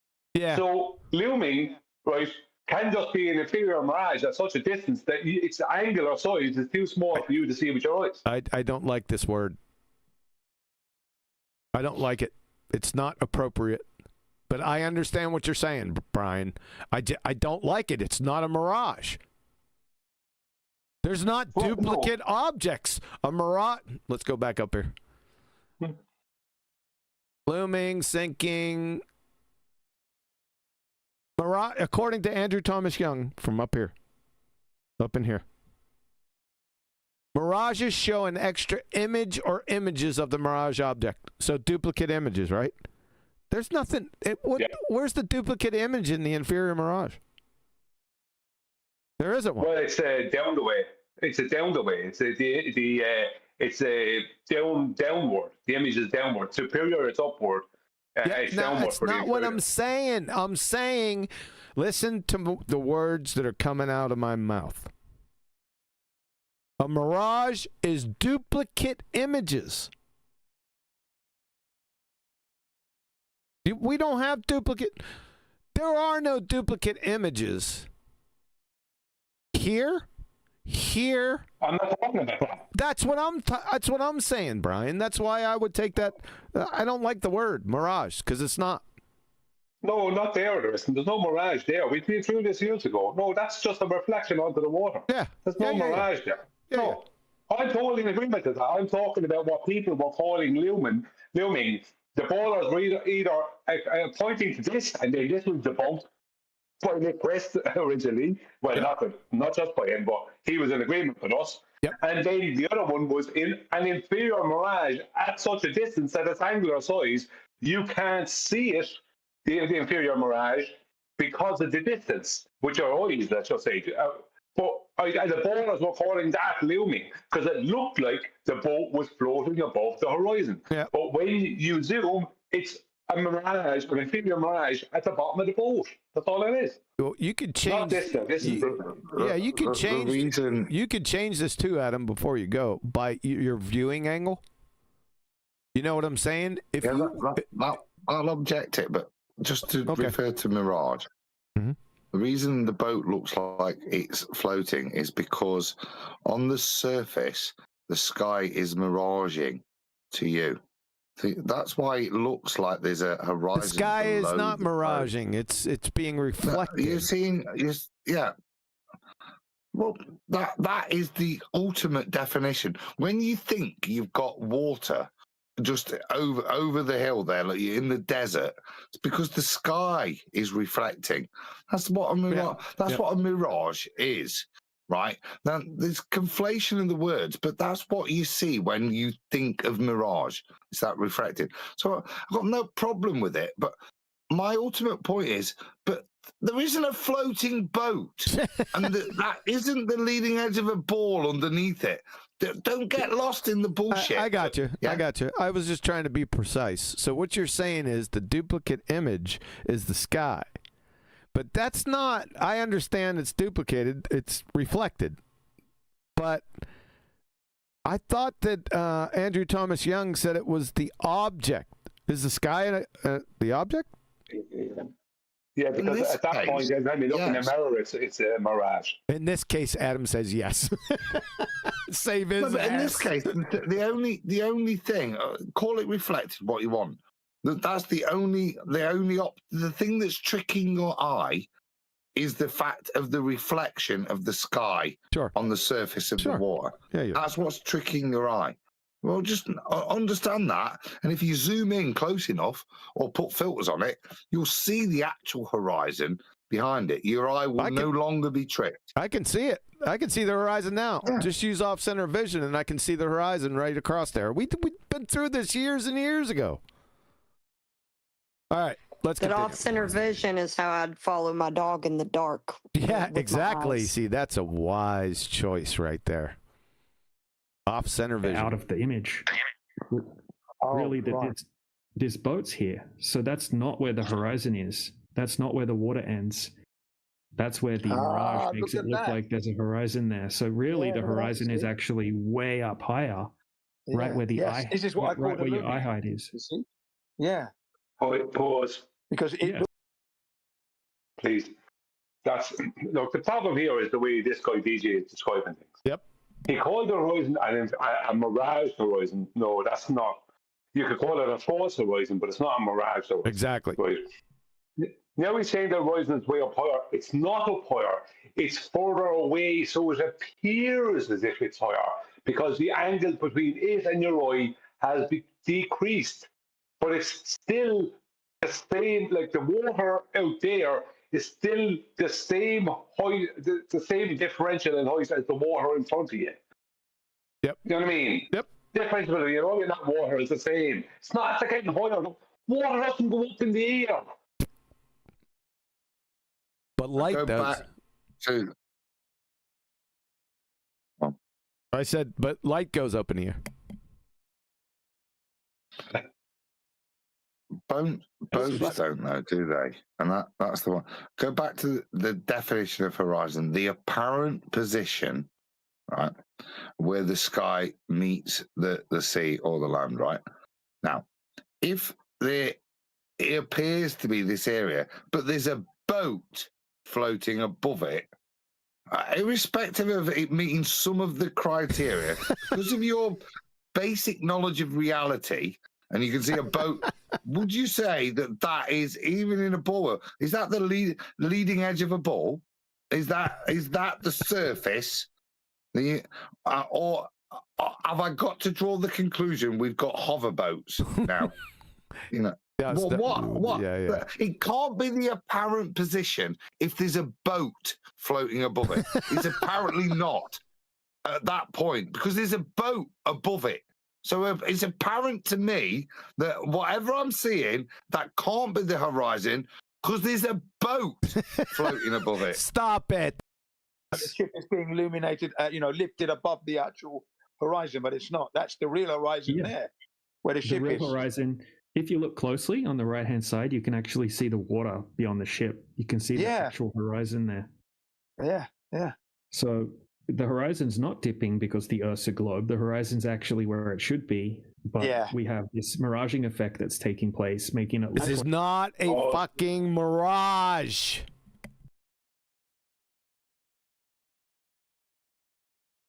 Just a second, right? This is stuff we went over years ago. I know. This stuff is years old. So like, if it was TikTok, I go, fair enough, because they don't know all this. They haven't been around as long as us. So I don't understand that. This is on Discord and YouTube. Like, we know all this. And this is, the flat earthers have to get to the realization that the horizon is just this apparent position. It's not actual. There's no distance to it. It's optical. You know what I mean? It's not geometric. They keep on going. He just said, DJ said there a minute ago, it's not dipping down. It's actually up higher kind of stuff. No, it's not anywhere.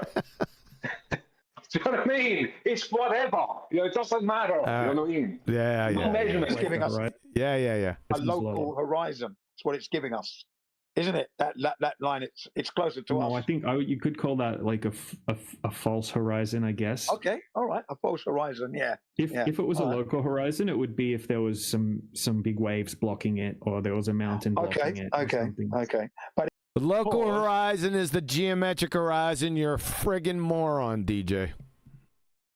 I already went over. Go with the term false horizon. By its own invocation, it means not the horizon. The horizon, yep. Right. Yeah, so something that's not the horizon, but might trick your eye, appearing to be the apparent junction between the sky and the sea, but not really, because in this case, you can tell because there's a floating boat above it. Just stop it. But it's a fake horizon in a sense, because the real one is where the ship is actually, you see. That's why we think it's lunar, you see, because it looks like it's being elevated above that horizon, but that's not the real horizon. That's why. Yeah. Yep. Right. Here's another example of it happening. And again, that's temperature working. Look at the dramatic. That's temperature work. That's not temperature working. This is my stuff, man. Yep. My stuff from back in the day. I just showed you. I had this one too. Don't know where it went. Yep. Betty's favorite. Hands down. Difference. Do you understand? Yeah. Yeah. Night and day almost. Yep. Because you can just about make out the original horizon where the ship is. It's very faint, but it's there. But then you have this horizon, which is right there, and you think it's the real thing, but it's not. Wow. Here's another example. This is like a super extreme example. Just a second. That's mine. Somebody put a red circle on. That's my shit. That one. Go ahead, Brian. Yeah. Why after January the 1st, 2020, is anyone speaking about the horizon? Why? I mean, as in effects that are like whether it be mirage or sinking, whatever, right? Why are you talking about it? It doesn't matter. It doesn't matter. It's not the leading geometric edge of a globe. That's what matters. They think they're bringing it up because they think this is refraction. DJ thinks it's refraction. That's why. It's not looming. It's like, we fucking know it's not looming. Looming doesn't exist. The horizon is not the leading geometric edge of the globe. It's over 6 years ago. Over 6 years ago. Refraction, man. Wow. Yeah. Because I had these guys way before that. That's why the Globers like to use it, because it can confuse. Yeah. It's actually refraction's their worst nightmare.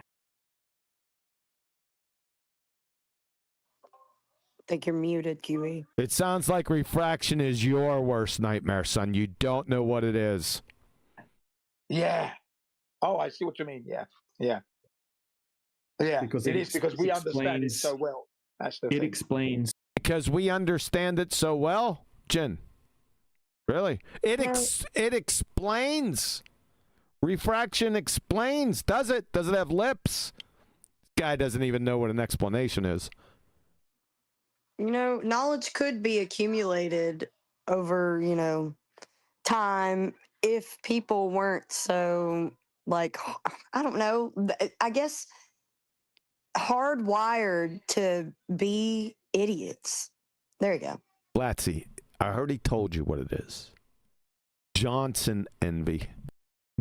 Refraction explains why things can look like they're obstructed behind the... There you go. Refraction explains it. Why things can look obstructed there, Adam. Horizon. That can be sinking refraction. It can... There you go. That's sinking refraction. Explain why the horizon looks like it's dipping. Yeah. That's the horizon dipping is sinking refraction? Like in these examples here, all of their globe proofs to do with these examples here is the horizon dipping. Okie dokie. The horizon can be easily rebutted using mainstream refraction explanations. Now we got mainstream refraction explanations. Is that where I take my fishing pole? Is that where they agreed on Google? Asshat. Nations. Yeah, you know the one you posted with the ship there, right? It looks like a container. That ship, that's Quantum Eraser's favorite one, by the way.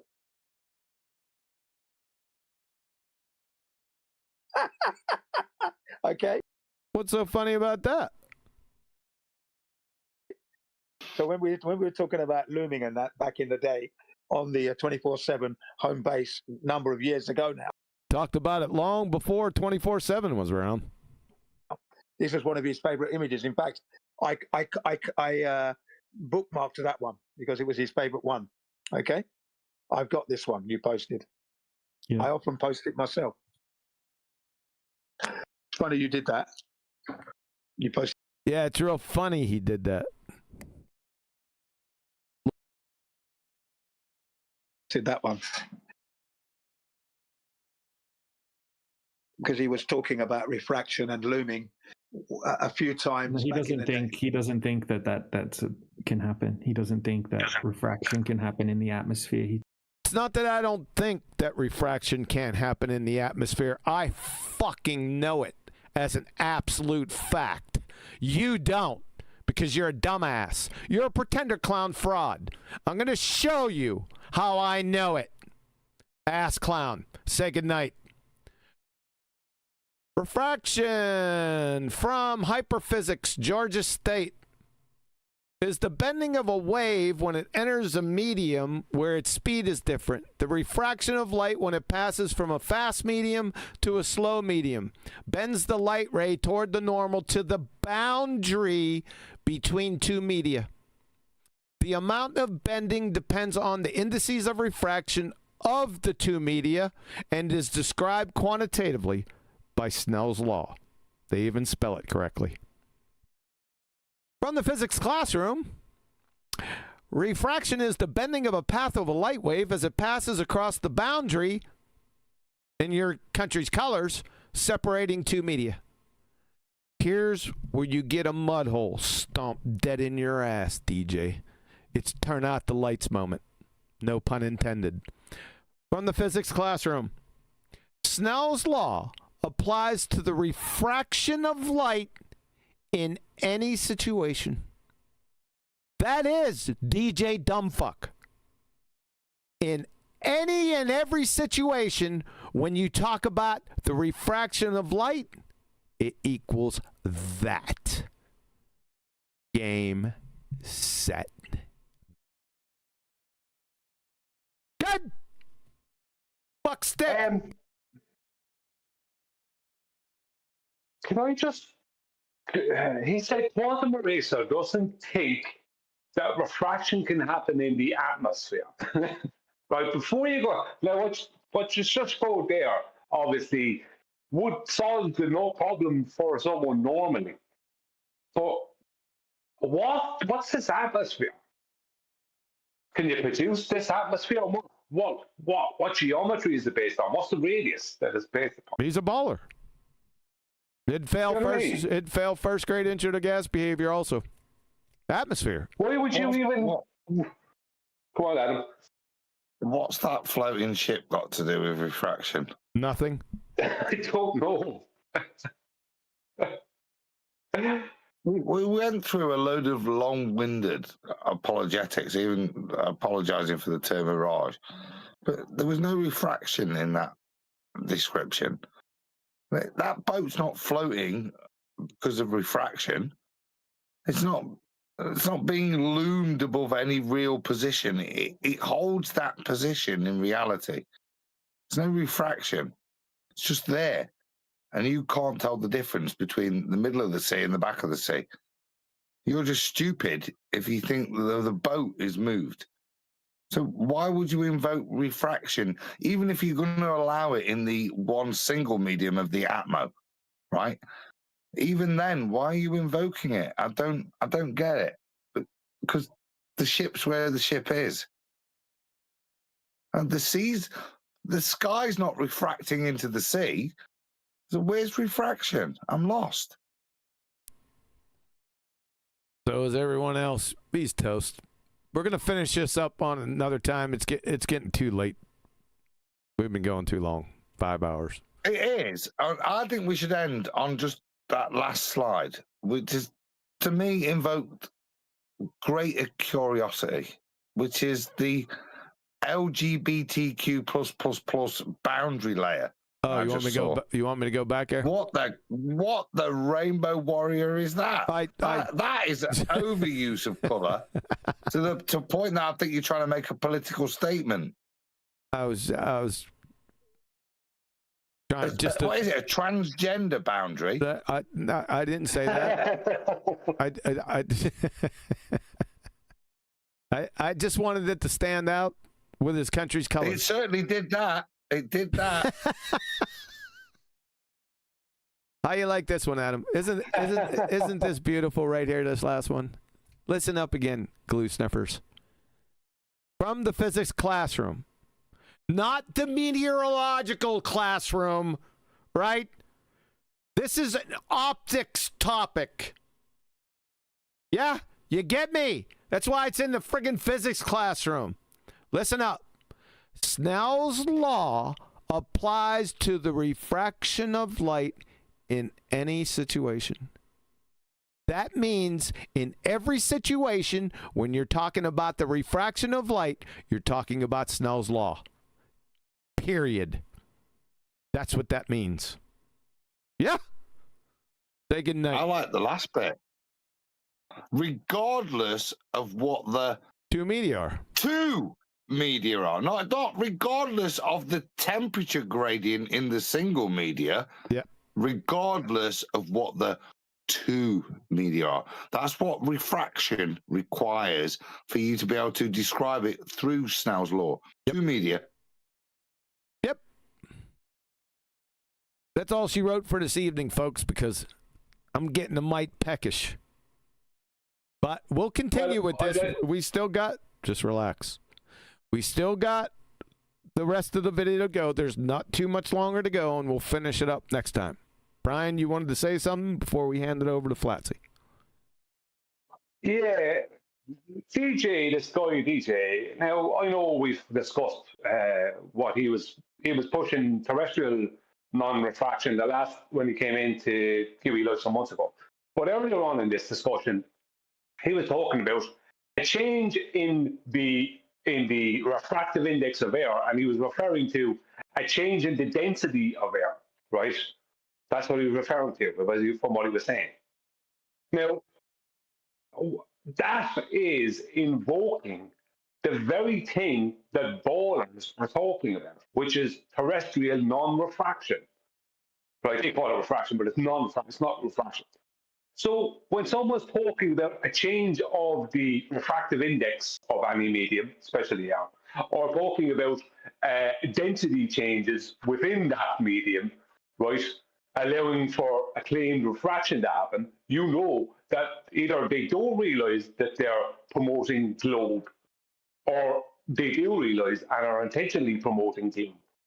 Because that rubbish only exists within the rhetoric of heliocentrists. And it's there because the horizon, that exact rhetoric is there because the horizon is not the leading geometric edge of a globe. I'm not going to go into why. Adam fully understands. I'm sure you do, Kiwi. But that is the reason. If you understood the whole situation, you would know the starting point for their mathematics for this. Thank you. Flatsy. Yeah, he just thinks that you are coming from a place of ignorance, like you haven't had this crap presented to you time and time again over and over. So I wonder if he'll go back and actually pay attention to the critique. Probably not. Willful ignorance is the way it is. Anyways, it was nice, guys, that y'all came out to watch us, and I hope you have a blessed day, and see you later.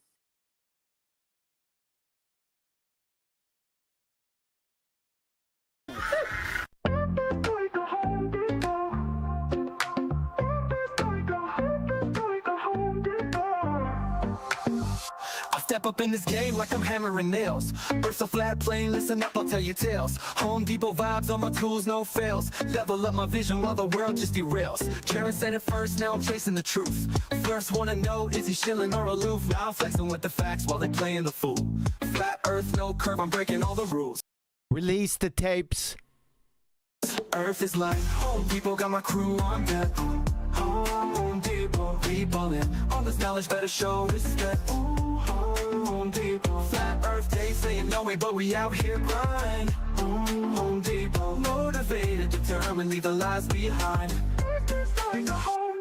Rolling deep through Antarctica, you know what's up. Snowflakes in the air, yeah, we sipping from the cup. Well, Duffy said, trust me, I came out of the blue. Started from the hustle, now I'm building my crew. Wait, I'm stacking up truth like I'm lumber from the store. Got the blueprint, baby, I'm ready for war. See the horizon straight, no dip in my sight. Thug life on the flat, bringing knowledge to the fire. Release the tapes. Now. It's like home Depot, got my crew on deck. Home Depot, we ballin'. All this knowledge better show respect. Home Depot, flat earth, they saying no way, but we out here grind. Home Depot, motivated, determined, leave the lies behind. So I'm here to break walls, I'm kicking down doors, hash street life, I'm hustling, what's mine is ours. A whole new vision, we gon' stack and we gon' rise. With my crew by my side, we defy all the lies. Earth is like home. I missed that one. Release the tapes. Home Depot, got my crew on deck. Home Depot, we ballin'. All this knowledge better show respect. Home Depot, flat earth, they saying no way, but we out here grind. Home Depot, motivated, determined, leave the lies behind. So remember this hustle, keep your eyes on the prize. Earth is flat like a board, like the ones on our 5. We'll build this place together, ain't no mountain too high. Home Depot mindset, we gon' reach for the sky, yeah.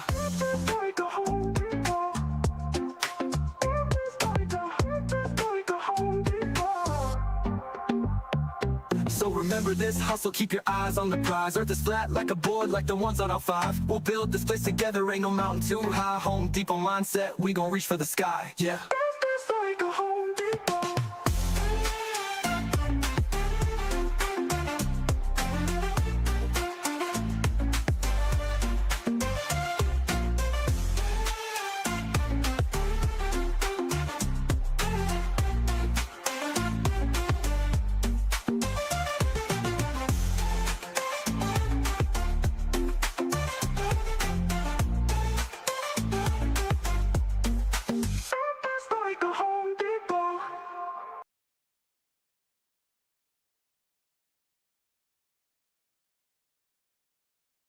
Yeah, somebody just posted the vestibular system on the chat here, the live stream.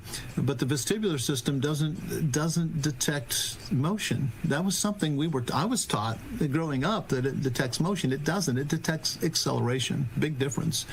And we are able to detect acceleration pretty easily. We're not very good at detecting velocity. All we can do with velocity is measure that relative motion with respect to something else. Oh, yeah. Well then, doofus Danny, the dipshit astronomer, since the Earth in your ball-tard spinning space monkey religion is rotating, hence has an angular velocity, ergo the Earth is constantly accelerating, and we are able to detect acceleration pretty easily. Can you please explain to us why we can't detect it easily? Por favor? You are so dumb. Damn.